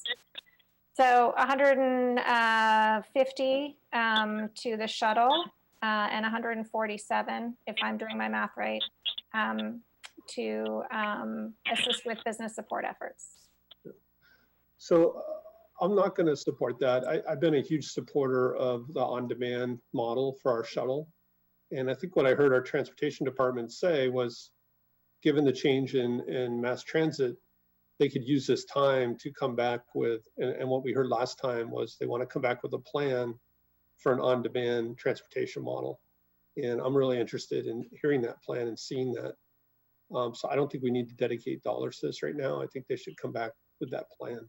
I think that's what Mr. Kami was suggesting, right? When Mr. Shikata jumped in, he said we could allocate money that Mr. Kami could use to do that. On our so when I say shuttle, I just mean like shuttle in general. At our previous budget meeting, he said he was going to do that without the money. So again, let's okay, check with not Mr. accepted. Kami. Okay. Yeah, But let's just ask a quick question of Mr. Kamhi. Is that on-demand program funded, or is that not funded? So there's currently no funding that's been programmed for an on-demand shuttle service. I also want to add that an on-demand shuttle service might not be the most applicable use of funding that comes from a parking fund, because especially if we're saying that the funding should be held in the downtown area, because an on-demand shuttle by nature, you typically wouldn't want it to serve only one location. And that might be the way that you would set up an on-demand shuttle service that's getting funding from downtown parking, is you would want the nexus, I would think. And this is probably more legal than for me to answer, but you probably want the nexus to downtown if you're using parking funding to pay for it, or to someplace where there's parking. So again, to be clear, our RPPs, it's just been a policy decision. There's no nexus required. I think Molly answered that question clearly. And so I think again, we clarified this motion to want it to apply citywide.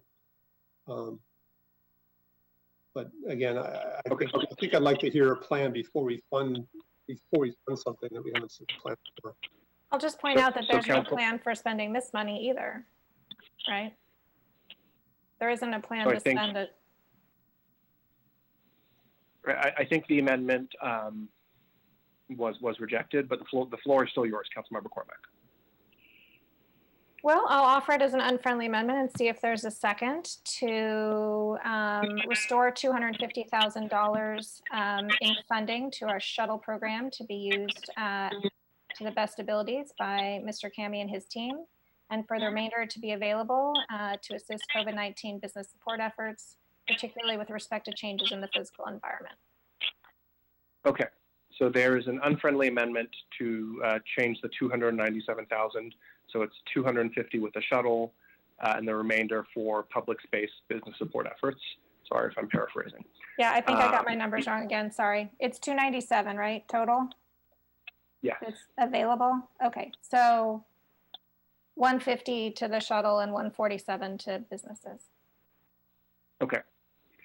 Is there a second for this amendment? And sorry, there's so many hands. Just please speak up if you support this.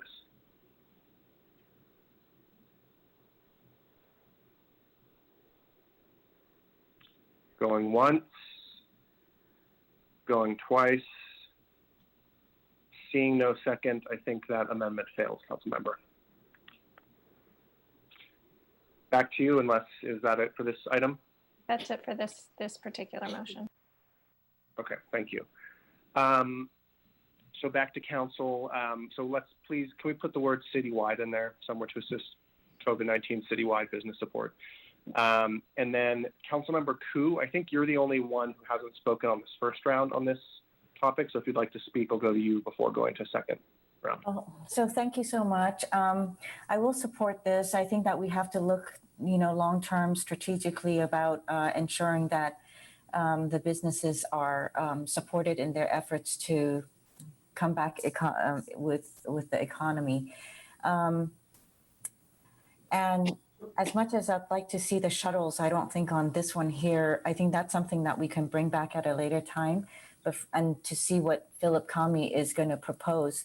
But at this point, I'd really like to see that we do move forward on the efforts. And I do know that, getting the streets ready and cleanliness, sanitation and all that is going to cost the city. So having this funding will help out a lot.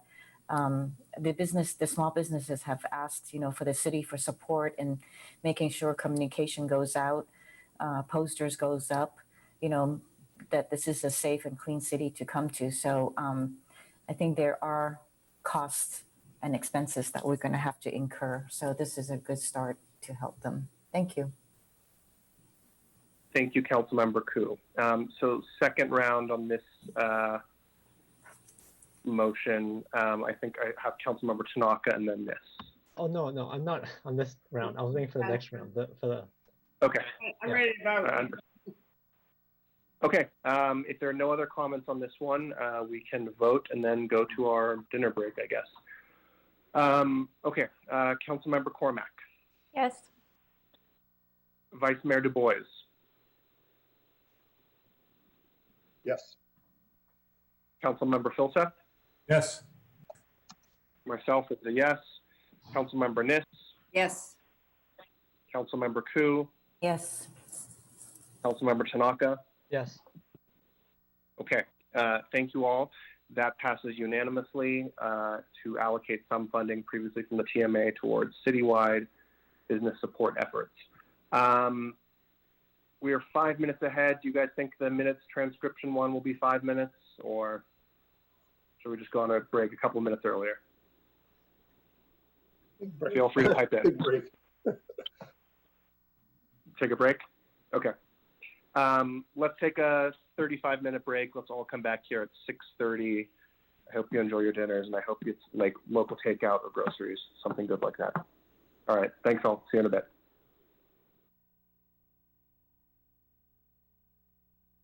Five of us. Ready to get going again?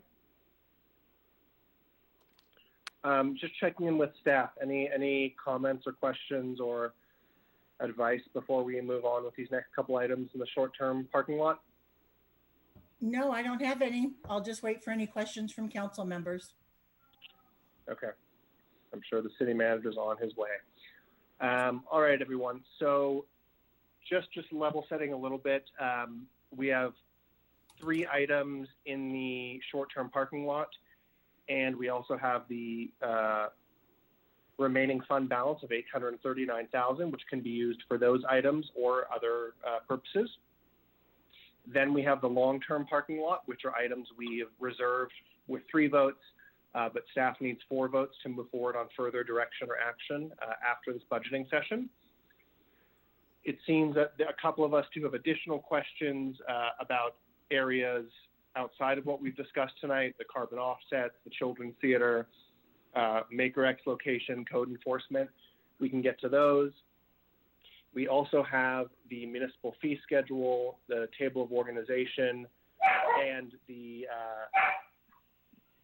ordinance about, council members being able to forego their salary. So anyways, let's get back to work here.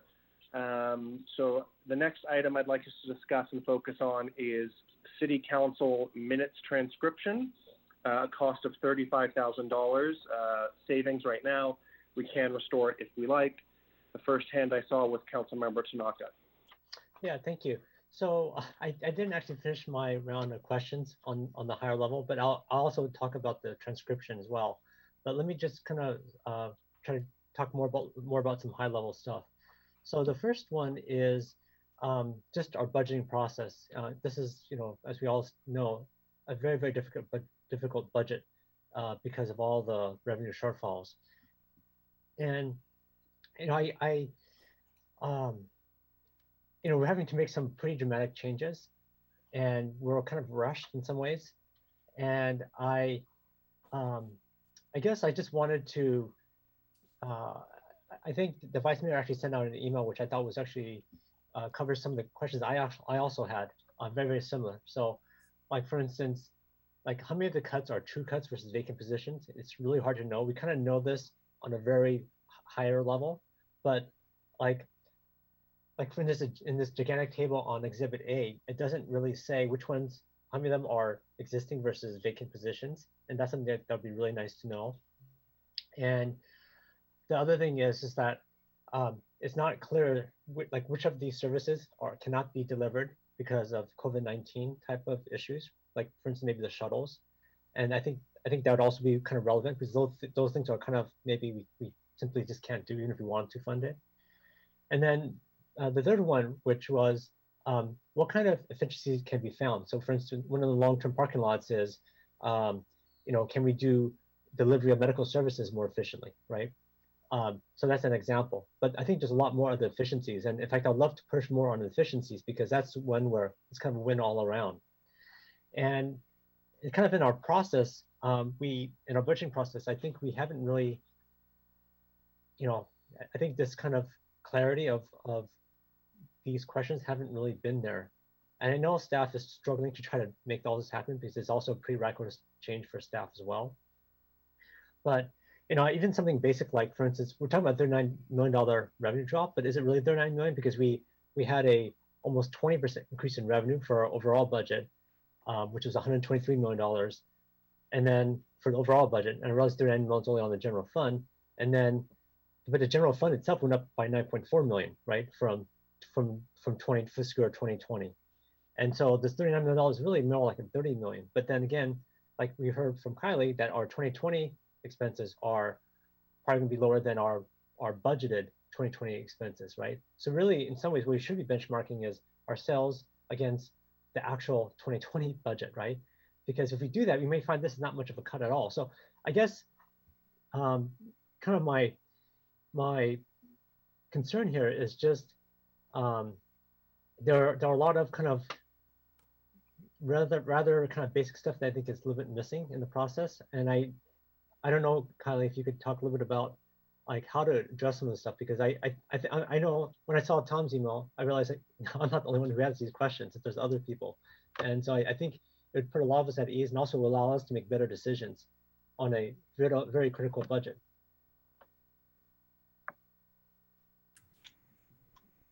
Well, Kylie, you could feel free to jump in. There's a lot there, so maybe to unpack it a bit. I guess the top line response or comment I would give in response is that the budget is a plan. The budget does not reflect an expectation that nothing will change over the course of the year. And so it's really important to recognize that we've got things changing every minute of every day. So if you take, for example, the effect on COVID or effect of COVID on the services provided, to the extent that we could, we have baked those expectations, those variables into the budget proposals that you have. And we can and should talk about those individually. As it relates to vacancies, we tried to cover it in the presentation, but just to reiterate a couple of dimensions there, that in the reductions that you're discussing and have been discussing for the last few weeks, there are a combination of some are vacant positions and some are filled positions. That's the nature always of service changes and service, certainly service reductions. There, I would take the leap here and say, some people think you can cut positions without cutting services. And that's a fallacy. Whether it's vacant positions or filled positions, that in broad terms, we are delivering services with an understanding that there's always some level of vacancy, but we don't deliver or design our services around assuming that those vacancies will exist on an ongoing basis. So there, like I said, there's a lot to unpack there, but let me stop, and then perhaps Kylie want to chime in either on the specifics of the math or the. Well, it's more, you know, so first of all, I think it's also a fallacy to think that there's no efficiencies to be gained in the city, because I think there are. Absolutely. Yeah, and so, but I guess what I'm really trying to get at was, I think some of the things that the vice mayor talked about in his email, I also have those concerns as well. I'm not sure who else on the council also have those concerns, but it's something which is hard to make good decisions when some of the basic information is missing. And so I don't know, 5 Kylie, minutes. if you can. Okay, I don't know if Kylie could maybe just try to answer this, because I think this information actually exists. It's just we don't have it. So thank you, Councilmember Tanaka. I guess just one commentary there. It would be helpful if you could vocalize the specific questions. Well, I did. So I basically read off Tom's email. So basically, the questions. Let's bring it into the public record. That was the hiccup there. And so if you have specific questions, let's ask them in a public forum so people can. Well, I just did. I just asked those three. So the same. It's literally the ones that the vice mayor sent in, and it's the same one I'm asking. Okay. So vacancies versus filled, COVID-19 non-deliverables, and other efficiencies. Yeah. Okay. I've got them written down, so we will get back to all of these. I promise. I think the vacancies versus filled was actually answered earlier today. I think the city manager did just answer it in terms of service delivery, not people being filled in positions or not. But And I referenced the actual numbers as part of the presentation. Yeah, I guess what I was referring to is on attachment A, exhibit 1. So when I look at that, it's not clear what is vacancies and what are, so on a high level, you do address it. But on specifics on that table, it's not addressed. At least I don't see it there. It's not addressed proposal by proposal. That is correct. We are able to articulate what the, we did verbally articulate the vacancies versus filled on the macro scale. If it is the will of the council that staff go back and add in what's vacant versus filled in attachment A for each of the positions, that's absolutely a body of work that staff could do at the direction of the majority of council. I will say, I caution the use of that information in what I'm assuming will be the assumption is that if the position is vacant, the service is not being delivered right now. And oftentimes that's a fallacy, frankly. Multiple people are wearing different hats. We are using consultant services or temporary positions. So even though I might provide, this is a full-time vacant position, it doesn't necessarily mean that that service is not being delivered. We probably have some sort of backfill that's helping fill that gap. So I understand the question. Like I said, if that's the will of the council, we can go back and provide that information. I just caution the corollary between a vacancy and a service impact. That's all. Yeah, and just perhaps to reinforce that, I actually believe that the conversation, again, for the purpose of where are the cuts and what is the service impact, is better framed at the actual service level. So rather than looking at it in terms of broad statistics, ask us about a specific proposal that you have concerns with, and we can talk about vacant versus fill, how the service is continuing to be provided today in spite of the vacancies that exist, and then be much more specific about response and understanding of what's going on, rather than to use some statistical measure that will lead to inaccurate conclusion. Okay, well, I could go on, but I don't know, Mayor, if I have time, or it's up to you. We'll come back, I promise. We're gonna have another round. Okay. I understand there are lots of questions outside of these couple of bullet points in the short-term parking lot, but I do want us to work our way through those. Folks are welcome to ask other questions, and I'm taking notes. Councilmember Niss. So let me make sure I'm unmuted. Can I get boringly practical? Sure. Please. So I'm going to try doing a lumping together. If that doesn't work, I'll break these apart. So I would like to suggest that we fund the minutes transcriptions, that we fund the cost of printing materials, and that we revisit. We don't need to revisit the funding for YCS anymore. Didn't we take care of that, Kylie? We have funded it to Council McCormack's questions 75% of what their normal funding is. Right. So Councilmember Niss, I'm going to implore you to please, let's stick them one by one. I think it'll be much easier. So let's just do the first. Yes, sir, Mayor. So let me start out with moving the funding for the City Council minutes transcription. It will cost you $35,000. Second. Did I hear a second? Okay. Okay. You all know what that is. There's no mystery whatsoever. I'm moving it forward. I support it. It does need 4 of you to vote for it. Thank you. I'm not sure if that was Councilmember Filseth or the Vice Mayor who got the second. So you two choose. Go ahead, Eric. I'll choose Eric. I concur with what Councilmember Niss just said. I think this is important for transparency. It's not that much money. Let's do it.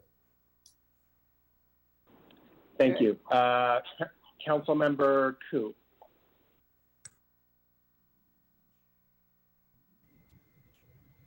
I don't have any comments on this. It was when Councilmember Niss was going to lump them all together. Thank you. I unlumped. I de-lumped. Okay. Councilmember Cormack. I wanted to ask staff, someone mentioned, Councilmember Tanaka mentioned a few weeks ago that there's a Something happened to the sound? Eric, can you hear me?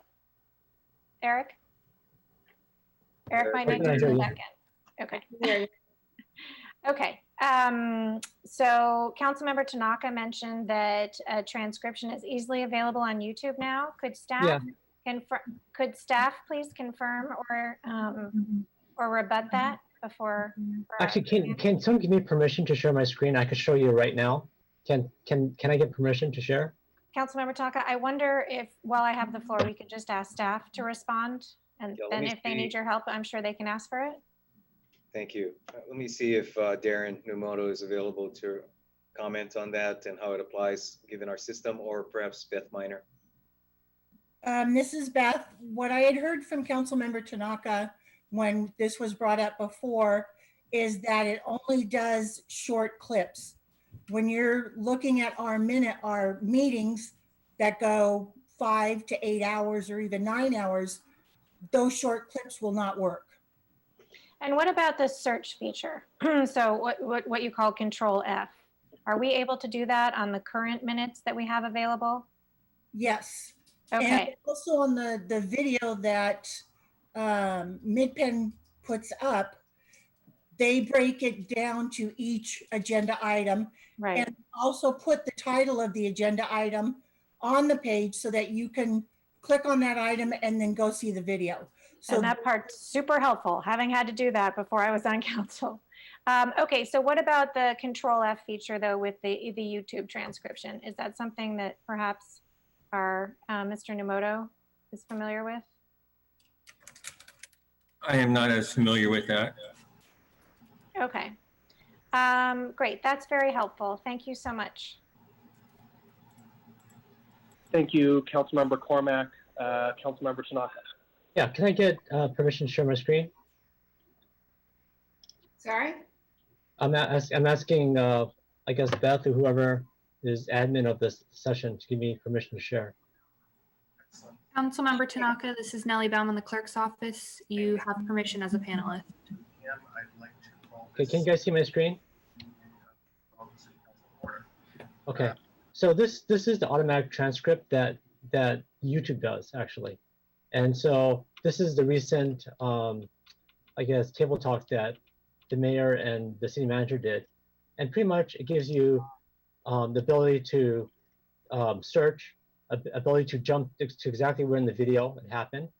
And it's vastly superior to any transcript that I've ever seen the city produce. Because it's instant. It's like as soon as it's uploaded, you see it. So you don't have to wait weeks to see a transcript. And better yet, it's free. Now to the question about, well, gee, you know, our videos, I mean, our meetings go on for hours and hours and hours.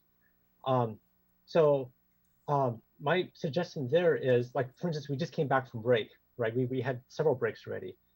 I think it would behoove us anyways, just to, during every break, we stop the video and then it would automatically transcribe it for us. And it's much more transparent. It's actually much easier for people to search this transcript and also see whatever screenshot they have at the same time.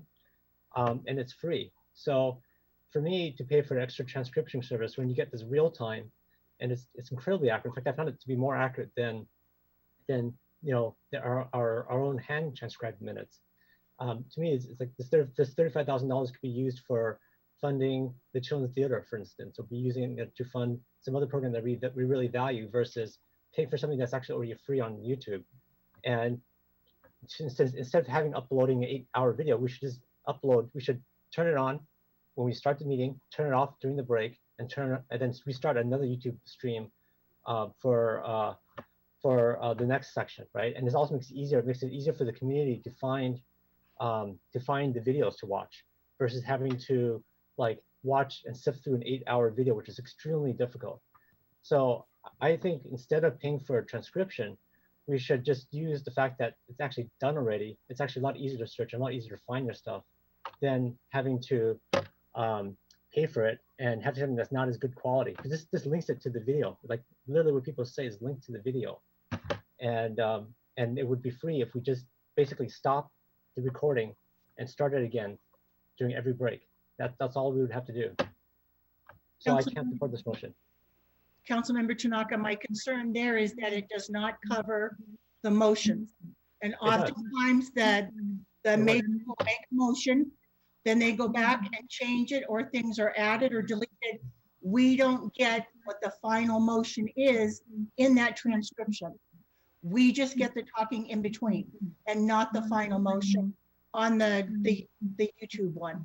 And that's my concern. It's not a clean, clear one for the public to be able to read through. Because when the vote happens, you basically click on it on the YouTube, wherever it is. It will show you on the screen exactly what the motion was that was approved. You see, in fact, I've taken screenshots of it. So you could see like who voted for what. And it's a heck of a lot easier to find because you could search this. And then it's timely. It happens as soon as you upload it. It's way better than what we do now, which you have to wait weeks to get it. So to me, it's just like, why pay for something when we're cutting things that the community really values when we can get it for free here, when we can make the videos basically shorter just by stopping it during every break. We just stop it and start a new YouTube stream. To me, this seems like a vastly superior way of handling it versus paying $35,000 when we're looking to cut so many other programs that people really care about. And this is actually, the community can already do this right now. It's not anything special we have to, there's no subscription we have to have or special service. It's right here in front of us, right? And it's available for every YouTube video. So why not? So to me, it would be pointless to actually do this and pay for it when we could get a service already that's done here. Okay. Is that all, Mr. Councilmember Tanaka? That's it on this item. Okay, thank you. I see Vice Mayor Du Bois, and then I think we can vote.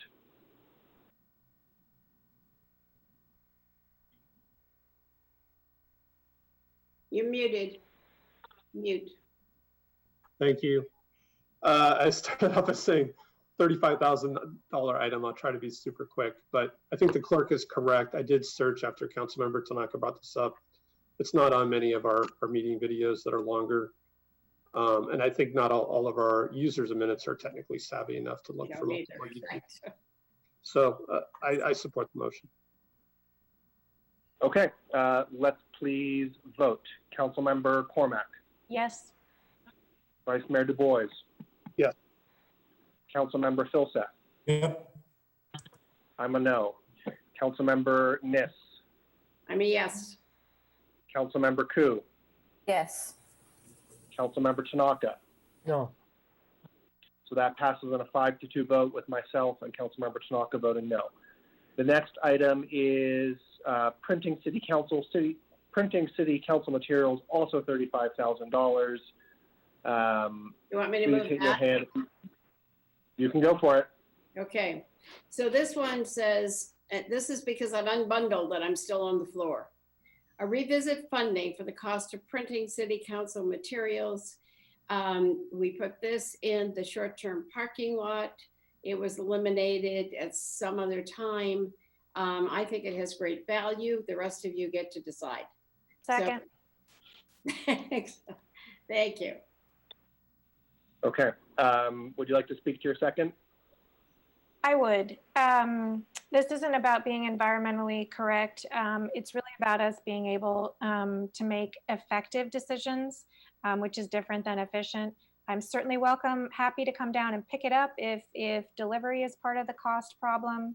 But I just don't think with the level of detail that the community expects us to review every single week on, up to 15 items, that spending more time in front of a computer is the most effective way to do it. And I do like the option of having a printed copy available at the downtown library. I know there are members of the public when we reopen that library who utilize that feature. So I look forward to my poor printer, which is not double-sided, getting a break when this is over.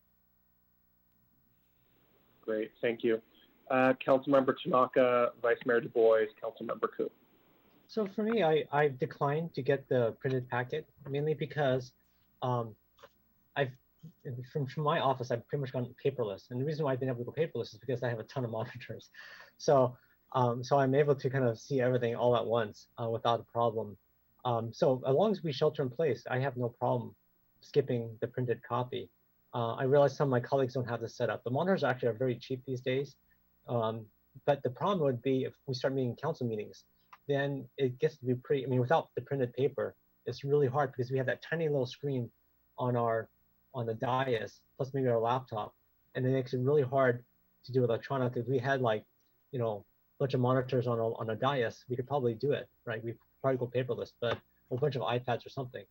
But the other thing I've been thinking about is there's 7 of us, $35,000. You could have a pretty nice setup.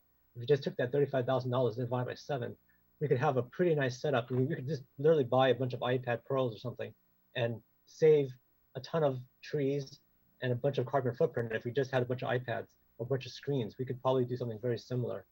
So for me, I'm actually more efficient with it electronically than I am printed, but I think the money could be used towards getting a better setup where we can go paperless. But that would be my preference versus, having more greenhouse gas. And I realize we could all drive over there ourselves, but that's actually even worse for the environment. It's probably more efficient for someone who's dropping it off to all of our places. But I think in general, I love for us, especially we're Palo Alto, we're supposed to be a center of technology, for us to actually move into a more advanced technical state versus what we've been doing. But again, I think I can only do this right now because of the fact that in my setup here, I have a ton of monitors, so I could do it. So that's my thoughts. Thank you. Vice Mayor Du Bois. Yeah, I support this motion. Again, there's often materials that are quite hard to read online, charts, tables, building plans. I want us to be efficient, and if this is not the place to do it, but I think it's related, is the KZSU money.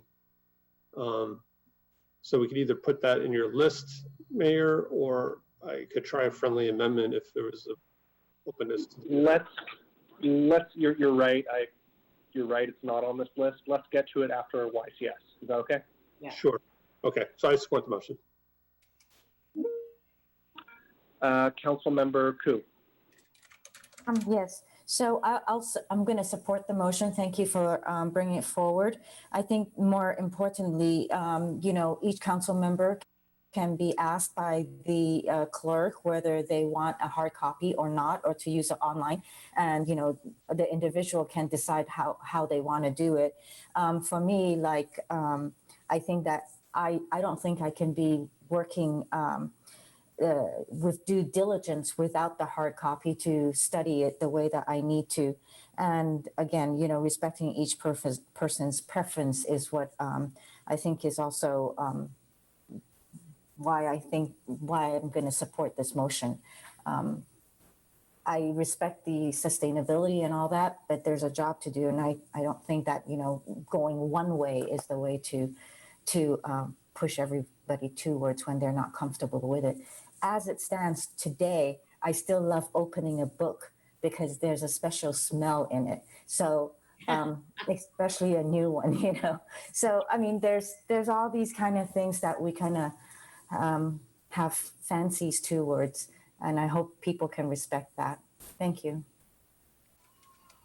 Thank you, Councilmember Koo. There's certainly a special smell to a fresh council packet, delivered on Thursday.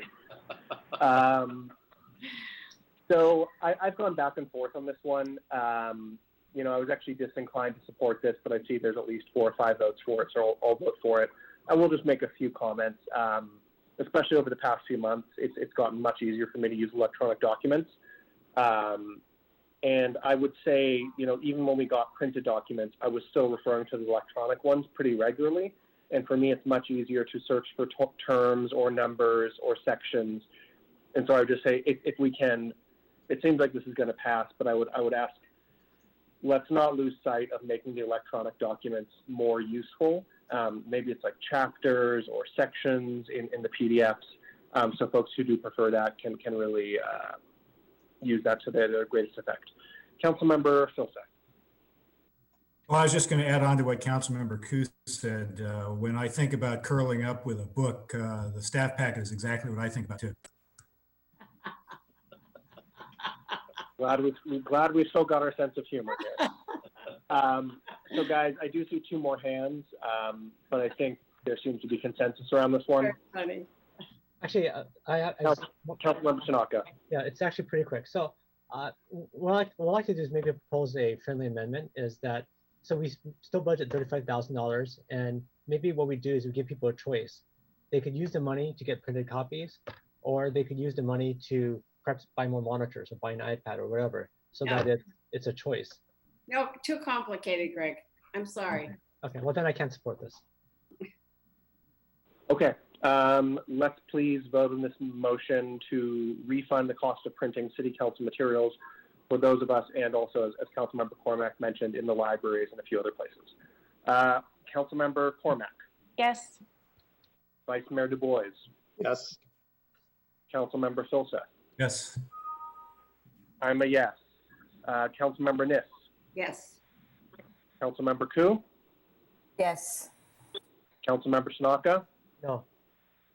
Okay, that passes on a 6-1 vote with Councilmember Tanaka voting no. And so printed packets have been restored. So if I The can next have my item, last motion, hold on. I see Councilmember Koo's hand first anyways. I've given you the floor twice now, so I'm gonna go back to the hand thing. remember, I'm trying to do 3 at once. I know, but I wanted to go line by line. So this next item is YCS Youth Connectedness Initiative, which is currently funded at $25,000, meaning there's a reduction of $25,000, which we could restore. As Councilmember Cormack adroitly asked earlier, there are 2 YCS programs. Let's not mix those 2 things. So Councilmember Koo, the floor is yours. So I know Councilmember Nis wanted to move this and make the motion, but I would like to actually move to have restore the YCS Youth Connectedness Initiative for the city's portion to be 50,000. Second. You're meaning 250,000 total. 50,000 total, yes. Thank you. That's what I support. Councilmember Koo, would you like to speak to this? I think it's a very important program. As many of the community members have spoken, we have medical professionals behind this, and I really feel that we need to support the mental health as well as youth mental health and well-being. Thank you. Thank you. And Councilmember Nis. Amen. Councilmember Cormack. And well-being. Thank you. Thank you. And Councilmember Nis. Amen. Councilmember Cormack. YCS is such a wonderful program, and I support it personally and have for a number of years. I wonder if we could perhaps wait on this, because I think Councilmember Filseth mentioned something a few hours ago about the uncertainty we have.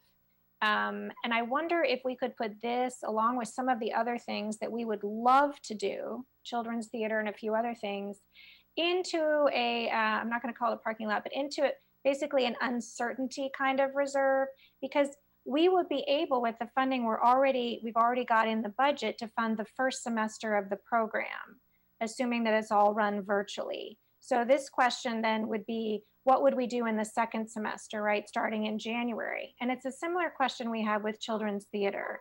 So I just think that it's possible that there's another way we could look at a few of these things that we would really like to do, but we aren't certain if we're going to be able to restart them or when. So I'll just toss that out and see. It's not really a question to the makers so much, perhaps to the mayor or the city manager. Is there a way to think about doing some of these things collectively rather than one by one that would allow us, when we have more information about how much money we might or might not have available and what the impacts of COVID-19 might or might not be on some of these, amazing, amazing resources? Absolutely. Yeah. So go ahead. I'm sorry. I'll let the city manager explain. I think what you're kind of identifying is, an add back or a restoration list beyond our current budgeting cycle, which is something other cities have pursued. So we can certainly do that. Mr. City Manager? Yep, I definitely agree with that. I think the Councilmember Cormack also raises an interesting question in terms of timing, and similar to Councilmember Tanaka's comment earlier question regarding COVID-19 impacts, to the extent that there are some things we know either can't start or as in this case with YCS, perhaps there is enough money to start, but then it's a question of how long the money would last. That I think it does set up an appropriate and interesting mechanism or kind of criteria by which we would use for making decisions that do not need to be made tonight. So structurally, I don't know, Mr. Mayor, how you want to take this, but I think that this is in a category where there are other things in the category. And so Yep. I'm sorry, I don't quite know exactly if we want to continue going at this specific level of detail or perhaps contemplate other ways to move forward. So you are certainly, you're right. I mean, we could, vote this $25,000 up or down, or you could make a substitute motion, which would, I guess, establish some kind of contingency or add back fund, including for the time being $25,000 to YCS Youth Connectedness. I think. I'm thinking of something broader because I think we are making a lot of small decisions without enough information about the full year. We'll have the same issue with when we get to children's theater, we have the same issue with the shuttle. So it's possible that there's a different way of handling this. And I'm sorry if this doesn't quite fit with your structure, and apologies to the maker. No, totally okay. And I understand, that the structures I've tried to stand up here are artificial and just they're imperfect, no doubt. I guess what I would suggest is if I understand what you're saying, you could set up through a motion a bucket of items which we can reevaluate at some later date with more information and potentially money. And this would be the first item in it, is I guess what I'm saying. Not necessarily the first item in it, but there would be, maybe it's some amount of this 839, right? We set aside and don't spend tonight because we actually don't know what's going to happen in the next 3 months. So I'm confident that YCS, the Youth Connectedness Initiative, has what it needs for the first semester. I'm pretty sure that I read that email correctly. I would love to be able to give them this money, but I don't know what money we're going to need for our other places and what we're going to be able to use. So I'm wondering if rather than trying to make full year decisions on some of these, we view this partial restoration as a way to get through the first 6 months. And at some point during those first 6 months, we come back and we've set aside some money. And for all we know, contact tracing is going to be a huge deal. And we're going to want to spend the money on that. Maybe YCS will come back and say they have something else. But I just feel this level of detail at this point is hard for me to make confident decisions, given the uncertainty. So I think. I mean, I know we're going to have council meetings for the whole year. So yeah, we got to have minutes. But this is different. Yeah, I mean, I think the options are, we vote on this motion up or down to restore it fully, or you make a substitute motion and you can begin sketching out your idea and we can work with that. Well, okay, I guess my substitute motion would be, can we put it in the short-term parking lot and revisit it at the end of the day? You mean revisit this YCS funding later on? Yeah, and see if there's a group of things we could have on a list to consider later. So let me bring this up to the maker and the seconder, and sorry to run some arbitrage here. Council members Nis and Koo, would you be open to that? You guys do have a motion on the floor. What Council Member Cormack is proposing is taking, it sounds like, some amount from the 839,000 and allocating it for a relook later this summer or early fall. And YCS 25,000 will be one of the items in there. Yes. So I do want to kind of bring this up that, when you say that by doing the 25,000, we'll be funding the 75% of this program, it's not that way. 50,000 is what the city pays. That's 100%. And then the other half, no, actually, it's only 50%. The other half is a matching grant from county. Without this 50,000, they're not going to get the other 50,000 from county. So we have to be very careful about how we do this motion. It should not be part of anything else, because the way I'm hearing it, when you're saying that we lump them in with the rest of all the other teen programs, we risk the chance of not funding this fully.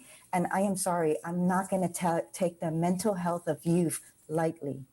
I don't want Council, I just need to jump in. I don't think any of us take the mental health of our youth lightly. So let's just be clear about that. Mr. City Manager, you want to help me?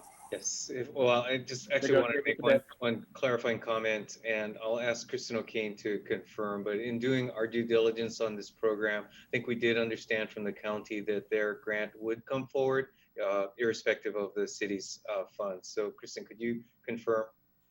Yes, that is correct. So we had, that was originally their position, that they would only fund if we had the matching, but in conversations in the past 2 weeks or so, they have confirmed that they will fund the program regardless of whether the city contributes or not.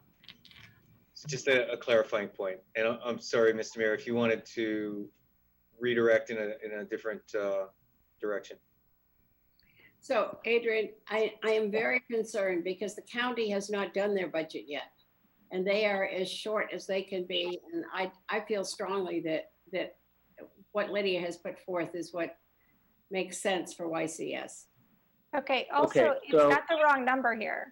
So there's already 25 in there. So this says 50. It's really a $25,000 decision. Is that right? No, yeah. Okay. So Councilmember Cormack, the floor is still yours. I'm just going to withdraw it, but I think the main topic is an important one, and I don't think we are going to be well served. We will not serve our whole community well by making small decisions. You know, the Art Center is going to be one of them too. We're not going to be in a position to add everything back. So I'm just concerned about this method. Mr. Mayor, point of clarification. Our 25,000 is already in place. Is that true? Yes. Yes. So the 25 completes the 25. But to make it 50, but remember, there are two programs. There's the general YCS funding of 50,000. Yeah. There's the Connectedness Initiative of 50,000. This is a different, which this is the 3-year-old program, right? Right, which we are funding currently at 25,000. You and Councilmember Koo are making it whole. So YCS as a total would get $100,000. So can we make sure that that's understood in this motion, that we're restore funding for YCS Youth Connectedness Initiative, 25,000 for a total of 50? Yeah. Okay. I'm gonna move down the line. I next see Vice Mayor Du Bois. Yeah, so again, I want to make sure everybody's clear. It shares the name, but this is separate from the regular YCS programming. And I think Councilmember Koo clarified again, this program is not 75% funded. It was going to be 50% funded. And so I support the motion to restore this particular program. Again, I don't want to risk any of their matching funds by us trying to time it by adding more, mid-year. I do want to say I do support the idea, the add back list for other things that we haven't talked about. I think this one's been very specific, and so I'm comfortable supporting this one. This is a mental health program. I've talked to several leaders of YCS. They believe it's critical, that it's going to be used now. I think we have some teens that are stressed now, and that's why I support this one. Thanks. Thank you. So two just quick corrections. So one, I think when folks were saying the 75% funded, they meant YCS's entire pre-allocation budget of 100,000, 50 plus 50, and this one at half. And as staff just mentioned, it doesn't seem like the grant funding is at risk. Councilmember Filsath. Yeah, I was going to say what I'm sort of sitting here thinking about listening to the discussion is that I think what we're really maybe talking about is some kind of September, October parking lot, which comes with a certain amount of money allocated and an add back list. And we sort of make final decisions based on what we see then. And I thought the city manager had an interesting observation on this. which is there are some programs, and I'll take the children's theater as maybe an example, that, you know, whether theaters are open or not, okay, is going to make a difference on our ability to you know, deliver on those kinds of services. So there's stuff beyond our control. And so maybe that would be, that kind of thing would be a good candidate for an October parking lot. This one doesn't seem like it's dependent on, you know, theaters being open or some other kind of things being open or something like that. So this one may or may not make sense to be in such a parking lot. That's all. Thank you. Councilmember Koo. No, thank you. Okay. Yeah, thank you. Councilmember Tanaka, have you spoken on this one? No, but I don't need to. Or would you like to? Okay. So my comments here, I feel this is going to pass this one, but I am actually quite persuaded by Councilmember Cormack's strategy, let's call it that. There are certain things that we do not need to fund until later in the year. We don't know if we'll be able to actually produce and make those programs work. And we also don't know a clear financial picture of what that is. And I think the Youth Connectedness Initiative falls into that. And even if it is a smaller dollar amount of only $25,000, we are allocating money today for the whole next fiscal year, which may not be able to be spent. And that is kind of a strategic concern we should be aware of. So I'm a little stuck on this. It is a small dollar amount. If this passes, Councilmember Cormack, I would encourage you in another round to try and set up the parking lot or revisit in the fall budget. I think that's a worthwhile effort. Councilmember Koo. I was wondering, are you going to go to public comments or has that passed already? We've already had our public comment at the beginning of this meeting. I see. And it wasn't noticed. It wasn't noticed to have two sessions. That's unfortunate. You raise a good point, but I think we need to get our work done here. Okay. Any other comments, motions, amendments on this item? Let's please vote. Councilmember Cormack. Yes. Vice Mayor Du Bois. Yes. Councilmember Filsa. Yes. I'm a yes. Councilmember Niss. Yes. Councilmember Koo. Yes. Councilmember Tanaka. Yes. Okay. That passes on a 7-0 vote. Thank you all for the discussion. I think it raised some good issues, and we have restored $25,000 to YCS. One last item the Vice Mayor raised was KZSU. And I just want to quickly go to Mr. City Manager if you have any comments on that. Sure. I would just note for the council's information that following your last discussion 2 weeks ago, I did reach out to Stanford University to see if they would be able to assist in funding the KZSU presence. The question as of this afternoon is still pending, and so do not have a response as to whether they will be able to provide any financial support for this continuing service. Okay. Thank you, Mr. Vice Mayor, or Mr. City Manager. Mr. Vice Mayor.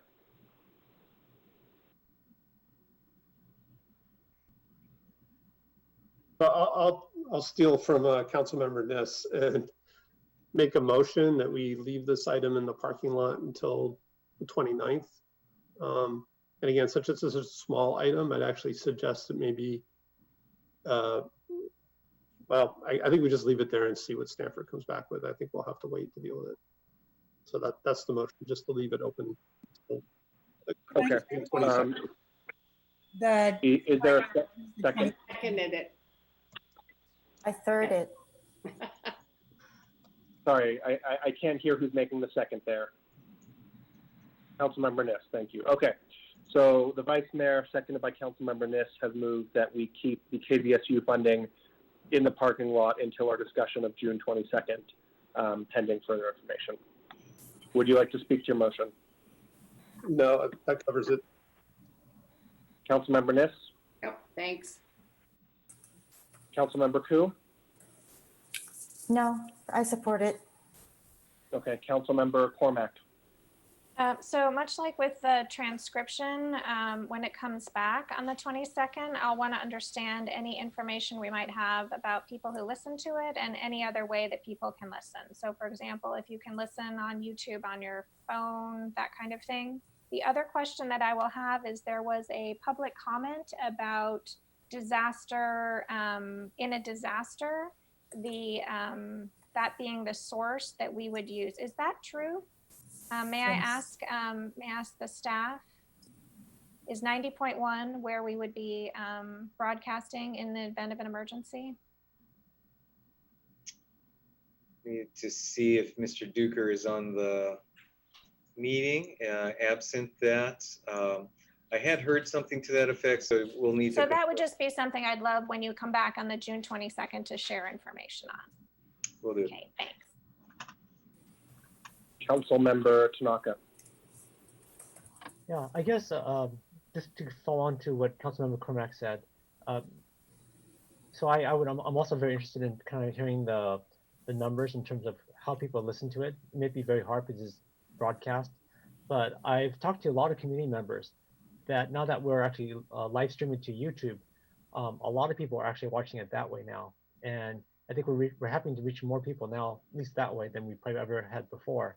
So I just do wonder, given the decline of, kind of more traditional media and the rise of things that more people use, and the fact that a lot of people have smartphones now, whether we should go towards more modern ways of distribution. So staff could help that, as well as a breakdown, even perhaps like through television, like cable network. How does that happen? Because I think we are in dire economic situation right now, and we want to focus on what has the biggest bang for the buck. Okay. Mr. Vice Mayor, your hand is up. I just didn't take it down, sorry. Okay. Councilmember Ku. Yeah, KZSU is the PSA and alert for Palo Alto and Stanford during an emergency. So, and they operate out of City Hall also, so they can transmit out of City Hall if necessary. So it is, and everybody, and I know a lot of people who actually listen to KZSU on the radio, especially when they're traveling from one point to another point and they can't get to the meetings. As a matter of fact, I have a friend who comes back from American Canyon that is on that radio all the time listening to council meetings. So that's all. Okay. Let's please vote on this one. Councilmember Cormac. I'm sorry, are we voting or did you recognize her? Could I say something I don't before we vote? Even though we're sure. Even though we're, I don't know if I'm muted or not, even though we're putting this to one side, does that make sense if we know that this is the radio that we use in an emergency? Or should we simply pass it tonight and not have to continue to carry it forward? I just wanted to find out if Stanford would pay for it. Yes. Okay, that's fine. Just Okay. They're not terribly generous, with this. All right. Just reminding folks, if you're not speaking, please go on mute. And if you want to speak, please do raise your hand. It really helps us run this meeting. Councilmember Cormac. Yes. Vice Mayor Du Bois. Yes. Councilmember Filsath. Yes. I'm also a yes. Councilmember Niss. Yes. Councilmember Ku. Yes. Councilmember Tanaka. I'm a yes for now. So we'll see when the numbers come in. I'm sorry. Which way do you vote? I didn't hear. Yes. Okay. Thank you. So that passes unanimously to keep KZSU funding in the short-term parking lot until our June 22nd budget adoption. Okay. So we are done with the main items on the short-term parking lot list. Does staff have a quick calculation of how much we just spent and took off that 839? I guess it's going to be 95. We have 744 left. 764. Did I do that wrong? Uh-oh. Let's not shake the faith. Well, we all know. I'll give you guys a moment. I was gonna say we all know how good I am at mental math, so 744. got it. So we started with 839. And how much did we just spend? Yeah, you're right. Reallocate? 44. Okay, seven. Yeah. 744. Okay, so there's $744,000 in unspent reserves. I'm sorry if that's the wrong term. Projected surplus. Unallocated. Unallocated reserves. Thank you, Mr. City Manager. We have a couple of options to what we can do with this. You know, it could go into budget stabilization reserves. It could go to restore other services in the budget that we're concerned about. It could go to the CIP to restore projects we're concerned about. Or it could go into something, as Councilmember Cormack highlighted, or at least some portion of it, for a later in the year look back to reevaluate. So I'm going to open up the floor. Happy to it may be most helpful for us to start with some questions and comments about this money before we get to motions. But otherwise, you know, we will just duke it out with motions. Councilmember Kuhn. I just have a couple of questions actually for now. So in the staff report on packet page 11, this is the newest one that they gave us. A staff report that was ID 11376. It says in preparations for COVID-19 recovery and return, it's recommended staffing be restored in the city clerk office, which remains critical to running virtual public meetings for the organization. The virtual meetings are a key component to our public work. So is this something that was a recommendation that we're supposed to look into right now?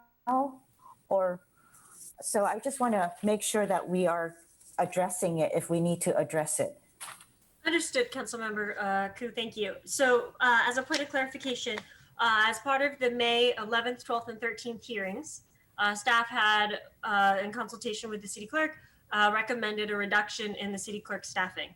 And as we are looking at the management concessions and we're looking at what we are needing to do as we move forward, part of it is us realizing what the new service delivery model requires. And that's one of the areas where we pull back on that proposed reduction. So if council is in agreement with that, meaning council is in agreement with not reducing any staff in the city clerk's office, no action is required.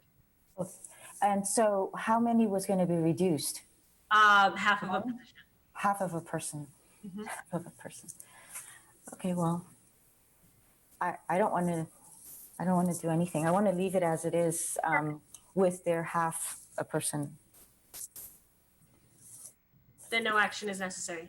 Okay, and then my second question is about the money from CDBG that came in at $294,909, and it's going to many different areas, right? Is there a have you divvied up the money and decided who gets what and how much it's going to be? If you can let us know that, that would be also great.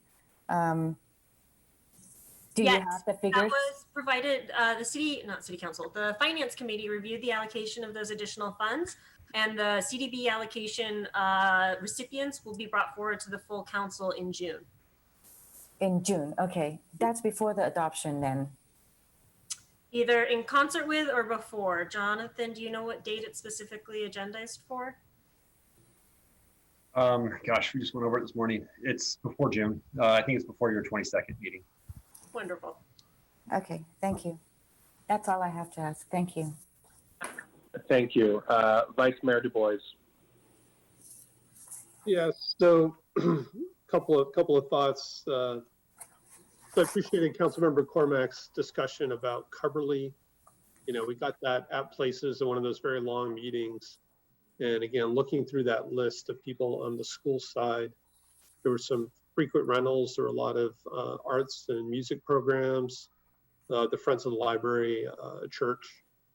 And, I fully support this idea of an add-in list as well. And so I would like to see on Cumberly, I heard what was said about looking at how we use our city-owned space.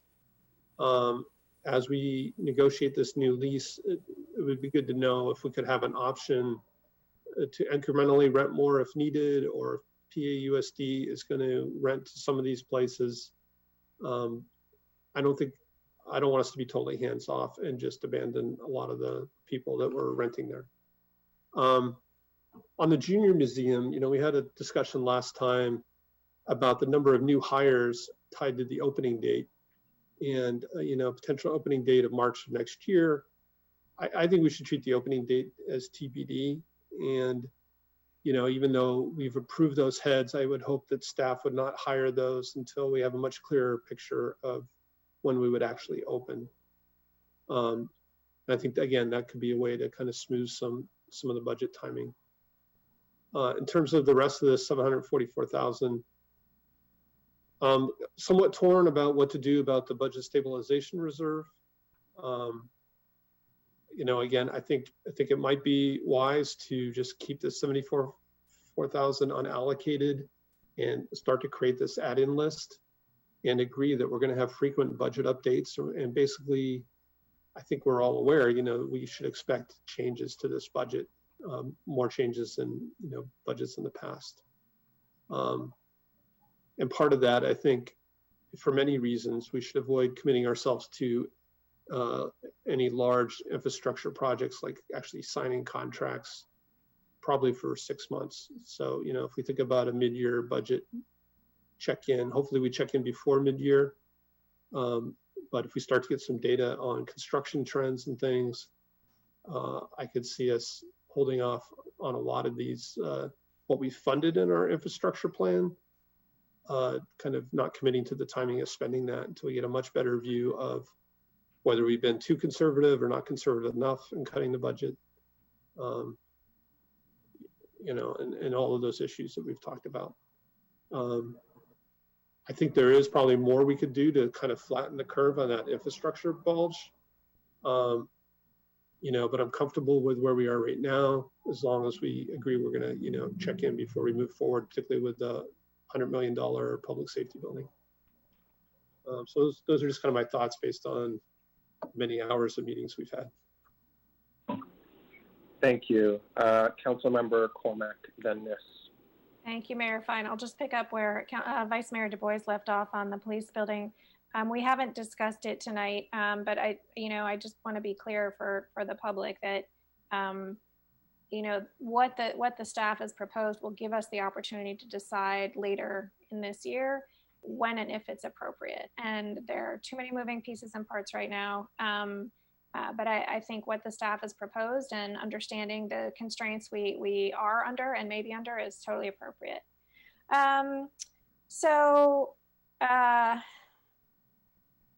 I feel, Ms. Nose, like I didn't really get the answer on the BSR that Councilmember Philseth posed earlier. So what exactly do we think the percent would be with this proposed budget for 2021?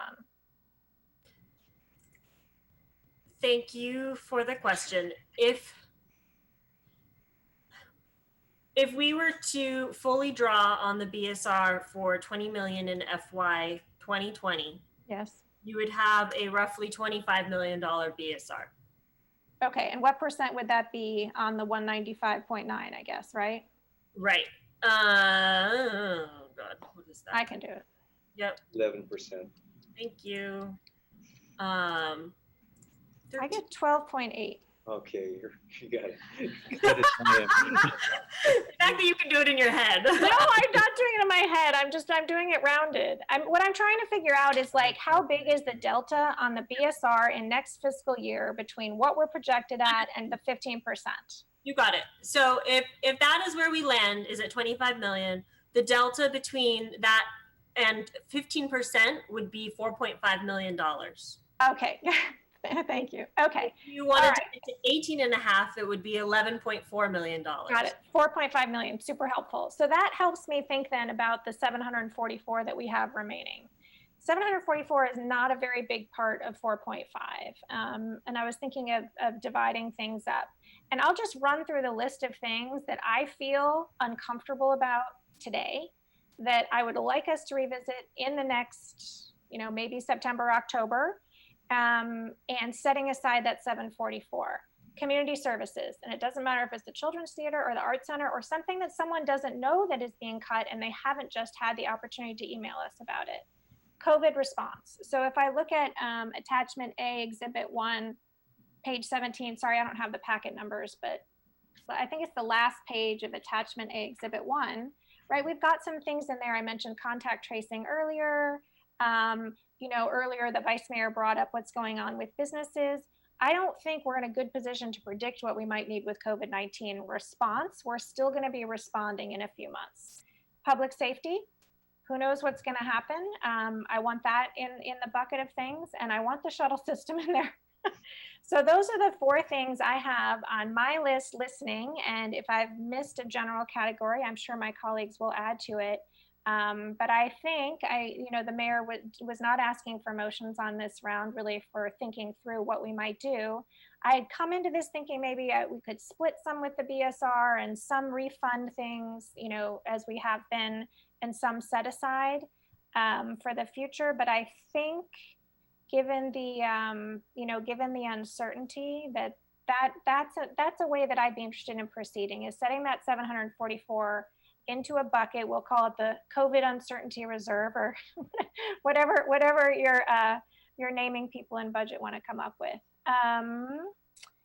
And that really is the main thing I think I have left going forward. And then I assume at some point we'll come back to the long-term parking lot issues. With respect to Coverly, I do feel like, Director O'Kane is not leaving people out to dry. I know she's absolutely been in touch with tenants and working on that.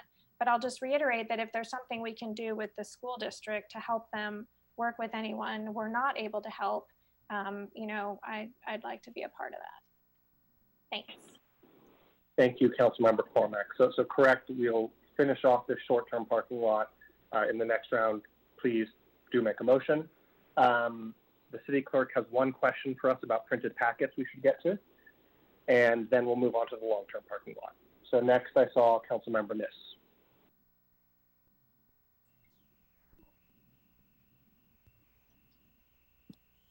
So Allison, looking at you, I think what you have suggested is what sometimes used to be used, Ed, I'm looking at you, as what was called an add-on. So that was a category that used to be used. And I think what you're suggesting is that this amount, this 744 hovering out there, goes into a reserve and it lasts for how long? Did it fall through 6 months of the fiscal year. So, I'm just picking that out because I know a lot of what we've discussed, even today, think about the drop not restarting till January, et cetera. But open to staff suggestions when we get there. Okay, but it would seem like 6 months is about right, because by that time, we're going to know what we do. We'll be halfway through the next year. That's going to be a really telling time, I think. So, and included in this is contact tracing. Looking at you, Ed, would you actually see contact tracing coming from this kind of fund or not?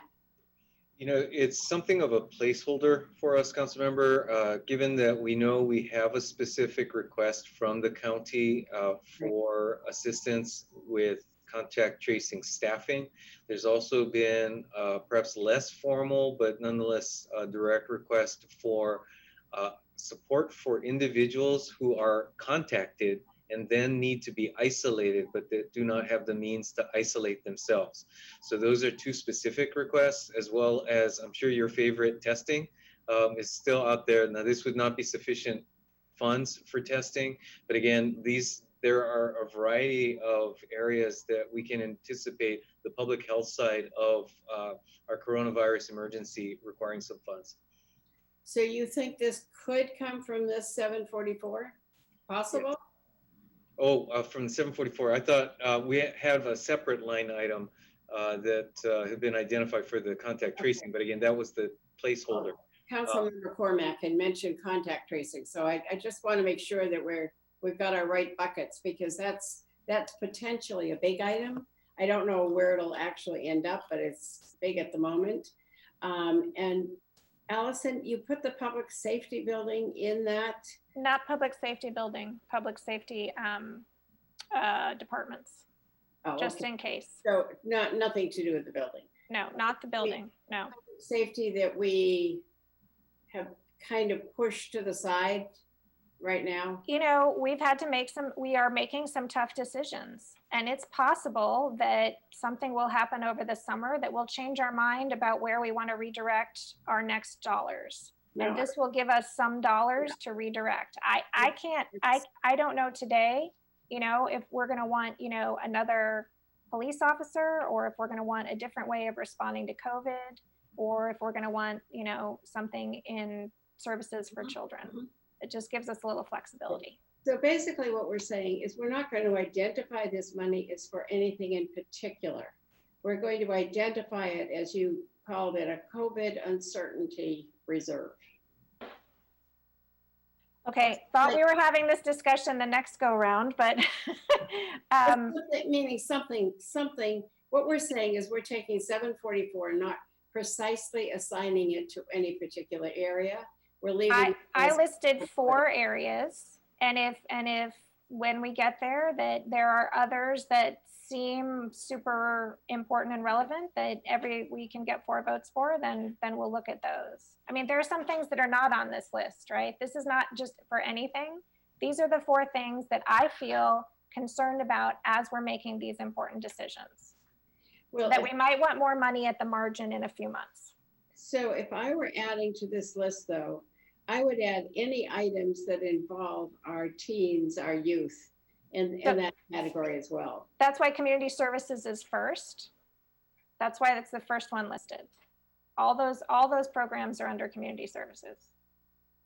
I'm sorry, I didn't hear you say that. No worries. First one is community services. Second one is COVID response. Third is public safety operations, and 4th, shuttle system. Shuttle. I got the rest. I didn't hear you say community service. So. Absolutely at the top of the list. Perfect. Okay, good idea. Are you going to make that a motion? Again, I think the mayor. I think the mayor was waiting for that on the next round, but I'll defer to him. I'll come back to you after this, council member Cormack. I see a hand from our utilities director. Would you like to speak, Mr. Batchelor? Yes, I would. Thank you, Mayor Fine. I'd like to answer the question from Councilmember Cormack that she asked earlier about the gas fund for the carbon offset costs. Go ahead. Please. Thank you.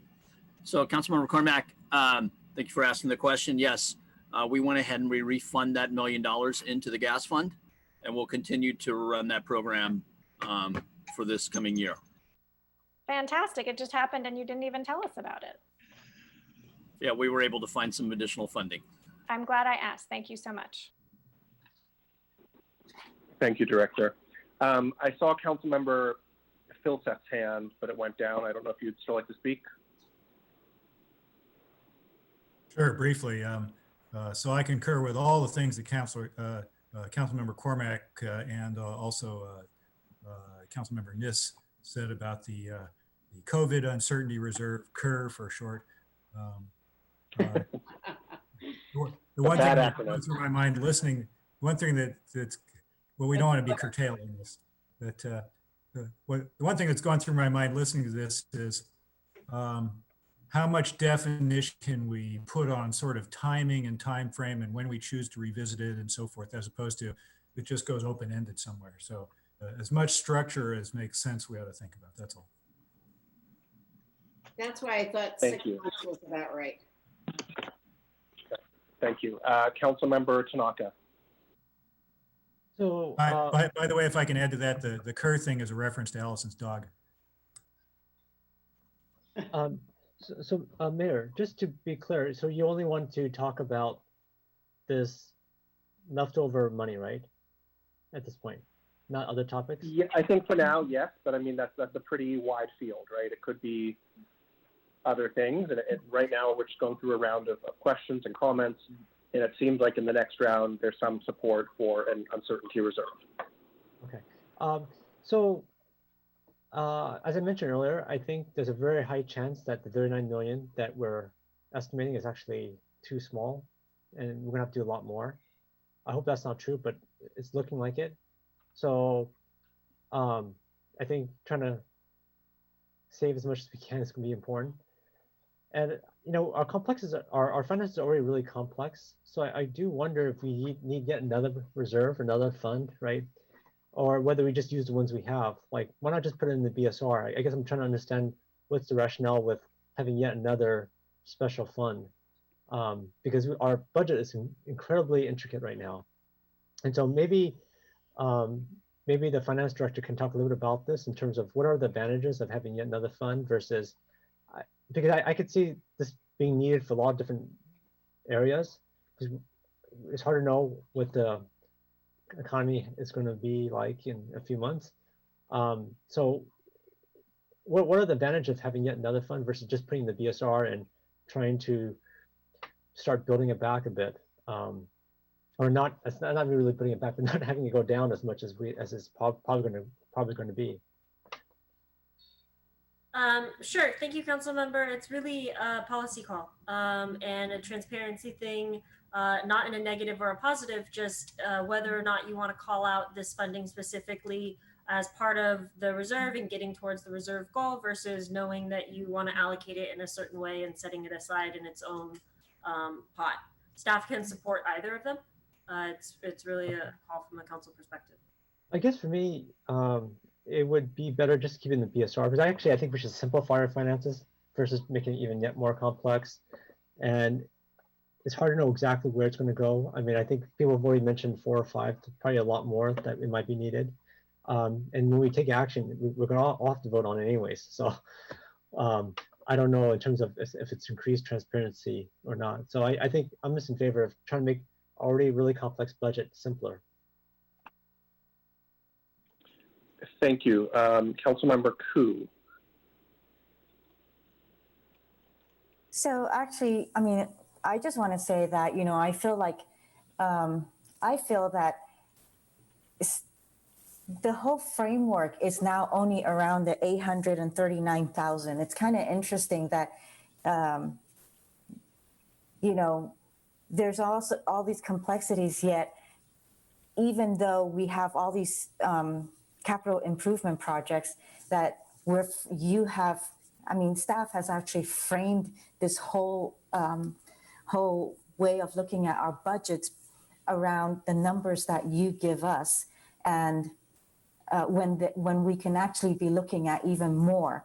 I think, I don't want to pick on the public safety building. It's a build, but it is the biggest one here, and it's all written on page 19, packet page 19.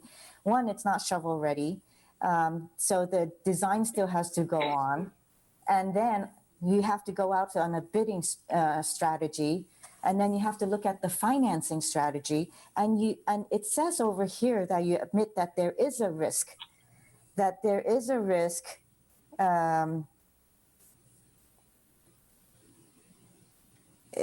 That there is a risk in doing the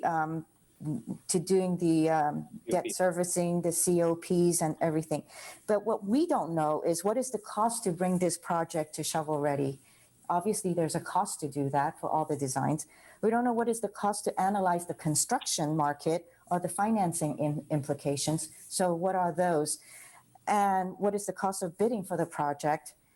What is the cost to obtain the capitalized interest as part of the debt issuance? And then,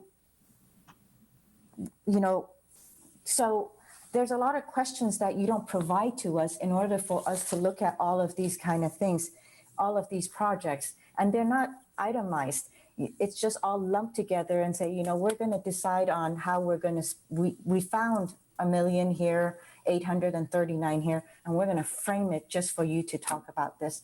And meanwhile, we're having to choose between continuing with CPI or how we're going to par down all the community services and programs. So I really do think that there's a flaw in doing this. And I just kind of had to state that, just pointing out just this project here. Thanks. Thank you, Councilmember Koo. So just a couple comments. I think I'm the last speaker on this, and then we'll go to another round. So I'm generally supportive of an uncertainty reserve. I think to answer Councilmember Tanaka's good questions about a new reserve versus the BSR. As Councilmember Cormack mentioned, this wouldn't take us a huge amount towards refunding the BSR. And this fiscal year and next fiscal year are certainly down years for our city, where, at least in my opinion, I think it is okay to draw on those rainy day funds. And we should refuel them as we can. But I think given the level of uncertainty here, $700,000 on a $195 million budget, is quite a small amount. It's 0.00035%. And throughout our days of discussion now, we have had a number of questions about, are we providing the right level of services to teens, or for the libraries, or for the art center, or for public safety? And we've also had questions about, what can we not do given COVID-19? What services are non-deliverable right now? We have questions about staffing models and some openness in terms of our labor negotiations as well. So I do see an uncertainty reserve as a smart move on our part. In a way, it's like kind of bringing back some of the contingencies that council had, but we're identifying specific uses for it in service of the residents in the community this year. One last comment before I'll turn it over to Councilmember Cormack. We began this process about 3 or 4 weeks ago, and I want to remind all of us that we as a council decided on the process. We as a council decided on the goal, and we as a council also share and have identified priorities for our budgeting process and our budgeting expenditures. We chose to cut $39 million. We chose to hold hearings with the whole city council. We chose, small things like the 5-minute rule and, public comment on each big budget item. We chose to go with service areas rather than individual departments. I understand this has been messy. It's been a lot messier from my perspective than maybe from yours.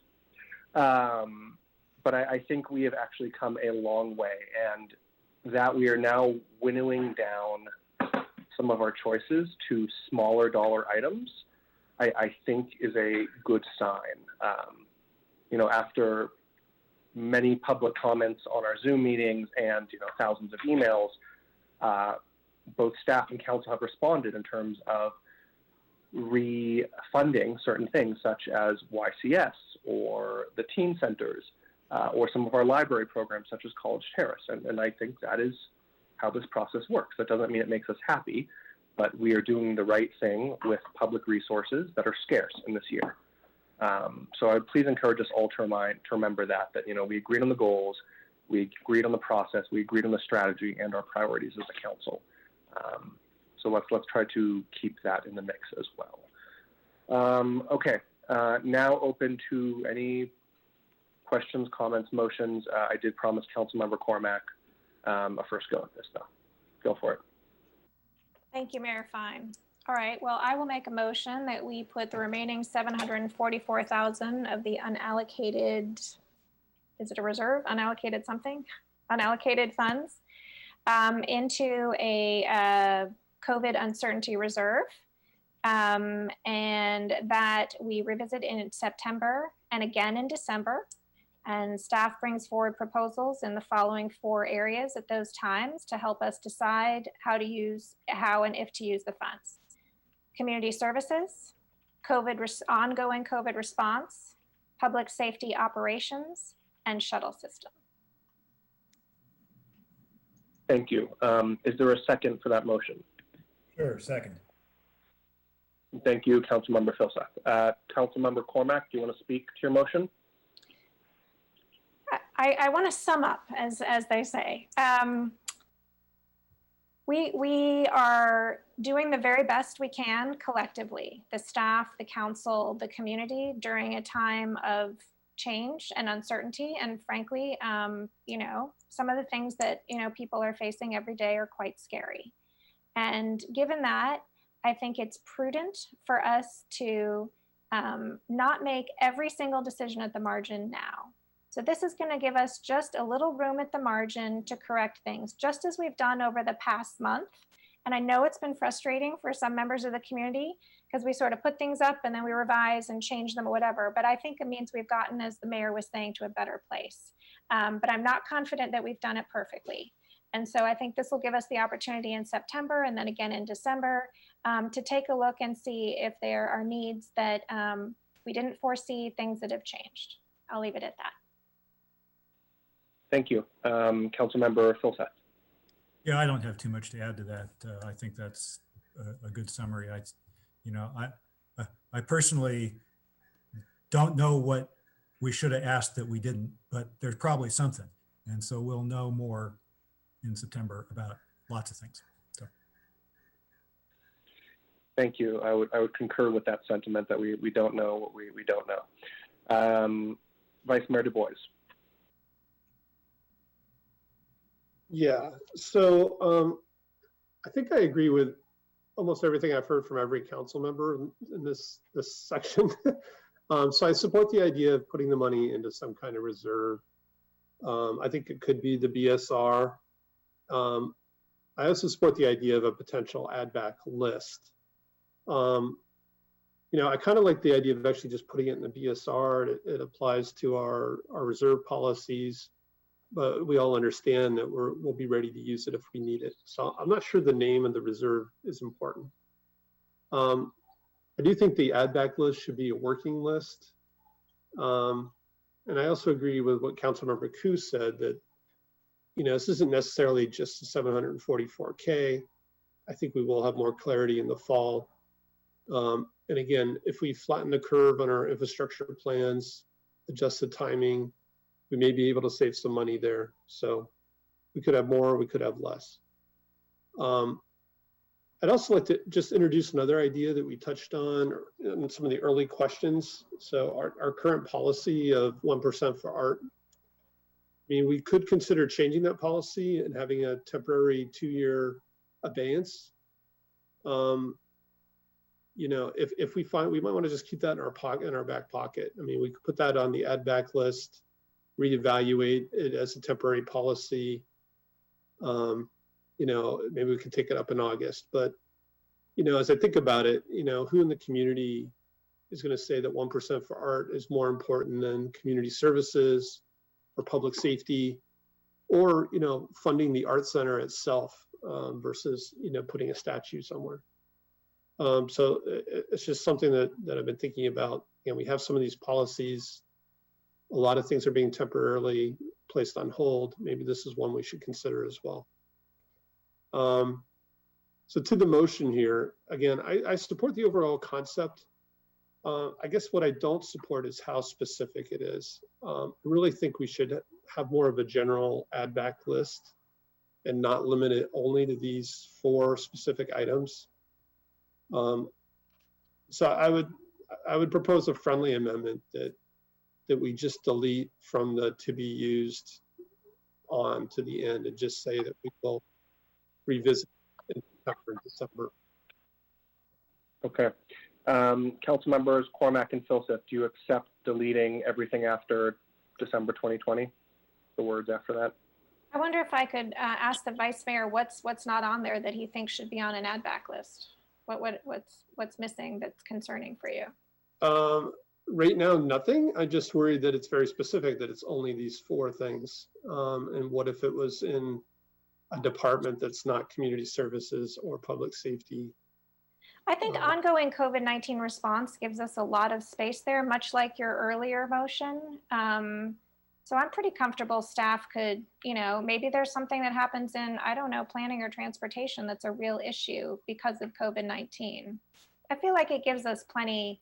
I'm not inclined to accept it because I think it's actually important that the community know what are the things that we're looking to add back soon, rather than it just being sort of, as Councilmember Tanaka said, just another fund. But let me see what my seconder has to say. So just to clarify, when I see ongoing COVID-19 response, I think that is specific things to COVID-19, not things where we might want to restore. Let's focus. Hold on, Vice Mayor. Mr. Filsath. Yeah, I kind of concur with the maker of the motion. I like having some structure and some definition that says we're going to look at these things. I think what Councilmember Du Bois wants is that it not be a closed list, that we should have the opportunity to consider other things besides those four, and I think that's reasonable. But I do kind of like having, those four in it as the initial structure for it. Okay, it sounds like your amendment is not accepted. Do you want to go unfriendly? No, I would just like to clarify, if I could, with Councilmember Cormack again. When I see COVID-19 response, I think that refers specifically to items caused by COVID-19, not necessarily caused by budget reductions. Are you saying you think this could apply to any budget reduction? I think it's pretty broad. Maybe we could see if staff would interpret that way.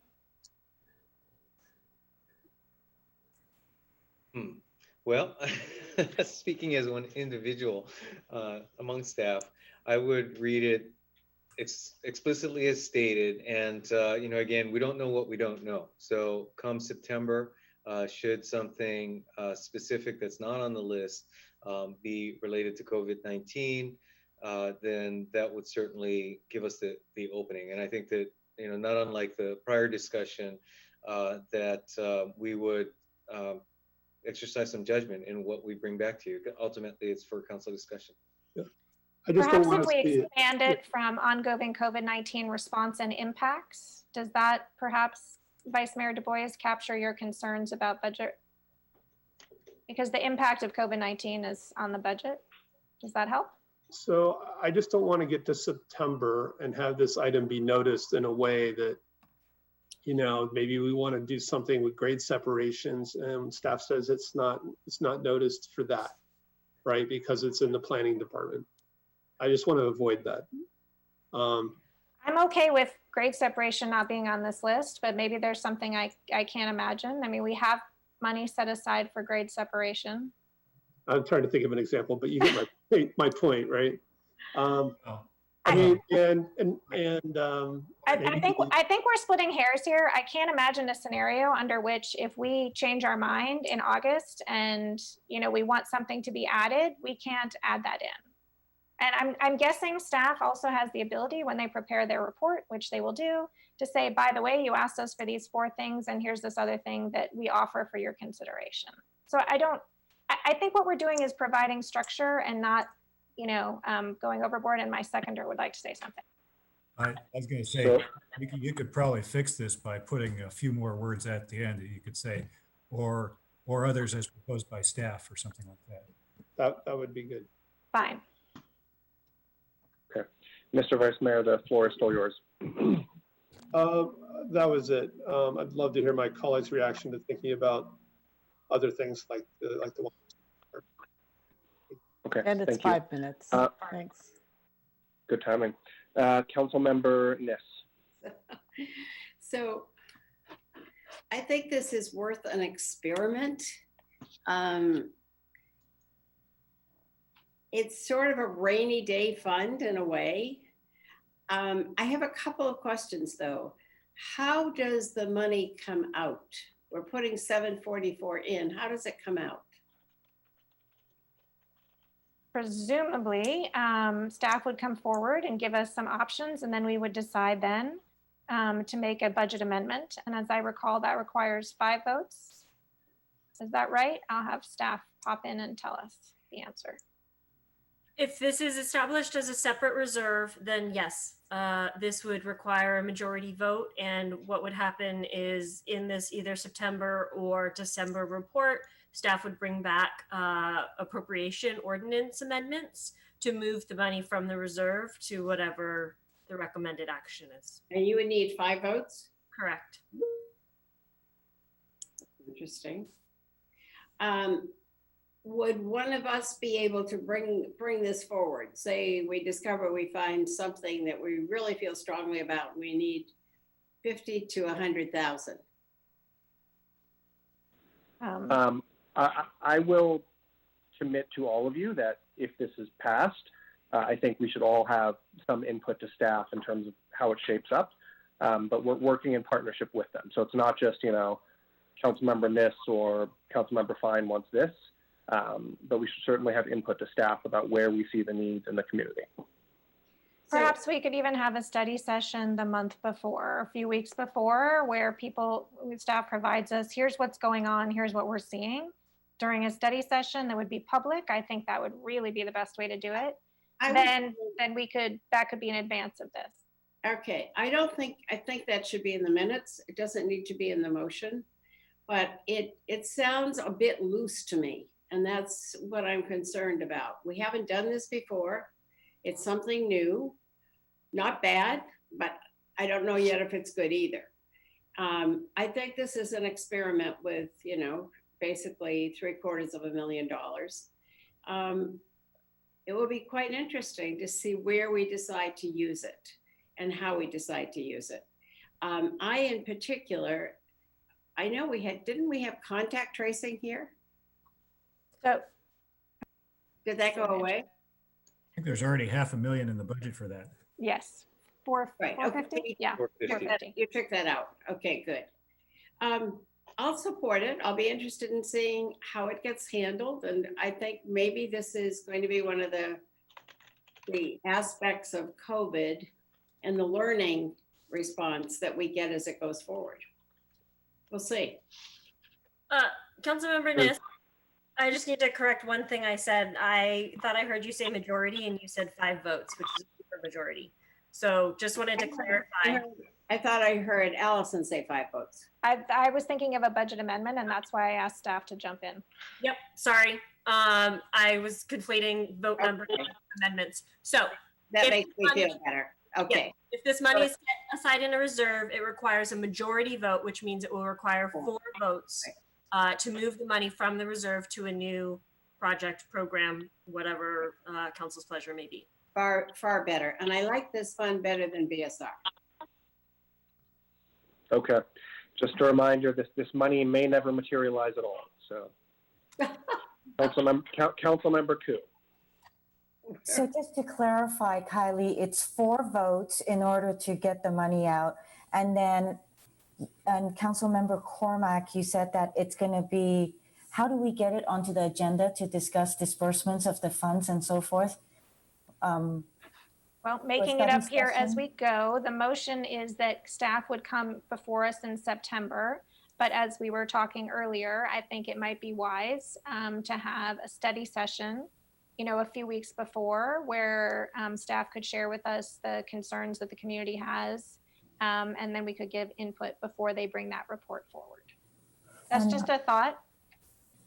How will the staff be reaching out to the community to be informed on what is needed or what is a priority? I'll let staff answer that, but they're doing that almost every day right now. But perhaps the city manager will be best poised to answer that. Sure. It sounds like, based on the discussion, that we staff should put a bookmark for our work ahead, such that in August we would do a check-in among ourselves, as well as kind of a, call it, environmental scan on what's happening. Are there issues that have bubbled up?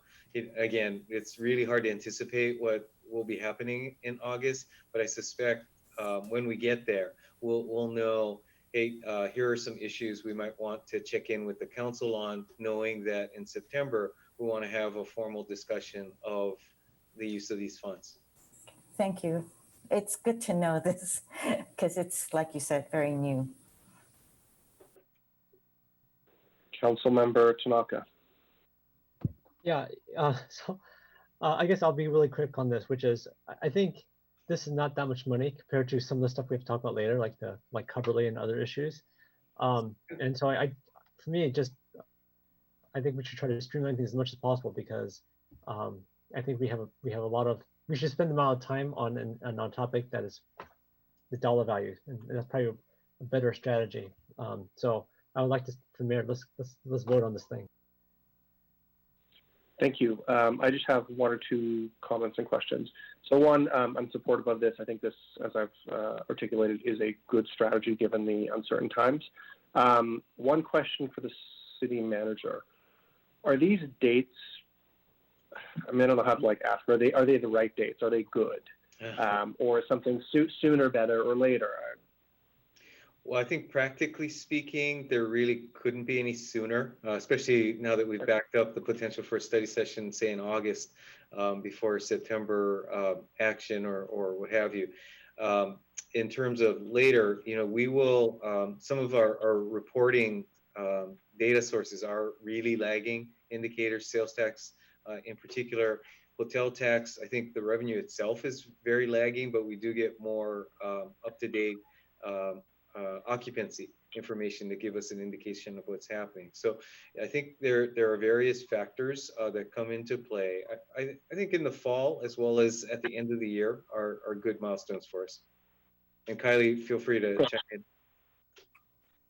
I think that's fine. You're absolutely right. I think the idea of having 2 check-ins, frankly, is helpful because timing of the information will trickle in. Okay, fair answers. Thank you both. I don't see any other hands, so I'd encourage us to vote on this. And then I have 2 tiny little items left, and then we can open it up again.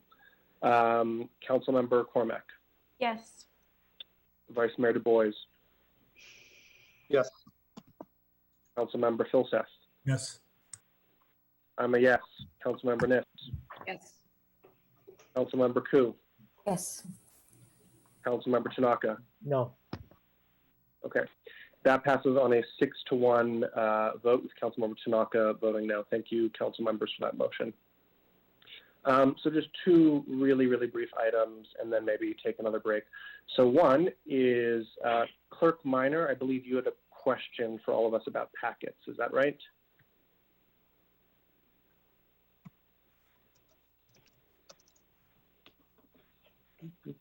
Yes, I was trying to unmute. had the issue with it. My question was, we're still in the COVID stay-at-home phase with getting packets. Will we stay in the current condition until we get out of it and then start doing packets? Or are we going to go back to packets now or when? Okay. So, I mean, I would assume you have enough budget flexibility if some council members wanted their packets printed. So if you would like your packet printed, could you please just raise your hand and it would be left at City Hall for you to pick up. Yeah. What's the date you're going to start? Since I've already been printing them for one council member, I can start this Thursday. Yes, I'd like one. Thank you. Okay. Me too. Councilmember Niss, Councilmember Cormack, Councilmember Koo. Anyone else? Vice Mayor Du Bois, do you want one? Yes, my hand is up. Sorry. My virtual hand. Do you want a packet, Tom? Yes. Okay. So I have Niss, Koo, All right. Cormack, and Du Bois. And Filseth. And Filseth. You See, could just we you shouldn't could have just voted go on- by the vote. Councilmember Koo, what's up? Oh, I just wanted to let Beth know that I already have my June 1st, so I don't need it anymore. I will have to print other stuff for that because that agenda is being revised. Oh, okay. Thank you. That's part of this issue with printing the packet and agendas being revised. Would it help if we pick it up? Yes. Okay. Yes, everybody still has to go pick it up. Okay, thank you. Sorry, one more thing. I'm also happy to deliver them. So it seems a little silly for everybody to go separately. So I'll let the clerk decide if that's a good way to do it, and she can manage that, but I'm happy to offer to do that.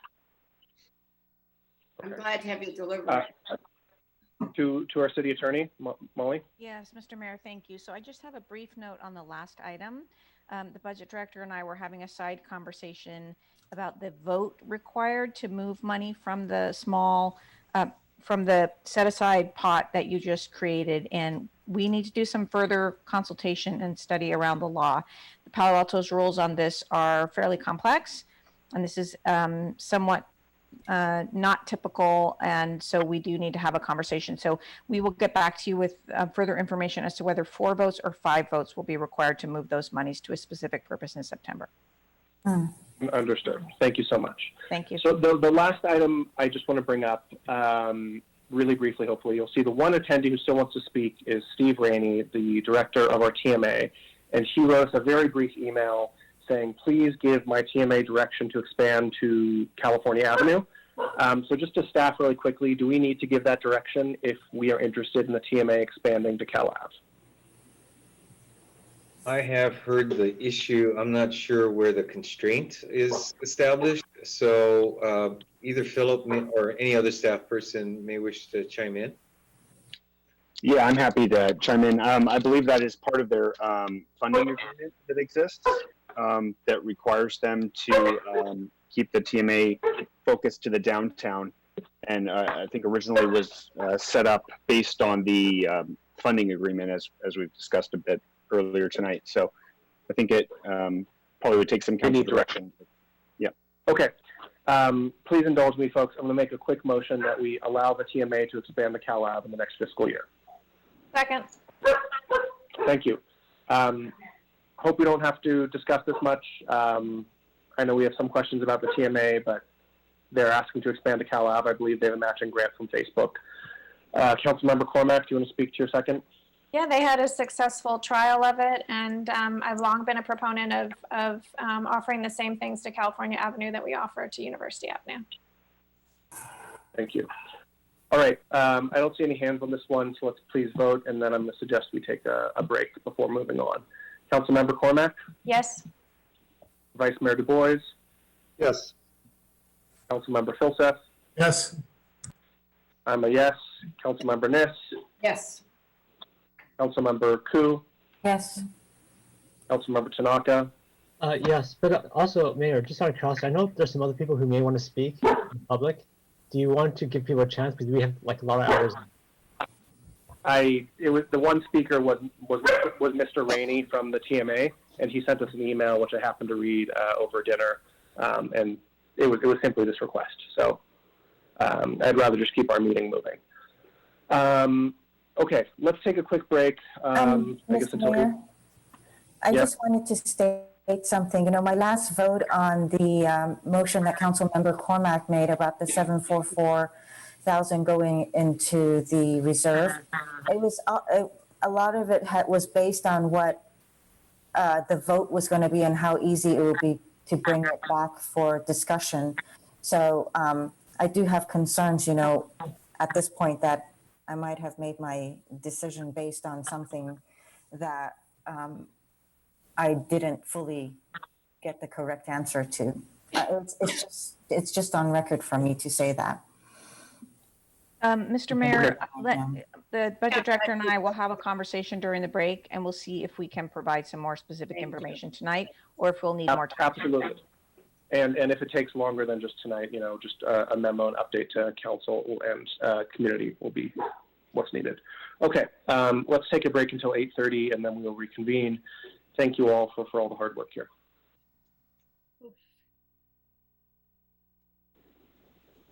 Mr. Mayor, at the appropriate time, I have a report on the item about the vote total. That was quick. Sure, there are 5 of us back here.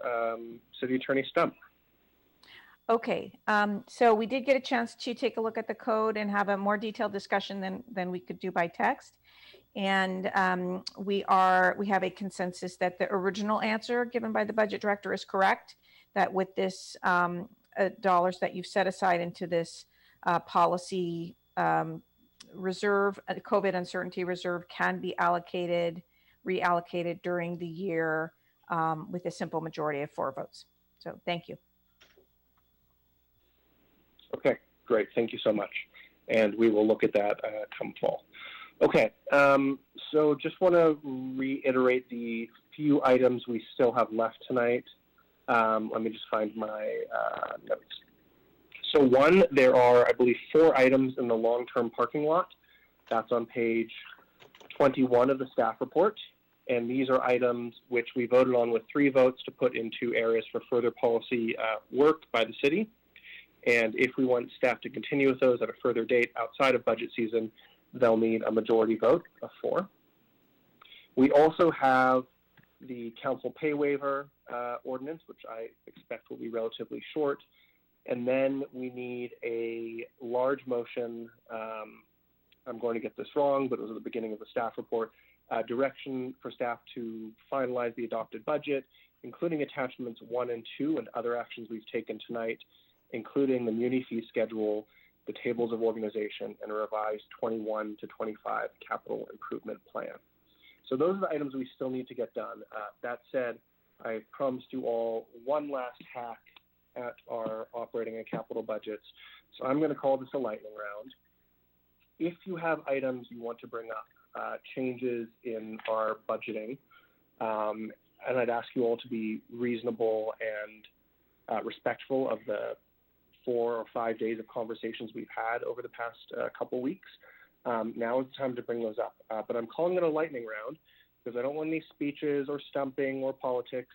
If you have something that you want to refund or defund or whatever it is or change, just put it out there. Let's get through it quickly and move on to the other items we still have to go through tonight. So if you have those items, please hit your hand and let's go through any remaining items that you want to parking lot or act on. Hopefully there are none. Vice Mayor Du Bois. So I'm going to try. I have a quick question on how the 1% for art budget works. So we're showing 1.7 million in the CIP for that. Do we pay that only on buildings? Kylie, why don't you go ahead and respond? Yes, actually, I'm going to ask either Paul Harper or Brad Eggleston to do it. It is not a 1-for-1 calculation. We do go through, and it is associated with certain types of projects. Brad or Paul? I don't know if either of you are back. This is Brad. I'm back. I probably can't give a perfect answer, but last time I worked on this, it wasn't the total amount of every project. And it also wasn't projects that are just maintenance. So for instance, we have one of our park improvement projects where we're resurfacing and upgrading a playground, and irrigation systems, work like that would not pay the park fee. But a project like the public safety building or the CalAV garage would pay the fee, but there would be an effort to try to break out the parts of the structures that were above ground and visible to the public. So can't give all the detail on that, but it shakes out that way. So it sounds like it's not just buildings, but we don't pay 1% for sidewalk repairs. Might we do it for grade separation or some new park or new project? I would, from my understanding, a new park we would likely do, but maybe not for portions that had to do with things like underground infrastructure, grade separation, maybe to the extent we had above ground visible elements of a structure that weren't just other types of infrastructure. Okay, so I'm gonna try a motion. I guess I'd go for the 4 votes to add it to the long-term parking lot. But it would be that we just temporarily suspend the 1% for art project fee for 2 years, which would apply to everybody, new, private, as well as city projects. And we would reevaluate at the mid-year budget check-in. And the idea again is for the city projects, this is potentially money we would use to do other things. So there's a motion, just one quick thing, Mr. Vice Mayor. Let's just make it a motion right now, not add it to the long-term lot, because we're getting to that right after this. So let's just go through it. Yeah, but I guess I'm saying the motion would be for staff to bring it back, right? Not that we. Okay. Yeah. Okay, That- fair. We would need to bring that back. The private program is an ordinance and the city program is a policy. So there's some complexity to that. And we would need to do some research and bring that back to you. Okay, so there is a motion to direct staff to come back, suspending the 1% for public art for 2 years. Seconded by Councilmember Koo. Councilmember Koo, do you want to? Suspended for 2 years. Mr. Vice Mayor. That wasn't the full motion. Suspended Okay. for 2 years with the mid-year check-in. Councilmember Koo, do you want to speak to this? No, no. Okay. Anybody else would like to speak to this?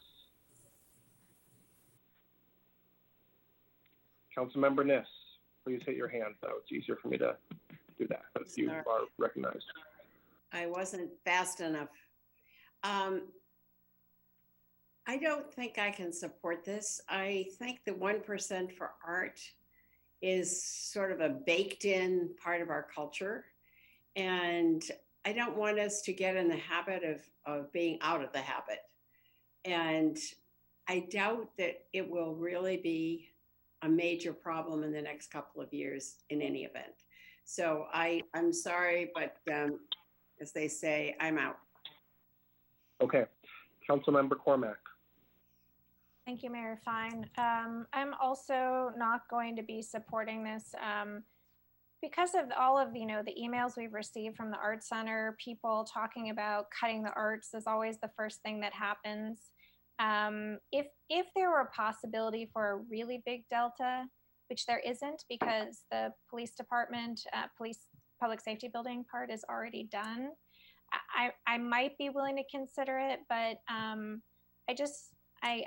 I share Councilmember Niss's belief that if we get out of the habit, it'll be really hard to get back in. And there are many things that make us special, but I think the public art around town is definitely one of them. Okay. Everyone has had a chance to speak.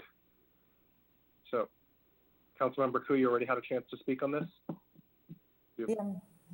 So may I speak or not? Because I already had a chance and I didn't speak. You can. I'm just trying to encourage us to move quickly.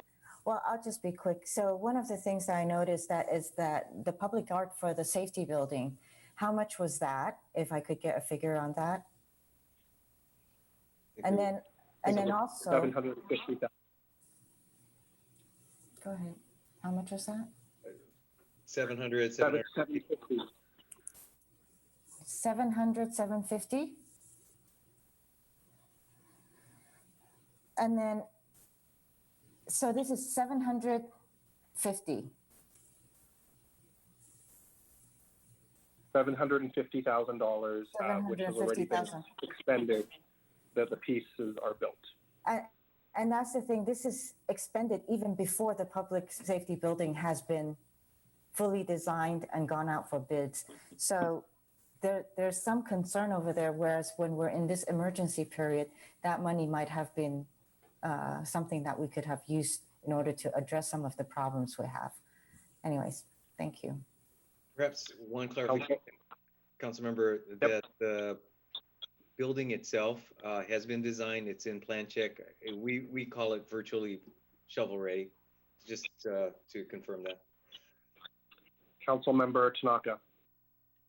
Yeah, so I think right now during this extraordinary times when we're looking to lay people off, when we're looking to cut a lot of the services that our community values, to me it just seems that it seems to be the right move. And I think we have to ask the community, would you rather have a $750,000 fingerprint, or would you rather fund the art center? I think most community members would probably want to fund the art center. So I think during these extraordinary times, it seems to make sense to me. Okay, let's please do a voice vote. Councilmember Cormack. No. Vice Mayor Du Bois.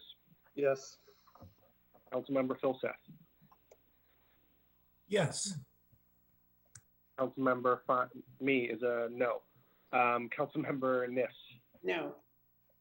Councilmember Ku, Yes. Councilmember Tanaka. Yes. Okay, that passes by a 4-3 vote to have staff return with an ordinance temporarily suspending the 1% for public art for 2 years and a mid-year budget check-in.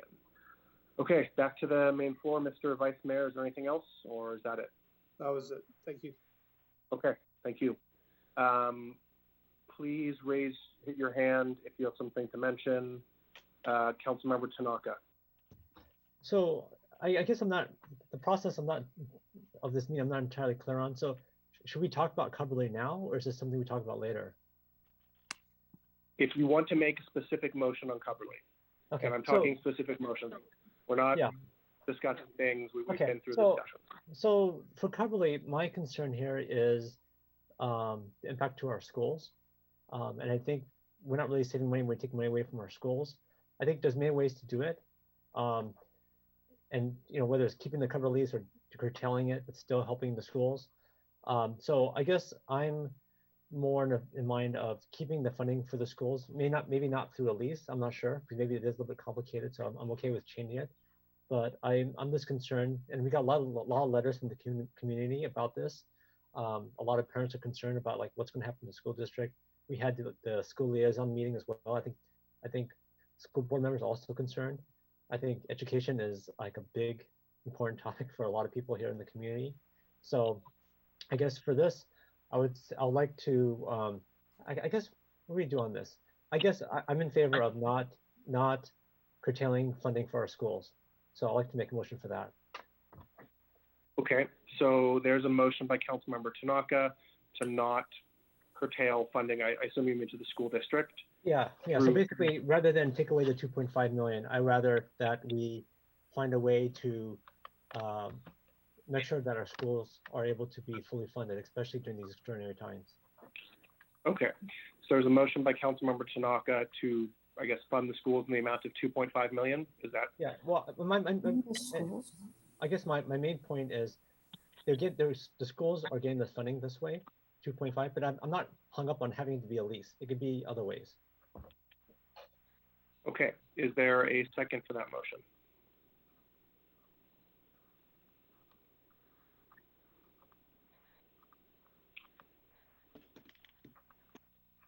May I ask Councilmember Tanaka a question?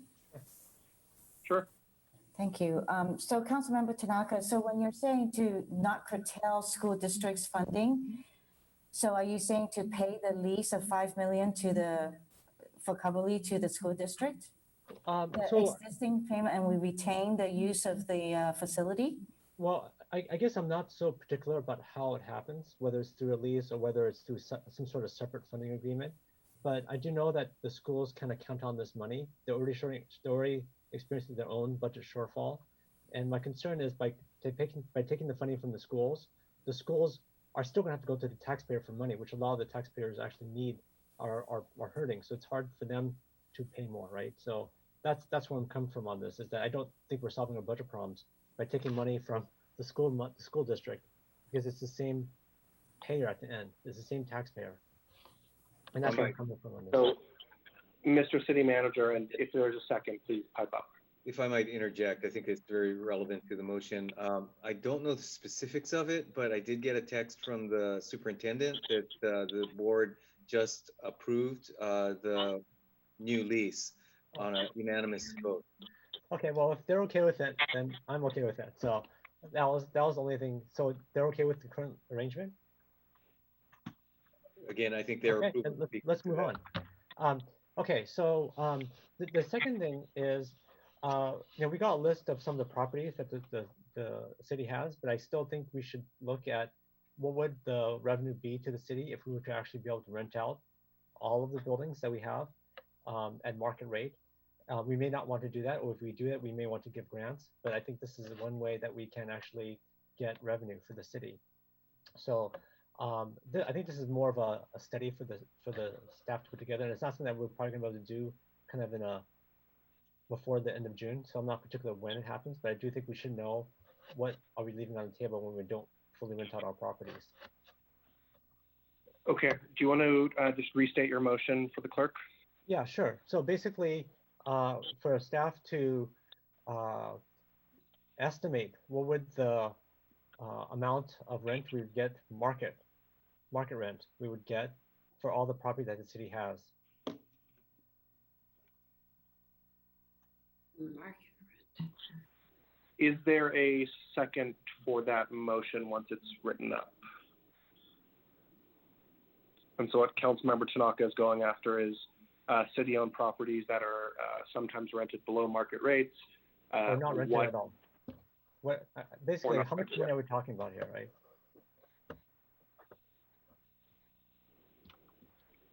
Is there a second for that motion?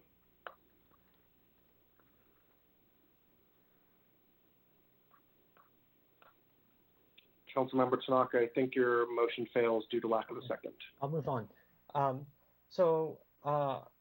I realized with the volunteer management cuts that they're restoring some things like the laptop updates, but I just looked up the requirements, the hardware requirements for Windows 7 versus Windows 10. They're the same. In fact, Windows 7, 8, and 10 are all identical, and that was a Microsoft strategy.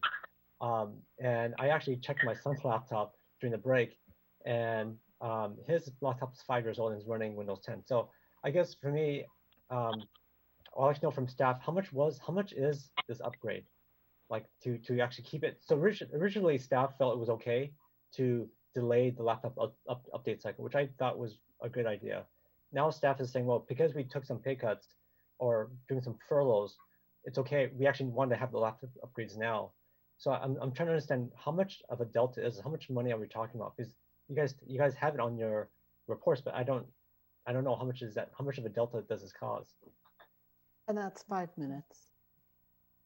Let me, if I could. Can we answer Councilmember's question? Director Nose, to respond for the value of that line item, then I'd like to comment. Sure. The citywide value of that is $780,000. The general fund component of it is $220,000. Okay, then I'd like to make a motion that we keep the original staff recommendation that came out before this report, to keep it on the same schedule that they proposed before volunteering the management cuts. Okay, can we get that up on the board, and then Mr. City Manager? Sure, thank you. Just like to provide a little bit of background on the discussion among staff. I think it's fair to characterize, and we don't operate as a democracy within the administration, so let me acknowledge that up front, that as we clearly across the board had to make difficult choices in what to advance in the initial proposals, that reflected not something that we wanted to do, but nonetheless felt was necessary to do. And then when looking at the potential value of the management contributions to closing the gap, that again, not acting as a democracy, but nonetheless recognizing that among management, that we would pick things that would not necessarily be as visible to the community, or that are, quite frankly, as sexy to the services themselves, but from a management perspective feel are really vital to our ability to do our job and for our staff to be able to do their jobs. So again, this is not something that staff or the management staff we're looking to for the individuals, but nonetheless important for the organization to be able to be effective going forward. So just want to provide that background. Okay. Is there a second for this motion? To return the computer equipment replacement cycles to 5-year cycles.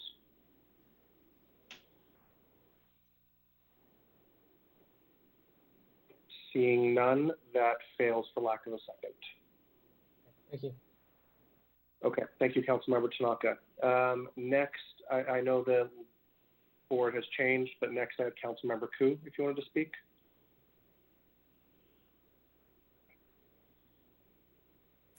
Actually, yes, I did want to. Thank you. There was one item in there that I had concerns about, which is about modifications to local zoning regulation to streamline application review, reducing the amount of time staff spends on each project, and with public review through. So I would like to get reassurance that there will not be any modification. If I can't get that reassurance, then I would like to make a motion in order to solidify that there will be no modifications to local zoning regulations to streamline the application review. And for reference, folks, this is on page 31 of the staff report. Thank you. If I could, Mr. Mayor, ask our Planning Development Services Director, John Lake, to comment on the status of that issue. Thank you. Yes, we are, one of the changes that we've made to our operating program is reductions into the consultant services that we have. Substantial reductions in the planning side. So our ability to outsource our planning review is substantially curtailed. Given that more applications are anticipated to be managed by our workforce, our staff, and some of the applications that we process require a fair amount of time, and at least one of them is not cost recovery, and that has to do with the individual review program.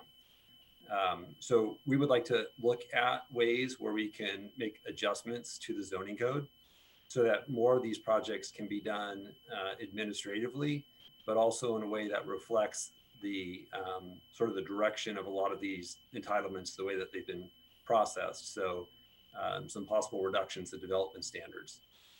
We would still keep in this example, that program, but it would only be used for outlier cases. That's the concept that we'd like to explore. We'd also like to make it cost recovery.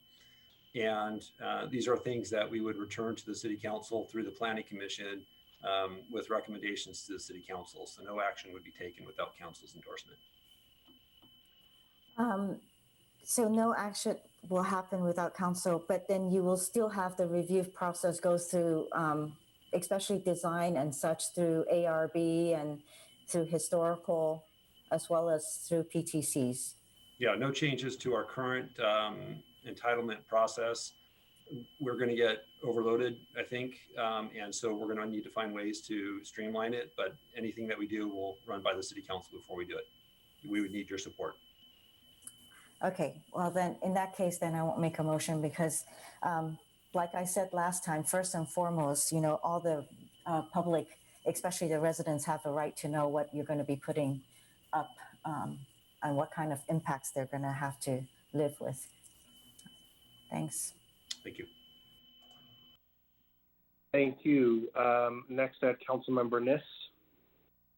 So one question that a couple of us are hearing is about the Children's Theater. Is Ms. O'Kane still here? Is she there? I'm here. There you are, Krista. I just moved locations. Could you give us more data on the cuts to Children's Theater? Can you give us some exact numbers? Sure. So they have different types of productions. They have their big main stage productions. Typically, they do 4 of those a year. They would only be doing 1 of those a year. There's also the Summer Hot Dog series that would remain the same. There would be no change to that. The Playhouse series, which is for the really young children, that would be reduced from 12 performances to 9. And we also do some sensory friendly productions in all of our productions. We offer that as well. And then there's also outreach that's done in the schools, and we could still provide some of that, but it would be reduced.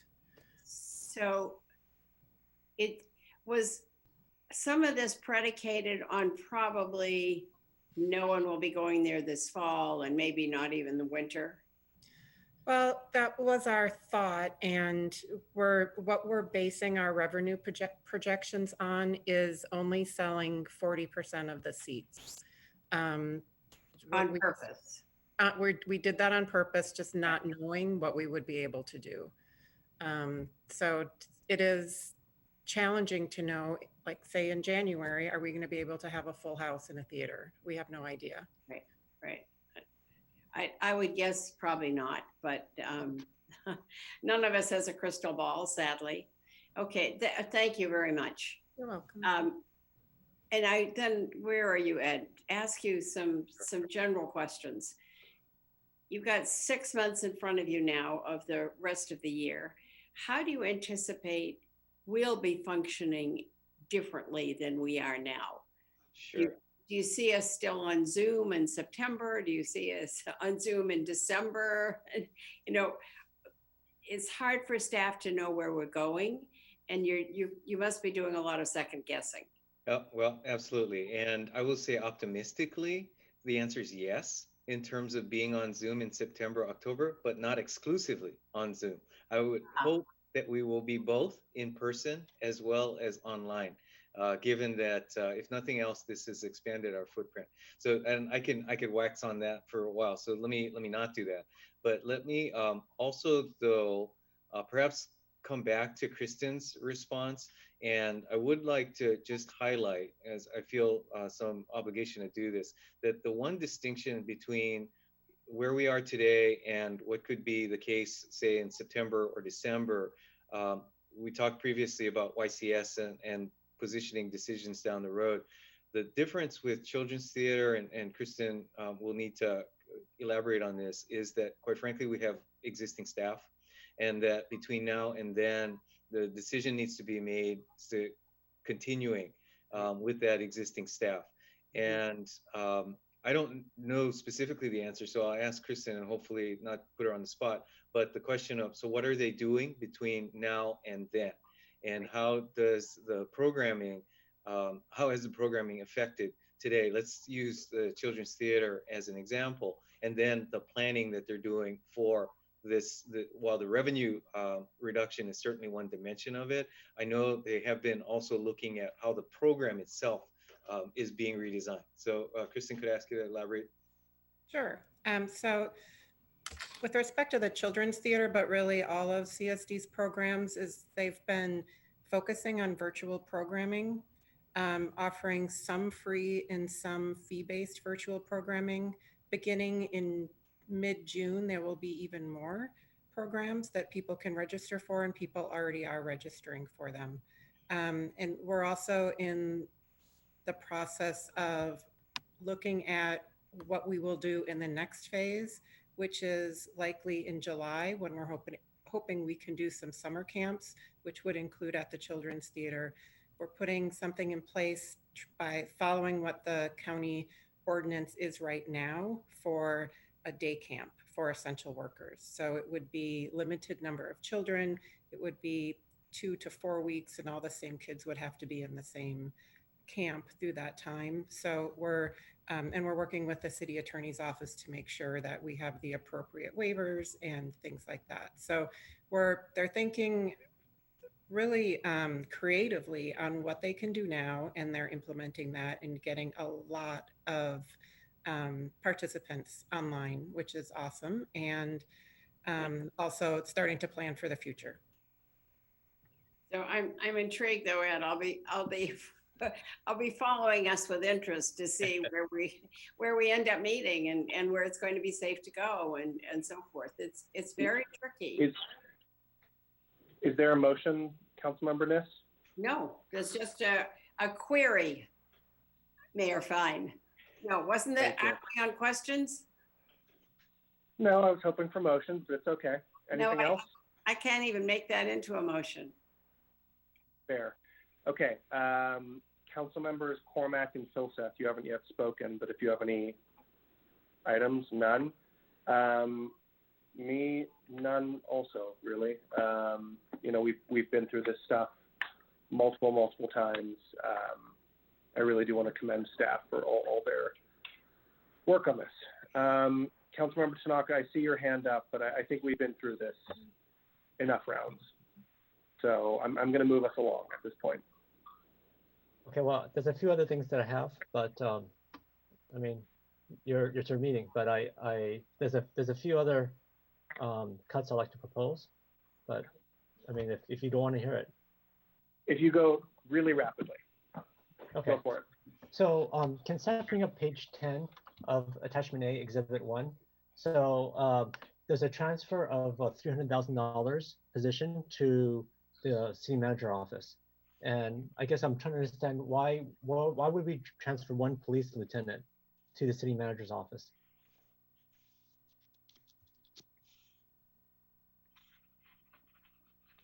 So the second to the bottom line, we allocate, do you guys see what I'm talking about? That one, yeah. Yes, this is really, frankly, using staff resources as effectively as we can across the organization. To the many questions by this council about filled versus vacant positions, we as staff are doing our best, frankly, to not bring in new staff, but reallocate existing staff based on the needs. And where the bodies of work lie. And so this is one example of that reallocation, so that we aren't bringing in new staff, we're not hiring new employees, but we are making sure that we're resourcing the areas that need it most urgently at this time. And I think Ed can elaborate on this a little bit more, but that's ultimately part of that principle of let's use the resources we have as opposed to bringing on new ones. Sure. And in particular, just specifically here, this is a person who's been reassigned, special assignment to the city manager, and is providing support to our business support activities post-COVID. Okay, well, I guess my general feeling, I'm trying to be quick here because I know the mayor wants to move on, and as do all of us.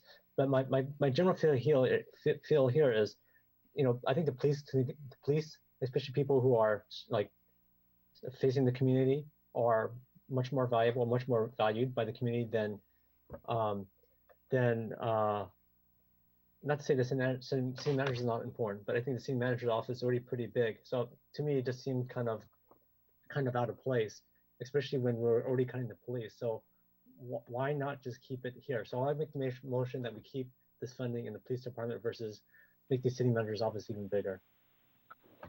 Okay, so there's a motion to keep this line item in the police department versus moving it to the city manager's office. Is there a second for that motion?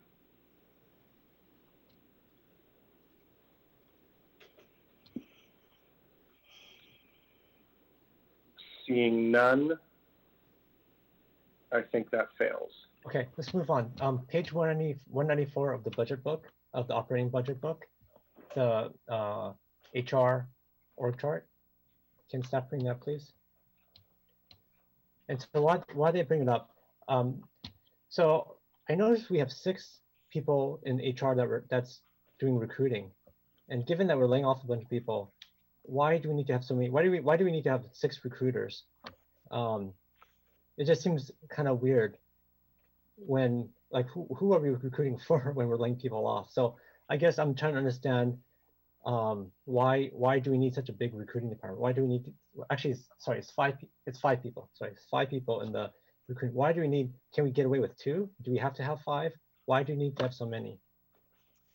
So let me ask Rumi Portillo, our Chief People Officer, to give you a quick snapshot on what's happening in this unit. Sure thing. Sorry, this lighting is not good right here, but yes, we actually do have a recruiting unit of approximately 5 people right now.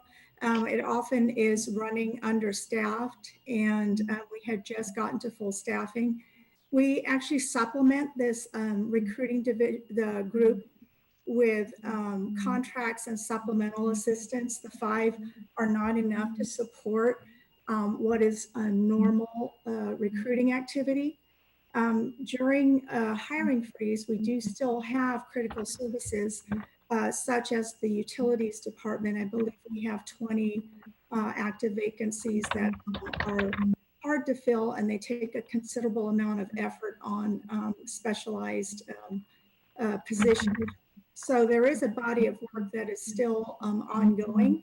There is also redeployment of the recruiting staff to work on layoffs during this period. They take care of all the bumping, all the layoffs. There's an increase in retirements during this time.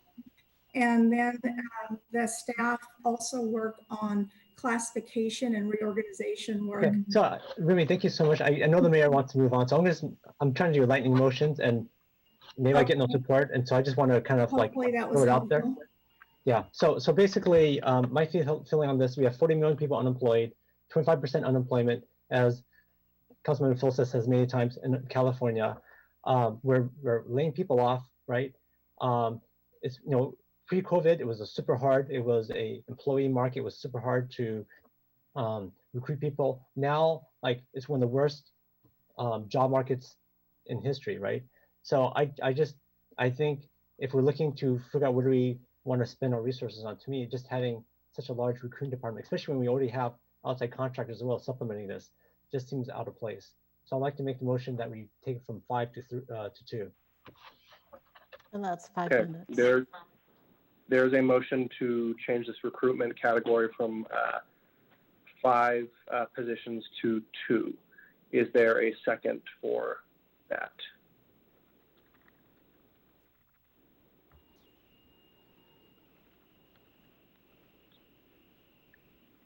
Seeing none, that motion fails. So I have one last one. Okay. Okay. So No, I'm sorry, Councilmember Tanaka. Otherwise, I'm going to have to indulge every other council member with extra time. I've already given you 2 5-minute blocks, so we're going to have to move on. I apologize. Okay, that does it for our short-term parking lot and our short-term parking lot. Let's now please move on to the future follow-up long-term parking lot or potential referrals. There are 4 items here. This is page 21 of the staff report. I forget if this was in the staff presentation, but it may be helpful if the clerk could help me by putting up those items on page 21 onto the board so we can all read them. Going through them roughly, and excuse me if I get the attribution wrong, I think it was Councilmember Tanaka who proposed explore changing delivery of services from a dominant fire-oriented model to a dominant medical-oriented model. By Vice Mayor Du Bois, a referral to the Finance Committee about the Roth Building, evaluating the ability to fund the Roth Building through the general fund, not to exceed $1 million, or impact fees. Item number 3, I think this is also the Vice Mayor, a report or item on the JMZ and what it would look like to eliminate the general fund subsidy through a fuller cost recovery program. And item number 4, I believe this is Councilmember Koo, but I may have it wrong, discussion of price changes and increases for employee permits in all garages and lots in the California Avenue District to be consistent citywide. So I'm going to suggest we start with number 1. Again, I really encourage us to be brief here. Essentially what we need is, if you want to move forward with item 1 or item 3 or whatever it is, you're going to need 4 votes. Of course, we can change the language slightly, but please keep in mind, as it's written here, these additional referrals will need to be prioritized in the context of diminished resources and the adverse impacts on service delivery necessitated by the FY21 budgetary constraints. So these are our wish list of parking lots. I'm going to give it to the person who I seem to remember making those. So Councilmember Tanaka, I think number 1 was yours. If you'd like to push this forward, please make a motion that we direct staff to do something along these lines. I'd like to make the motion that we move this along. And the reason why is because almost 99% of our emergency calls are for medical. Only like 1% is for fire. Since that's the predominant mode, it seems to make sense that we would want to optimize the dominant mode of use, which is medical, not fire. So yeah, so hopefully that gets a second. I'll second it. Okay. Councilmember Niss, do you want to speak to your second? Yes. So I've actually been asking about this since I came back to the council a long time ago. Uh-oh. And I think we just lost you, Councilmember Niss. Let's give her a moment to reconnect and go back. I'll just speak on this quickly. I'll support this. I don't think this is the exact right language, but I think staff gets the intent of some kind of analysis on optimizations in our fire services model to figure out whether a medical-oriented model can provide better service at more efficient costs. So that's my point on this. Councilmember Cormack. Same. I find myself in agreement with you, Mayor Fine. This is a relevant question. I don't think the wording is perfect, but I'm confident staff understands what we want. Thanks. Liz just wrote me and said she's trying to rejoin, so let's give her a moment. Council members Koo, Du Bois, or Filseth, the floor is yours. So while I agree about exploring changing delivery models, I do want to say that, you know, this is a very specialized group. So I would love to hear from them, from the fire department freely, so that they're not constrained in what is the best model for them. I'd like to hear from them as well. That's about it. Thank you. I think that would absolutely be part and parcel of this. But Chief, I see you just joined. If you have any comments. Yeah, I just wanted to make a clarification on the call volume that we run. 67 to 68% of our calls are medical. It's not 99%. We're an all-risk fire department, which means we run to fires, medical calls, fire alarms, special technical rescue calls. It's more than just medical calls and fires. And last fiscal year, we had 133 fires. That's almost one every 3 days. So I just want to just make sure that you understand that we are a medically focused fire department more than any other fire department, I would argue, in the next 2 counties, based on us running a fire and an emergency medical service. And we are meeting our response times with medical calls in the 90th percentile, 93% of the time. With fire calls, we're not meeting our 90th percentile of 8 minutes or less, 86% of the time. The fact that we are exceeding in our medical call volume on 67% of our calls, it just says that we are medically focused. We can get into the details of how we deploy on another day. I know it's getting late, but I just want to let you know that because of the volume of medical calls, we've been forced every year to reevaluate our deployment and make sure that we put most of our attention to the highest call volume, which is the medical calls. But we have to remember, again, with 133 fire calls a year, we're having a fire every 3 to 4 days. So I just want to just put that out there to make sure that we're a little more accurate on the numbers. Thank you. Thank you, Chief. We appreciate your detail and professionalism on that. I think that is the intent of this motion, is to understand that deployment model a bit better and see if there are changes that we would like to make, but maybe not. Do we have Councilmember Niss back yet? Does anyone see her? If I could ask somebody in the clerk's office maybe to reach out. Oh, there we go. Councilmember Niss, I see you connecting to audio.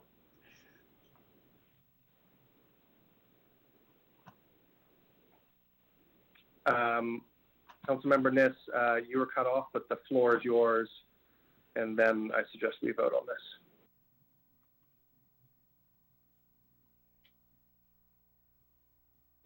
You're on mute. Sorry. The vagaries of the net. So are we still discussing this? Okay. Yes, still discussing the fire model. Okay, so as I started to say before a brief interruption, I have thought about this one in particular for a long time. We make well over 90% of our calls are medical calls. And there are other fire stations, other fire services that have switched to this model. I think we may not commit to this model, but I think we should at least study that model, look at other cities that do this, and I think move us into what I think is going to be the future of how we operate an ambulance service. Thank you. I'll just note, while you were dropped out, the chief corrected some of those stats. I don't have them offhand, but we do a lot of fire calls, 1 every 3 days he mentioned. 1 every 2 days we do a fire? Every 3, yeah, that's what he said, a fire call. But we will get into that. Council members Tanaka and Koo, you've already spoken on this. Do we still need to, or can we vote? I was just going to ask if we might be able, so is this just limited to the delivery of services, or are we going to also be exploring all the other services that this department handles? Fire prevention is a big part of it, and that's why we don't have, possibly even more fires than what they're responding to. So it will be actually pretty important to look at their whole system versus only just the delivery of services. And so I would like to ask if we might be able to have a friendly amendment to say not just the delivery, explore changing delivery services and all overall services and programs within the department. Is that acceptable to the maker and seconder? Actually, I'd love to get my seconder's opinion on this. Because I think we're already doing that. I mean, I think that the point of this motion is to not, I think fire prevention is its own category.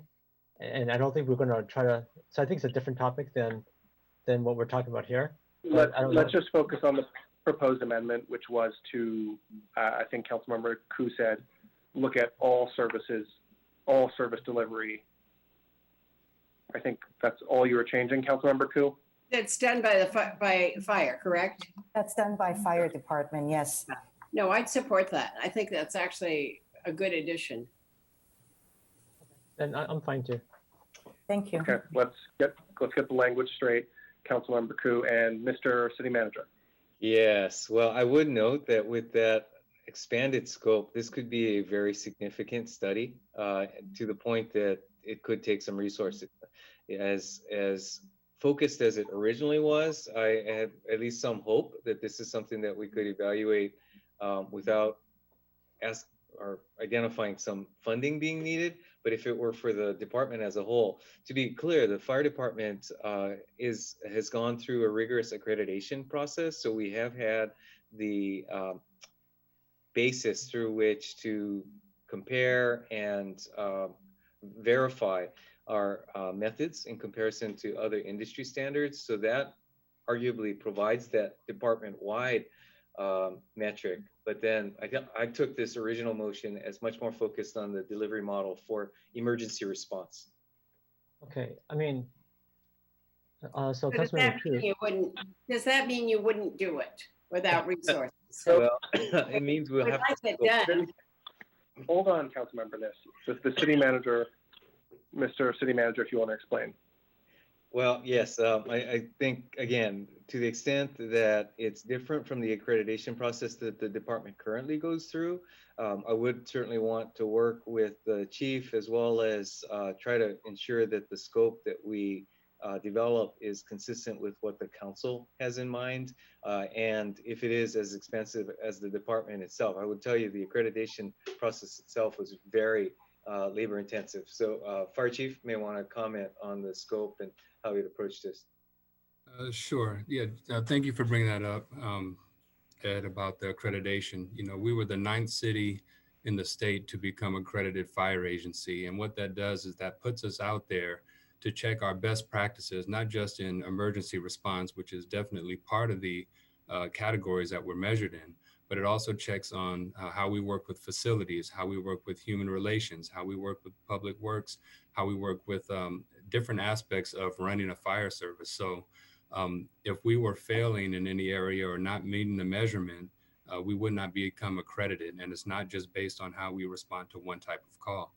Again, we respond to hazmat calls, we respond to technical rescue, fire alarms, a lot of different calls. So, you know, going through that process was not only rigorous and a heavy load for work, but it was also expensive because we couldn't have done all that with the basic resources that we have. So to find another way to find it or to compare us to another agency, we would have to, you know, somehow get some assistance with this this heavy workload. Thank you, Chief. So I'm going to encourage the maker and the seconder to re-narrow this to emergency services from fire to medical delivery. I think we have to, because I think we already have budget issues, so I understand what the mayor's saying. Okay. Okay. So let's.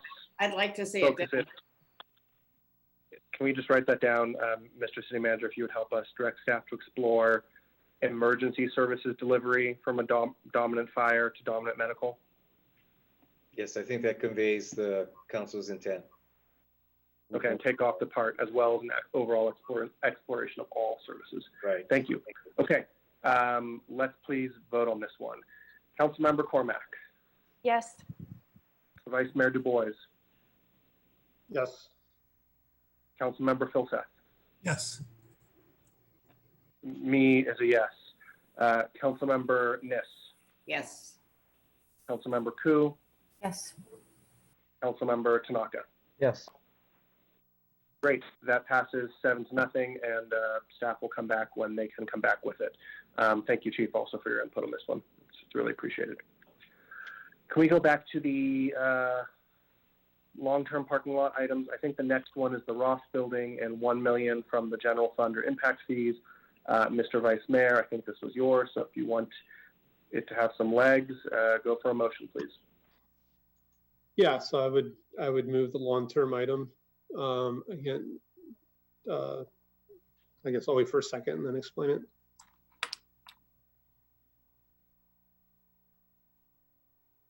Second.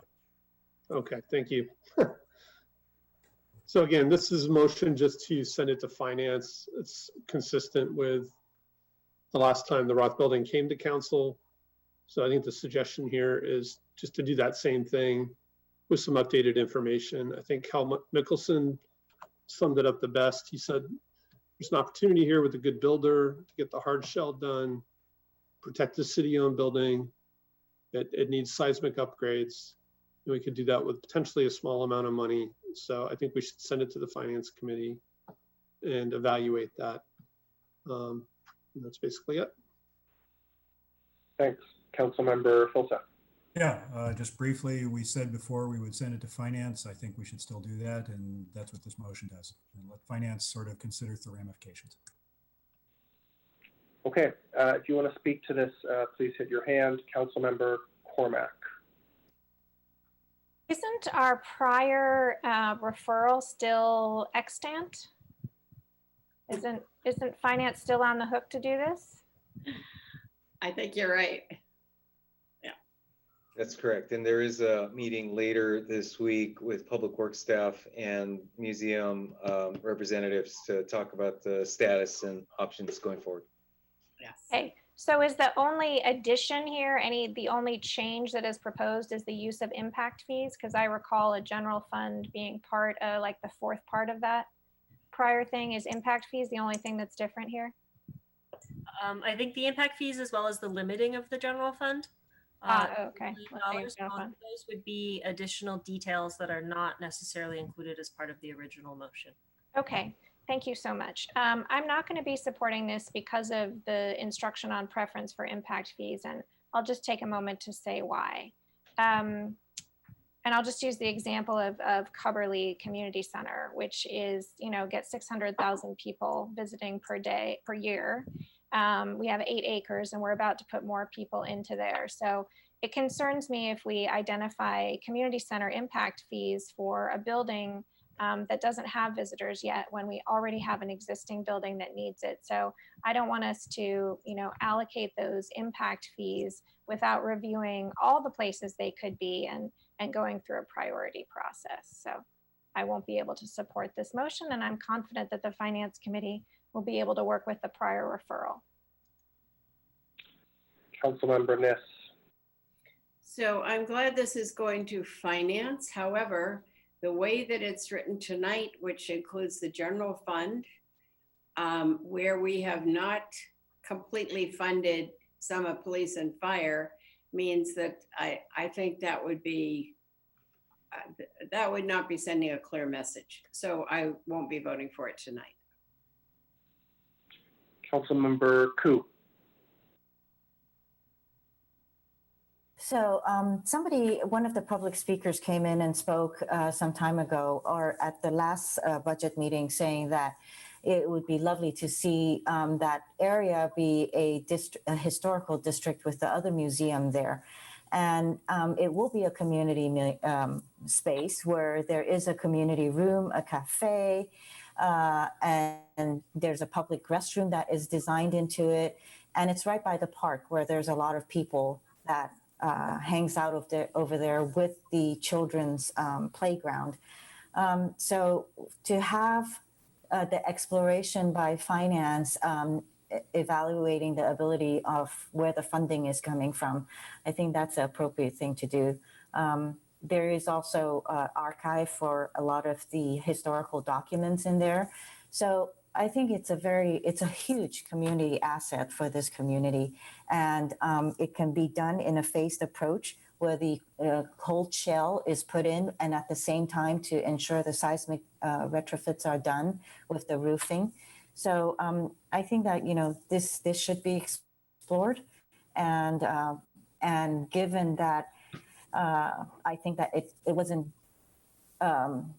given the opportunity, this whole program and the museum was not given the opportunity to fundraise properly for the funds when the option to the lease was taken away. So they're very close, and I'd like to see this happen. But please, I hope that we will send it to finance in order for them to take care of it.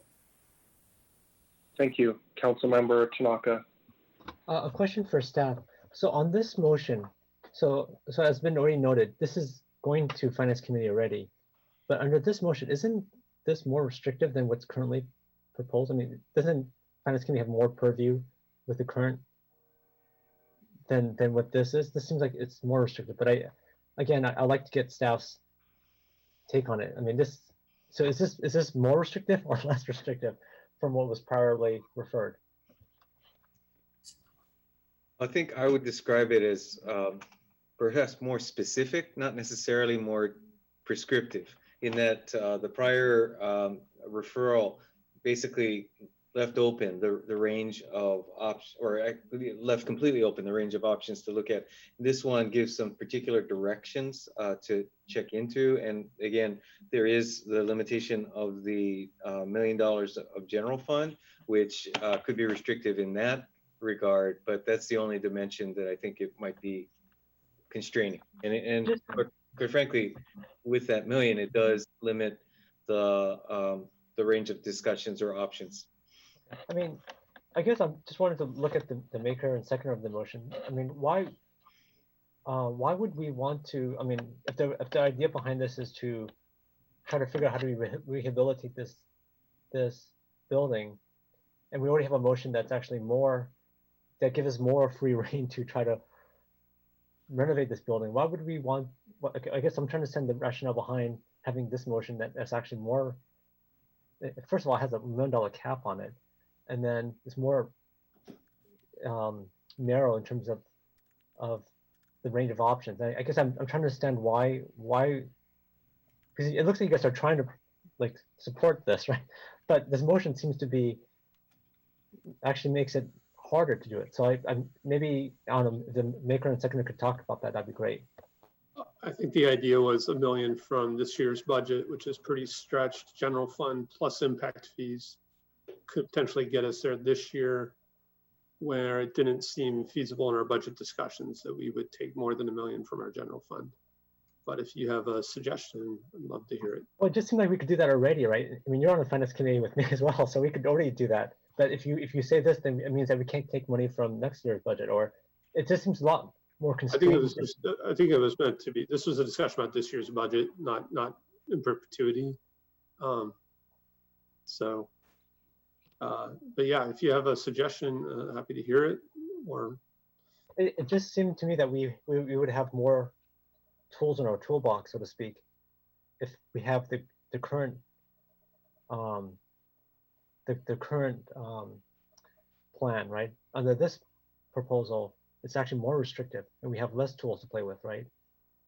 Well, it was introducing the idea of impact fees, not just community center impact fees, but other impact fees that could fill in the rest of the funding. So it is more specific in that area. But yeah, I hear your point. Okay. I see Councilmember Filseth's hand, but I just want to give some comments before we go to a second round on this. So I won't be supporting this for a number of reasons. One is, I think it was in March, we as a council body meeting in regular session gave prior direction to the Finance Committee to look at an RFP process to to fund and potentially finish the History Museum project. And so I think we should stick with that process that we had in an open session. We have gotten a lot of emails from members of the public saying, don't make big, policy decisions in these budget talks. And I think this verges on that. I think we also need to be aware of impact fees. As I've said often, there ain't no such thing as a free lunch, and impact fees is exactly this. Councilmember Cormack brought up the Cubberley impact fees.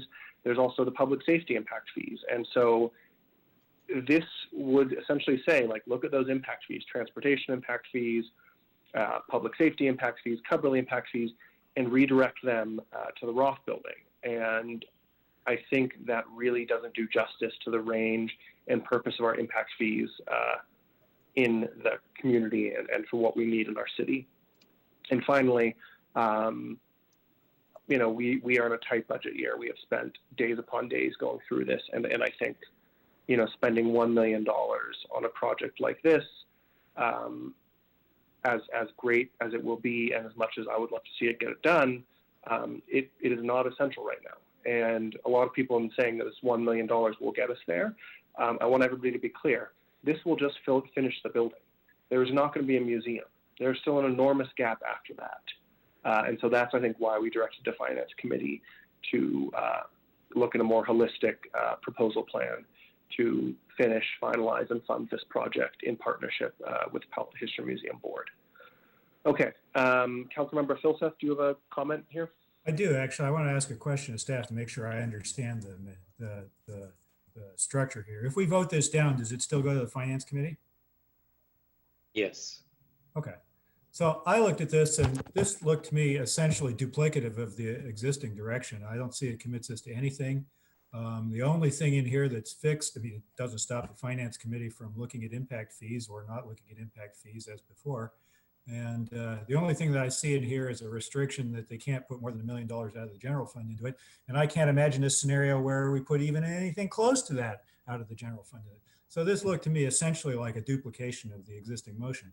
And so if it's still going to Finance Committee and they have latitude to look, we said, let's issue an RFP for a public-private partnership, but let's also send it to the Finance Committee and they can work with the History Museum and see if there's some kind of solution that involves the city sort of taking the lead on it that makes sense.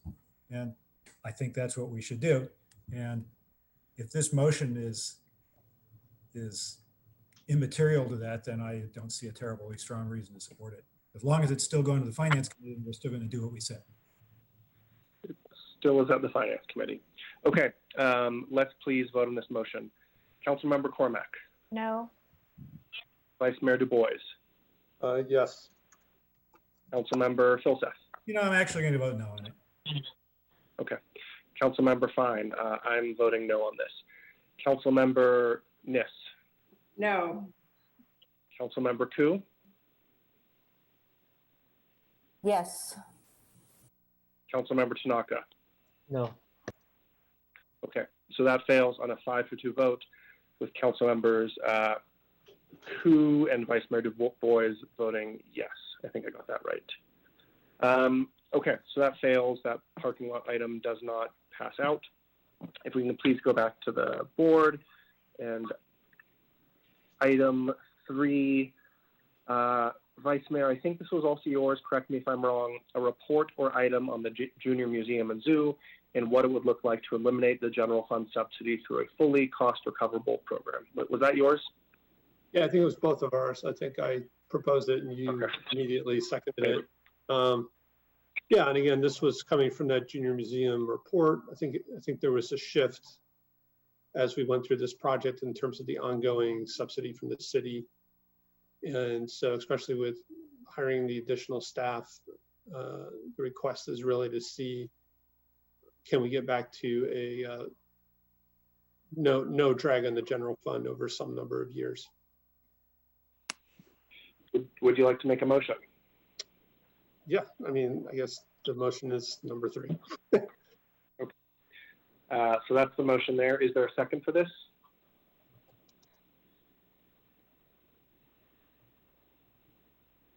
Second. Thank you. And Councilmember Koo, would you like to speak to this? I don't know No. Okay. Getting late. Council member, yeah, it is. Council members Nis, Cormac, then Filsath. So I hope I'm not muted. I spent a lot of time on this, and I think there's some others of you that did as well. This is if you remember, this is a real public-private partnership. There was a $15 million grant from a kind person in our community. The board raised another 10 million at least. Their expectation was that they would have this kind of support from the city. This is probably not going to open until the spring, I would guess, but this is going to be labor intensive. It's going to take lots of people overseeing the kids that'll be crawling around and through and under. And I think this is, I don't think I would see this as a good move on our part from a variety of reasons. Thank you. Councilmember Cormac. Thank you, Mayor Fine. I spent some time reviewing the 13-page report over the weekend in preparation for coming back to this. And I think this is a good idea, but not at this time. And the reason is there's too much uncertainty if you look at page 4. We don't know exactly how many people will come. A lot of it does depend on the price. I think this is the kind of thing that maybe 6 months after the museum and zoo has opened, we would be able to get a much better idea of what's working and what's not and the kind of traffic we're going to expect. I absolutely agree this is something we should do, but not until it is reopened. I just can't imagine staff would be able to do a better job than they've already done. Councilmember Filsath. Yeah, I got a question for staff on this, which is, to do this, is it a lot of work, and will we learn anything we don't know? Well, let's see. Probably yes, in terms of a lot of work. I will say that our CSD staff have done a number of iterations already, so incrementally may not be impossible for them to pull it off. I do think when it comes down to the finances itself, we have a fairly good picture of it, and that getting to full cost recovery would be pretty significant. And in fact, much of the history was discussion of what it would take to get there, including the potential for the Friends to actually run the museum itself a few years ago. So we've gone down this path before. I think reiterating it or reviewing it in the current environment would not be out of the question. There is one note I would add to, I think, a comment the Vice Mayor made early on. In terms of the ramping up of the staff, and Kristen can correct me if I'm wrong, I do believe in order to make the March opening, the plan is to begin the hiring before the end of the calendar year, because it will take some time to both get staff on board, trained, and acclimated to the extent that some require familiarity with our four-legged friends. So Kristen, why don't you save me from what I'm going to trip over in a moment. No, that was perfect. You're right. The staff will be needed to open the facility, especially people are going to be really excited to come. And so we expect as much as we can with social distancing, have a pretty good turnout at the beginning. And we want to give people the best experience that they can get. And that means that they will come back time and time again. So, and like City Manager Shikata said, people need to be there to take care of the animals. So, and there's a training process involved in getting them set up. So with that, I would just note that I think in terms of sequence, that the likelihood is that we really wouldn't be able to get you any substantive report and have a substantive discussion by the council effectively until it's already fait accompli, that we're staffing up, we're opening, and at that point we would be looking at what are the future scenarios for cost recovery and maximizing our ability to minimize the general fund reliance. And if I could add also, in the CMR from May 12th, which I think Councilmember Cormac was referring to, it's 11222. We did do some initial estimates of what it would take to be cost recovery. given different attendance levels. And it would result in, if assuming the same attendance that we had previously, a $23 ticket price to be at 100%. And we're just not sure if that's, the right amount for our museum and zoo.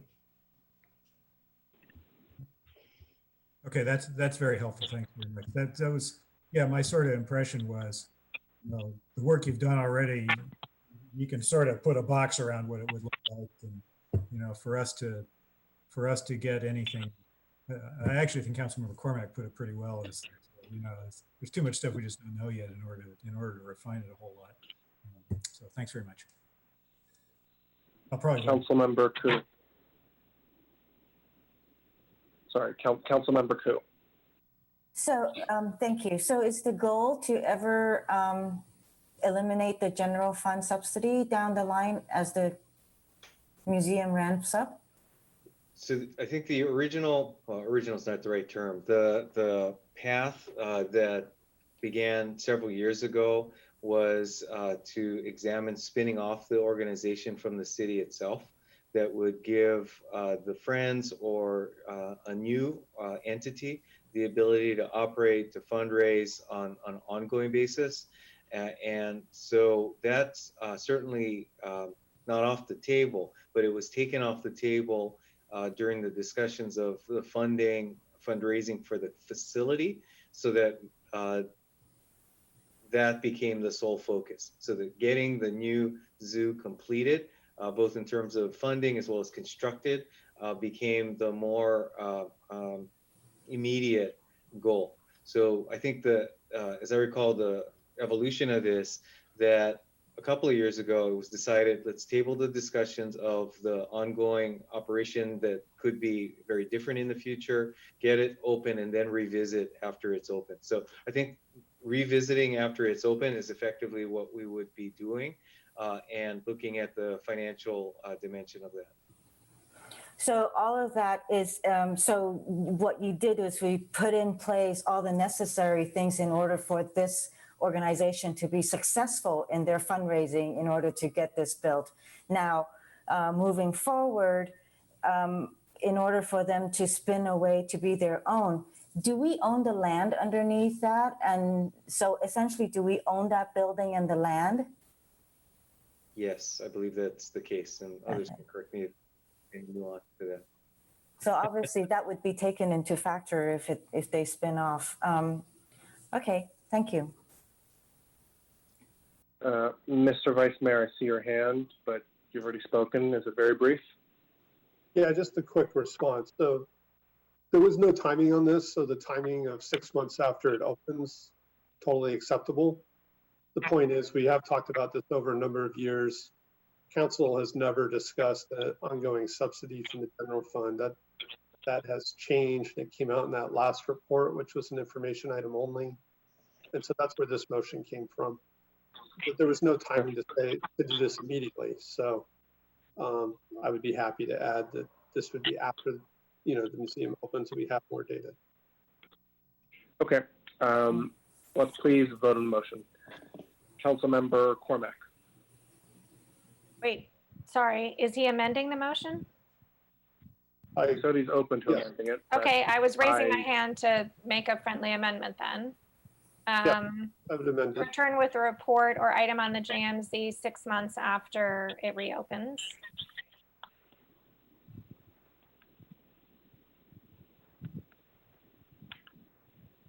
Is that acceptable to the maker and seconder? Yes. Okay, I see you nodding, Councilmember Koo. Oh, I'm Councilmember sorry, yes. Cormack, anything else? Okay, let's vote. Councilmember Cormack. Yes. Vice Mayor Du Bois. Yes. Councilmember Filsack. I was about to vote no without the amendment, but I'll vote yes.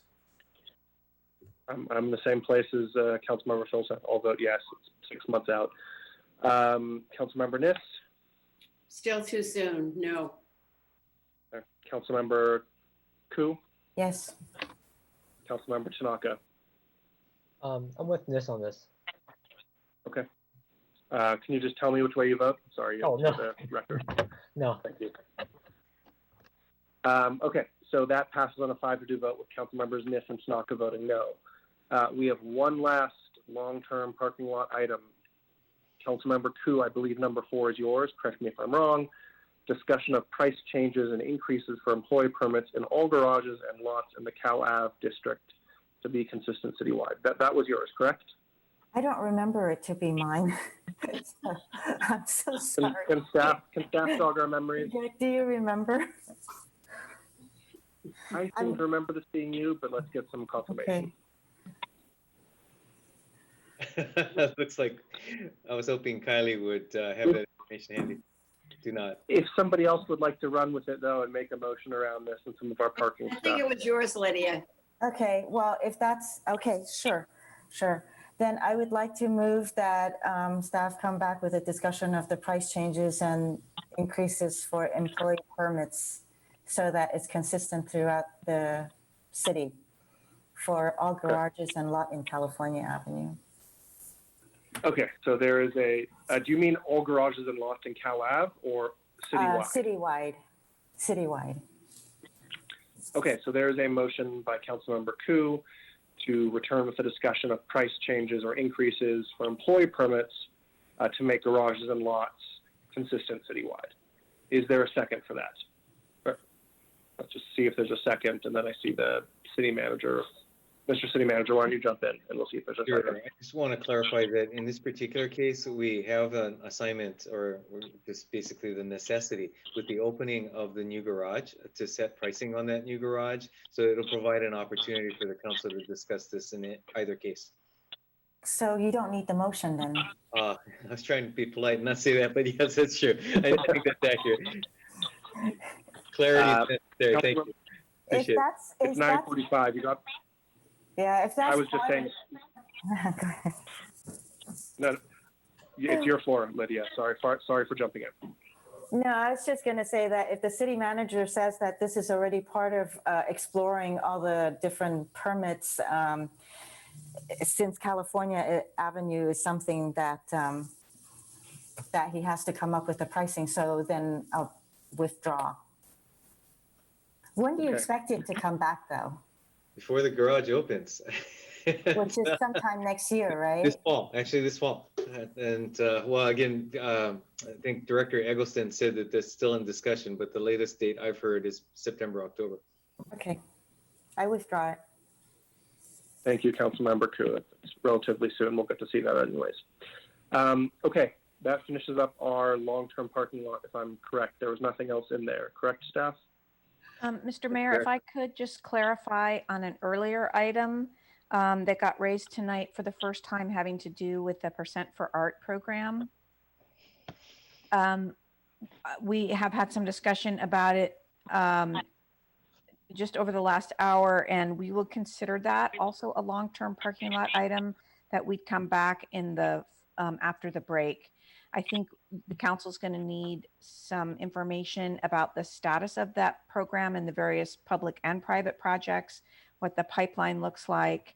There are some city staff resources that are funded through the program. So I think that there needs to be a full noticed discussion about that before we could actually have enough policy direction to bring back an ordinance that would suspend it. So that would be the way we would plan to proceed. So we just wanted to clarify that to council. I think from our discussion, but I'll look to the maker, that's fine. Okay, so I see the Vice Mayor nodding. Thank you, Molly, very much. Okay, so we have 2 items left. One is the ordinance of a council pay waiver, and the other is the direction for adopted budget, the attachments, the actions we've taken, the muni fee schedule, the tables of organization, and a revised capital improvement plan. Let's start with the council pay waiver. I know staff has discussed this very briefly. I hope this isn't contentious. Councilmember Cormack, I am open to motions and questions, whatever. I'd like to move that we adopt the ordinance amending section 2.0.360 to allow council members a salary waiver option. I will second that. Do you want to speak to your motion? I think that this is a technicality that allows us to participate in the same way that many of our employees are participating, should we wish to do so. Just speaking to my second, exactly the same technicalities. If you want to refuse or donate your salary to the city, you should be allowed to do so as a council member. So seems reasonable. Any questions from colleagues, or can we just vote on this? Could I have one? Remember, the papers are going to come after you if you vote against this, Liz. So be careful what you say. I want to know if this is this necessary? Do we have to get a waiver to not take a? It turns out you do. It's not because you're entitled to receive your stipend. The city's not authorized to simply not provide it. It has to actually be donated back, which is a complicated process. Whereas with this ordinance amendment in place, it would be a simple matter of simply informing ASD that you wish to waive your salary. Okay, thank you. All right. Thank you, staff, very much for bringing this forward. Let's just vote. Councilmember Cormack? Yes. Vice Mayor Du Bois? Yes. Councilmember Filseth? Yes. All vote yes. Councilmember Niss? Yes. Councilmember Koo? Yes. Councilmember Tanaka? Yes. Great, thank you. We now move on to the final item of the night, our general recommended action. This is page 28 of the staff presentation. And for efficiency's sake, I'm just going to move the staff recommendation on there, inclusive of the changes we've made. And if we can just give it a minute. Thank you, Mr. Vice Mayor. And let's just see it up there.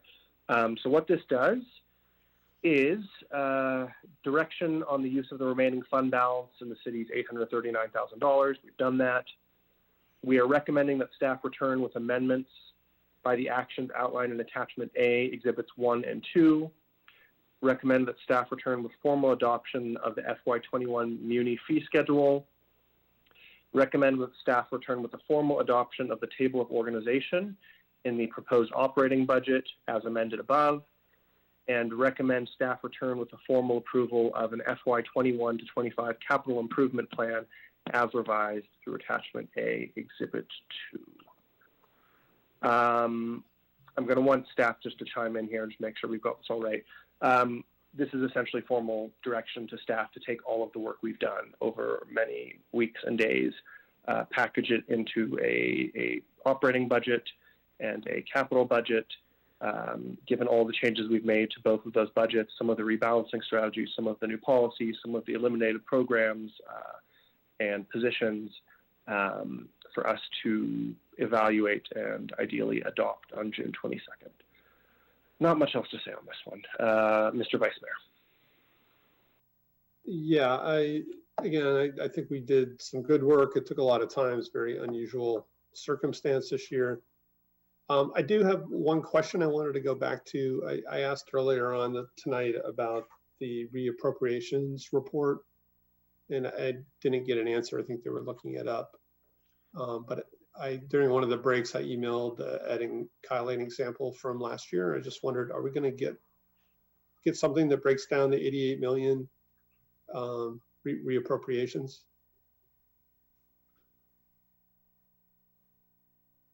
I am just seeing your email, so let me look at what you're reviewing.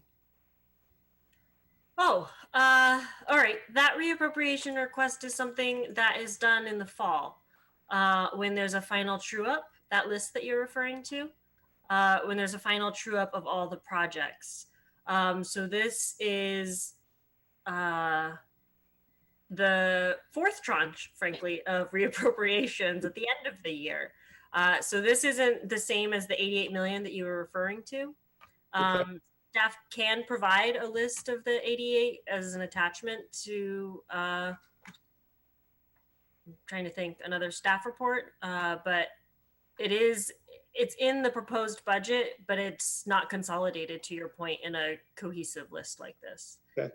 I mean, again, I'm not trying to create work for you. I think it's a big amount. Do you think it's something you could do easily when you come back on the 22nd?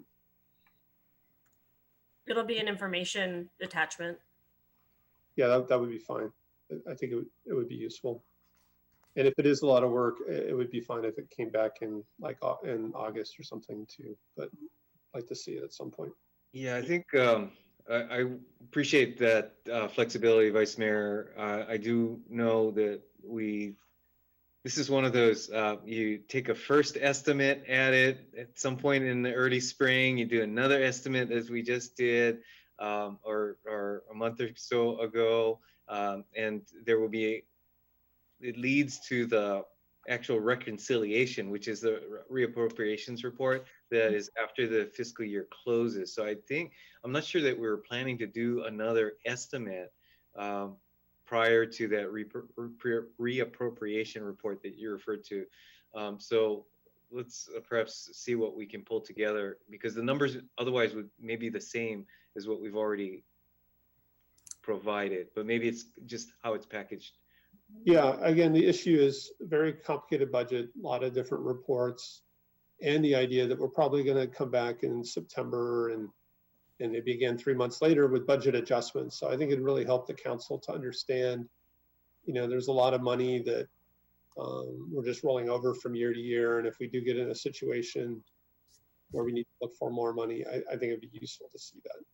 So again, if you guys could just take that and think about it, put it to motion. But again, thanks all the staff that's been on here for 32 hours or more now. It's been, I really do appreciate it. You guys have answered a lot of detailed questions. And I want to thank all my colleagues as well. I think you guys all worked really hard. I think everybody's heart was in the right place. And I think at the end of the day, we actually did strike a pretty good balance. So thanks to everybody. Hear, hear. Councilmember Cormack. I just wanted to take a moment to reflect on how extraordinary this process has been. I mentioned this to the Utilities Advisory Commission last week. You know, especially in the utilities, we have a long time horizon, and we in Palo Alto are used to being extraordinarily detailed, right, about things. And we've had things change 3, 4, 5, 6, 7 times over the space of a month or two. And I know sometimes it's been hard for us and or the members of the public to keep up. But I think the staff has done what Councilmember Filseth over the weekend called a Herculean task. I'm glad it was not Sisyphean, and we actually are getting to the top of the hill. And it's a different mode of working, to be this flexible and for people to spend time adjusting. We're not used to it. We're used to sort of dropping, like, here's this big perfect thing, and then we talk about it.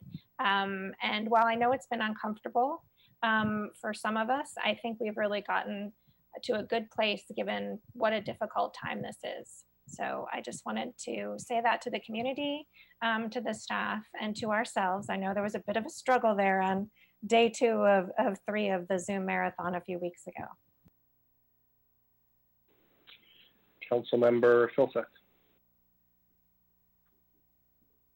Yeah, I pretty much wanted to do the same thing, which was thank everybody involved in this for having done this. Certainly the council, the community, which has put up with a lot of anxiety and in a very difficult situation and lots of unknowns, and and so thanks for bearing with us on all this, and then especially the staff who put there's really an unprecedented situation, and staff put an unbelievable effort into this, and I think did as good a job as it's possible to do, and so very much appreciated.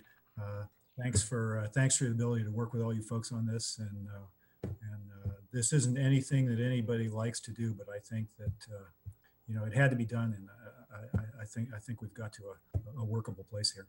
Okay. Councilmember Niss.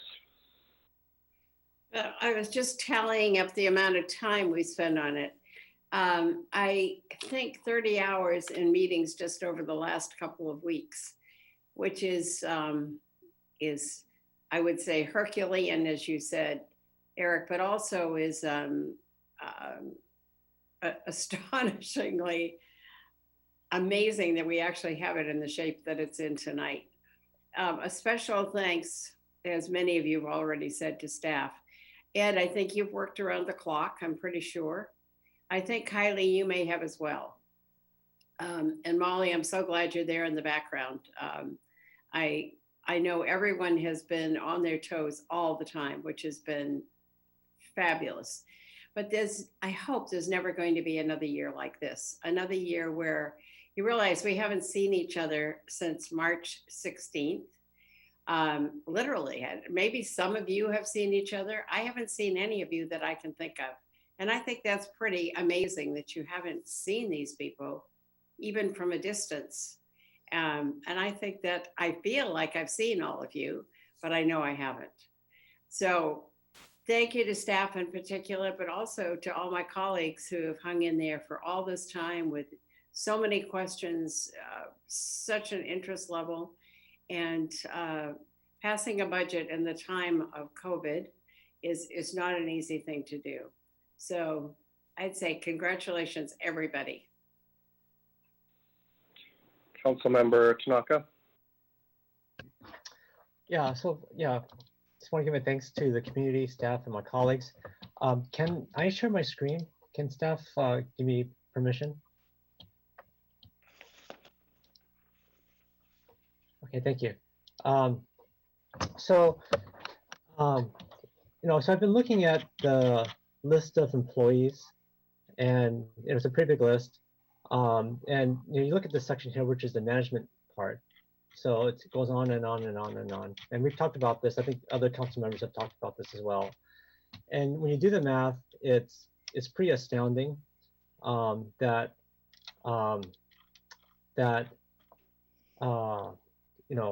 basically 1 out of 5, about 20% of our of the employees are managers, right?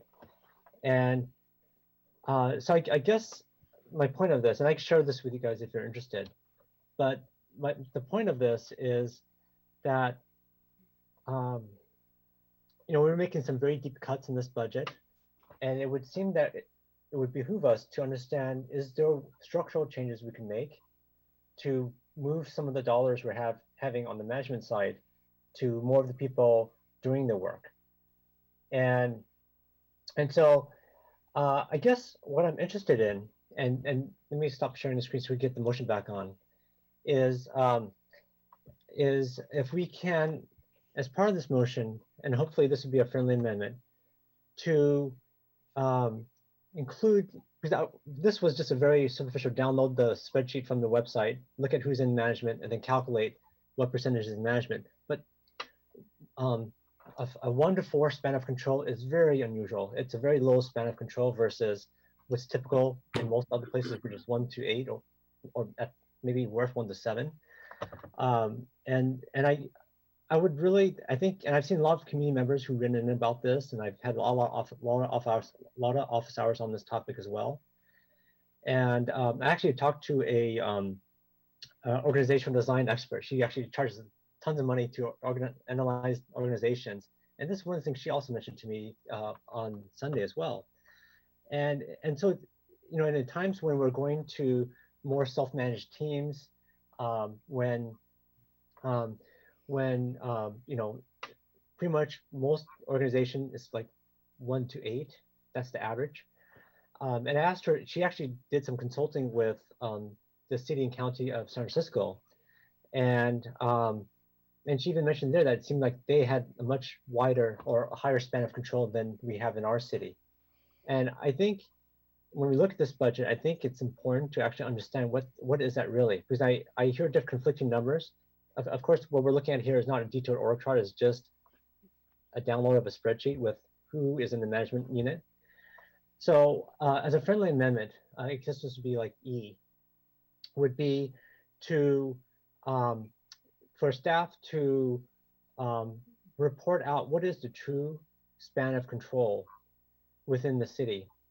And I think that should be fairly easy because they already have the org charts. It's not exposed to the public. The org charts you have in the budget report are are abstracted, so you can't really tell what it is. All we can do is look at the spreadsheet. And I think this would help put community members at ease in terms of the concern about, well, gee, it seems like a lot of managers for not that many employees. So anyways, I'm hoping that the maker and the seconder would accept this. And I think this would help give more transparency to the community and help us make better decisions. So Councilmember Tanaka, I'm going to refuse that for a few reasons. One, we've been through this all, and I don't know how that information would help us with a final budget adoption in June, given that we've gone through every single department and every line and every position. And two, as staff has repeatedly responded to this question, many of those folks who have the title managers are not people managers. They're managing contracts or programs. And so I'm not going to accept it. Mr. Vice Mayor? I think you said it well. I mean, we've sat through, I think, what were maybe a nugget of good ideas, but really more campaign pitches than serious ideas. And I just think we're at the end of this process, Greg, and we need to move forward. So that amendment is not accepted. Okay. And I can't support this budget. Okay, just a reminder, this is actually not the budget. This is direction to queue up the final budget, which we'll have a vote on come June. Councilmember Koo, I think you were the last one that hasn't spoken. So ditto to what everybody else said about thanking staff for all the work they did, the nights up. I'm sure on the 12th and the 13th, many staff members stayed up all night getting the 13th items out to all of us. And so I just want to say thank you very much for all of that. It's quite a job.